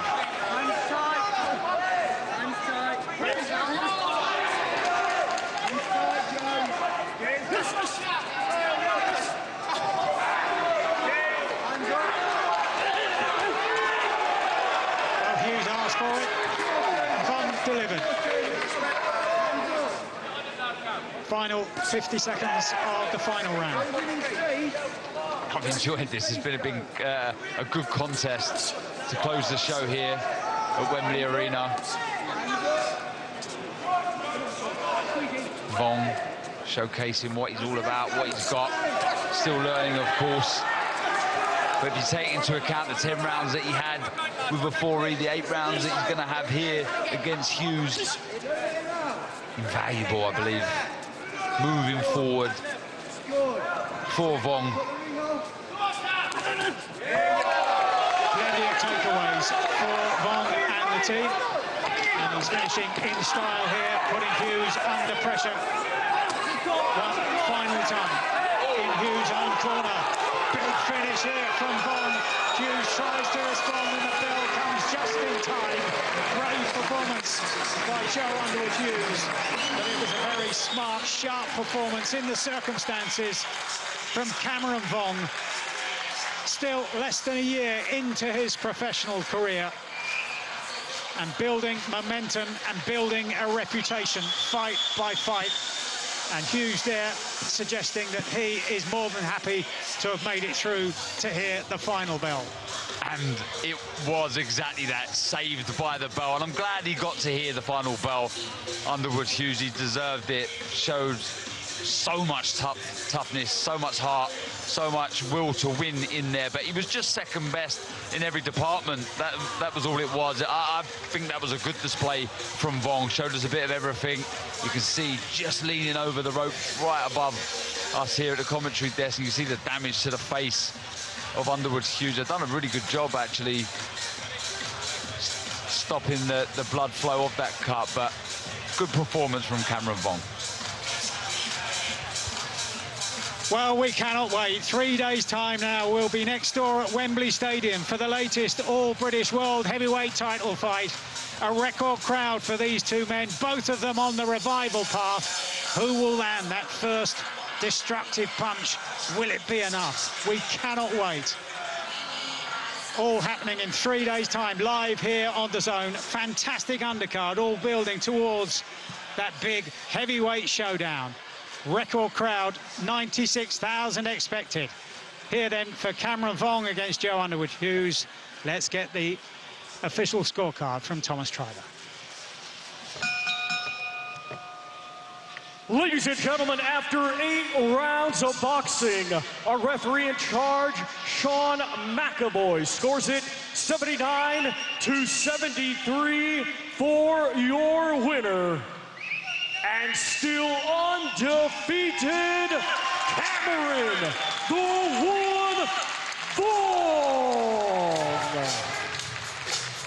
So the gameness of Joe Underwood Hughes is rewarded by the referee with a single round, but a comprehensive, emphatic win for this young man, 22-year-old Cameron Vong, making it 6 straight wins inside his first year in the professional ranks.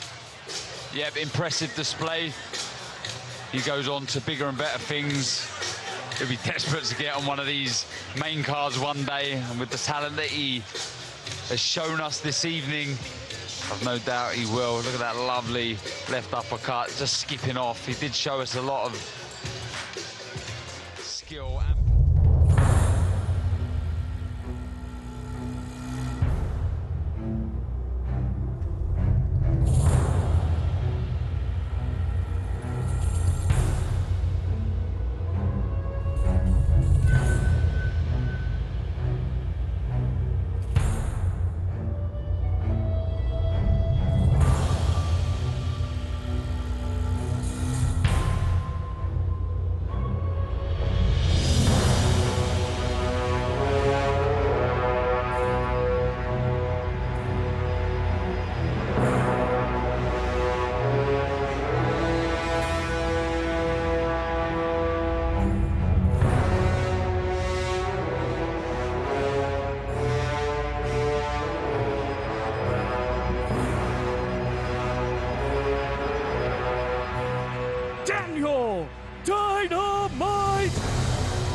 Opportunities like this, especially so early on in your career? It's massive, you know, getting used to these bright lights.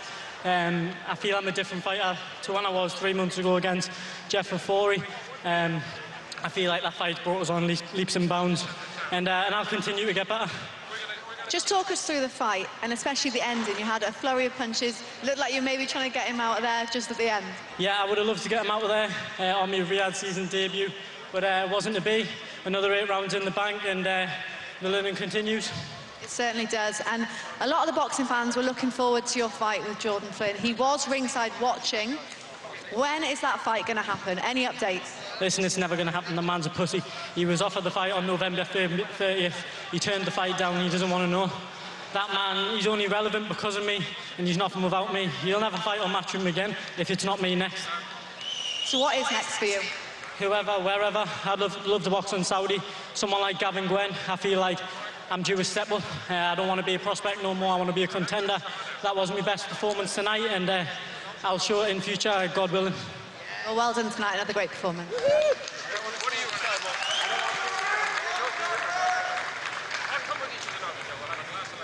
I like that. Strong words there from young Cameron Vong. A good performance behind us, and I think everyone...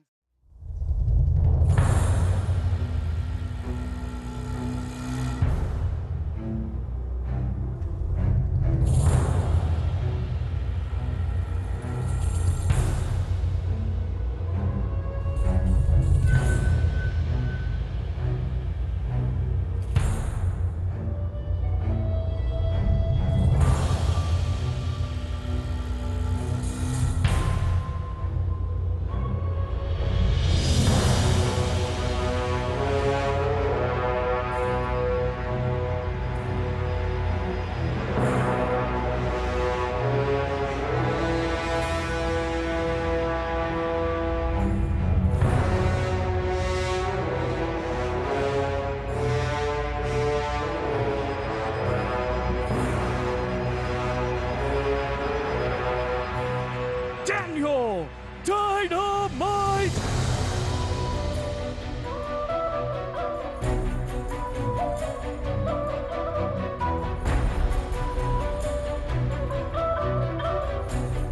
Anthony Joshua!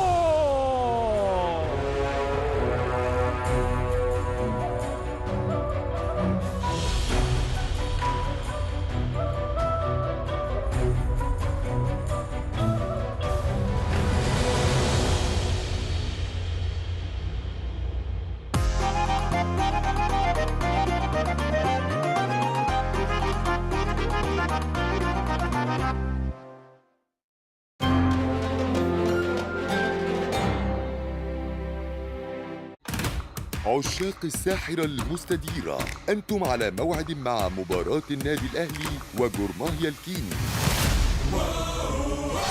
في إياب دور 32 لدوري أبطال إفريقيا، ومتابعة حية عقب اللقاء لاحتفالية تتويج النادي الأهلي بطلاً للدوري المصري موسم 23-24 ضمن حلقة خاصة من الكورة مع فايق السبت 7 مساء على NBC مصر. في سؤال مجنني يا مان، هنعمل ايه النهارده مع الشاب خالد؟ كنت قد ايه بتتقهر من الفرص اللي بتضيع عليك. شاب خالد انت فاهمنا؟ انت ما بقتش ناجح زي الاول. عندك كمبيوتر؟ هذا عالمي ولا مش عالمي؟ عالمي. بيت السعد السبت 9 مساء على NBC مصر.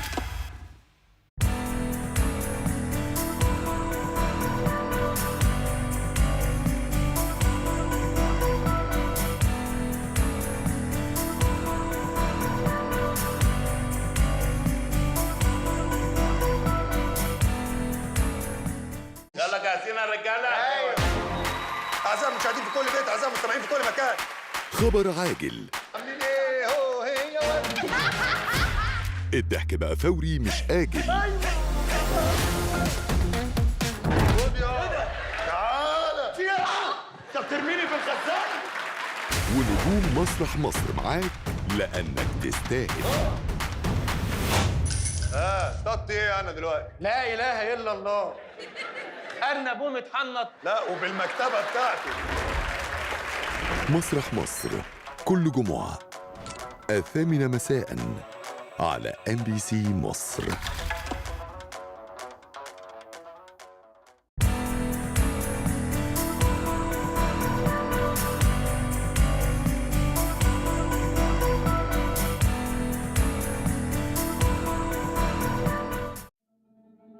سمعت اللي انت مخبياه عليا وعايز تعترفي بيه. للقلوب أعين. انت عيشتني حلم جميل حتى لو كان كله كده.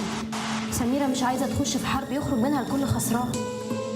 انت مشكلتك انك بقيتي عايزة كل حاجة. اخرس. قد تبصروا ما لا نراه. حبيبتي اللي عامل عاملة بيبقى على راسه بطحة. انا بس خايفة عليكي لا تكون انت مش قد السر اللي انت مخبياه.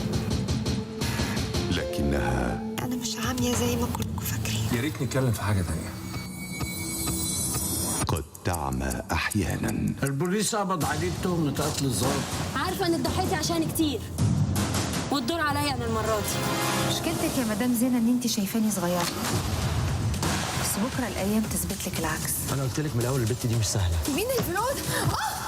ما تفرحيش قوي كده، مش هسيبك تشمتي فيا تاني. اللعبة خلصت، ما بقاش من حقنا أي حاجة من اللي حلمنا بيها. عيون القلب من الأحد إلى الخميس 4 عصراً على MBC مصر.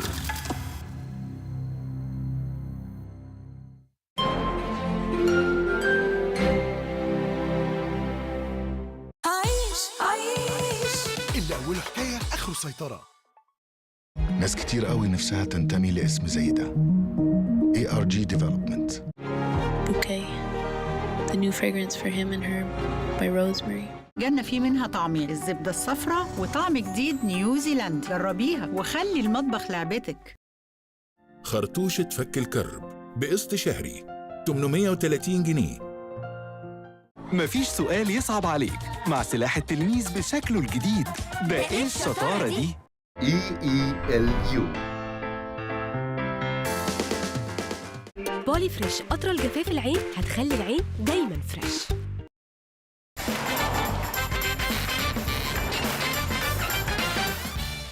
سنسوداين مفعول سريع بيخفف ألم حساسية الأسنان في 60 ثانية. BTC مضمون بأمانته بغلافه الآمن وخدماته الأأمن. ده مش أي دهب، ده أصل الدهب.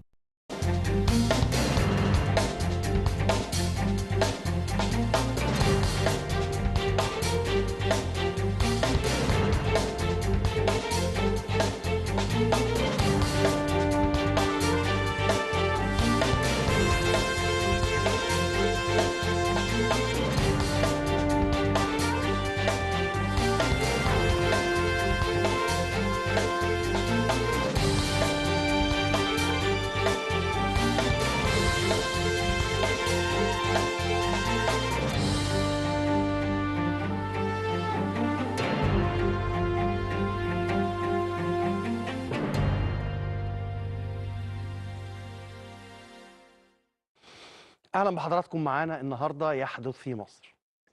لما بيدخل عليك ابنك او بنتك اختك اخوك، لما بيدخل عليك حد انت بتحبه وبيبقى جاي وهو يعني ايه منصور، محقق انجاز كبير، عامل نجاح كبير، بتسيب كل اللي في ايدك وتفضي نفسك وتفرغ وقتك تماما علشان تقعد معاه. تقعد معاه لانك سعيد بيه، لانه نجاحه ده انت بتبقى حاسس انه نجاح ليك انت. أتصور إنه ضيوفنا اللي موجودين معانا النهارده ينطبق عليهم الموضوع ده، ينطبق عليهم إن إحنا قلنا لهم تقدروا تنورونا وتشرفونا، فلما قالوا لنا هنجيلك سيبنا كل اللي في إيدينا وقررنا إنه ده يبقى ضمن حلقة خاصة جدا من برنامج يحدث في مصر. الأبطال دول أبطال من معدن أصيل بغض النظر عن المعادن اللي معمولة منها الميداليات اللي هم حازوها. معدن أصيل لأنهم كل واحد فيهم كان عارف هو رايح يعمل ايه، كل واحد فيهم دفع ثمن الجايزه او الميداليه تعب وارهاق وتدريب والتزام، وكل واحد منهم ينطبق عليهم زي ما قلت لحضراتكم ان احنا في وسط عارفين المثل العربي بتاع في الليله الظلماء يفتقد البدر، هم البدر، لانه احنا رغم صعوباتنا الكتير على المستوى الداخلي ورغم صعوباتنا الكتير اكتر واكتر واكتر واكتر على مستوى كل العالم واللي بيحصل حوالينا، إلا إن هم لما كسبوا الجوائز، لما حققوا التفوق، لأنه الميداليات هي عنوان للتفوق بس، هي رمز التفوق ده، لكن هم لما حققوا التفوق ده قدام نفسهم وقدام العالم كله وقدام المنافسين معاهم، إحنا حسينا نفسنا إن إحنا اللي حققنا نفس الإنجاز ده ونفس الانتصار ده. النهارده موجود معانا أبطال البارالمبية، وبرنامج يحدث في مصر مش بعيد ولا غريب عن الأبطال دول. احنا الحمد لله أقدر أقول وأنا مرتاح يعني إنه عندنا سجل تلفزيوني من 2016 لغاية النهاردة، وإحنا دايما بنحاول إن هم يبقوا موجودين معانا، وده إثبات عملي على الأقل فيما يخص برضه برنامج يحدث في مصر، إن إحنا مش بتوع كورة بس، إحنا مش بنهتم بس باللعبة رقم 1، إحنا بنهتم بكل نجاح أو إنجاز يحققه رياضي مصري. النهارده منورنا الكباتن، عشان اقول الكباتن بعدين نقول الاسماء كلها على بعض. رحاب رضوان، ورحاب ليها قصه طبعا موجوده معانا وهنوريها لحضراتكم. الكابتن ناديه فكري، صاحبه اكبر واهم زغروطه على المستوى الدولي، في خلال الفتره اللي احنا يعني ايه نقدر نتذكرها. ما حدش يفتكر انه دلوقتي في زغروطه على المستوى الدولي انتشرت بهذا الشكل وكانت صاحبتها البطله ناديه فكري. الكابتن محمد صبحي الاكثر هدوءا ورزانه في كل البعثات الاولمبيه على حسب ما انا سمعت. اما الدكتور صلاح الدين مصطفى فهو حسام الدين مصطفى فهو مش قاعد في الكرسي ده يعني ايه كده اعتباطا، هو قاعد في الكرسي ده لانه حجر زاويه اساسيه، كورنر ستون زي ما بيقولوا، في تحقيق هذا النجاح، في تحقيق شكل مختلف من اشكال الاداره اللي توصلك للي انت عايزه. منورنا يا فندم، سعيد جدا بوجود حضرتك معانا النهارده. منورنا كمان النهارده فاطمه محروس. ازيك يا فاطمه هانم؟ كويسه؟ كله تمام؟ بعد فاطمه على طول بقى معانا البطل محمد المنياوي اللي بيعمل مشاكل اينما حل. كويس؟ يعني احنا قبل ما نبدا دلوقتي على طول كان كل الناس بتحاول ايه تتفادى، هو هيقول حاجه تضحكهم والضحك ده يظهر بالنسبه لهم يعني مش من اتيكيت الظهور التلفزيوني، مع انه عادي جدا. منورنا يا كابتن. ومنورنا النهارده برضو في اكتر من صفه تجمعهم وفي صفات تخص بعضهم، وهي انها مثلا اول مشاركه ليها، فاول مشاركه ليها تحقق ميداليه على طول. صفاء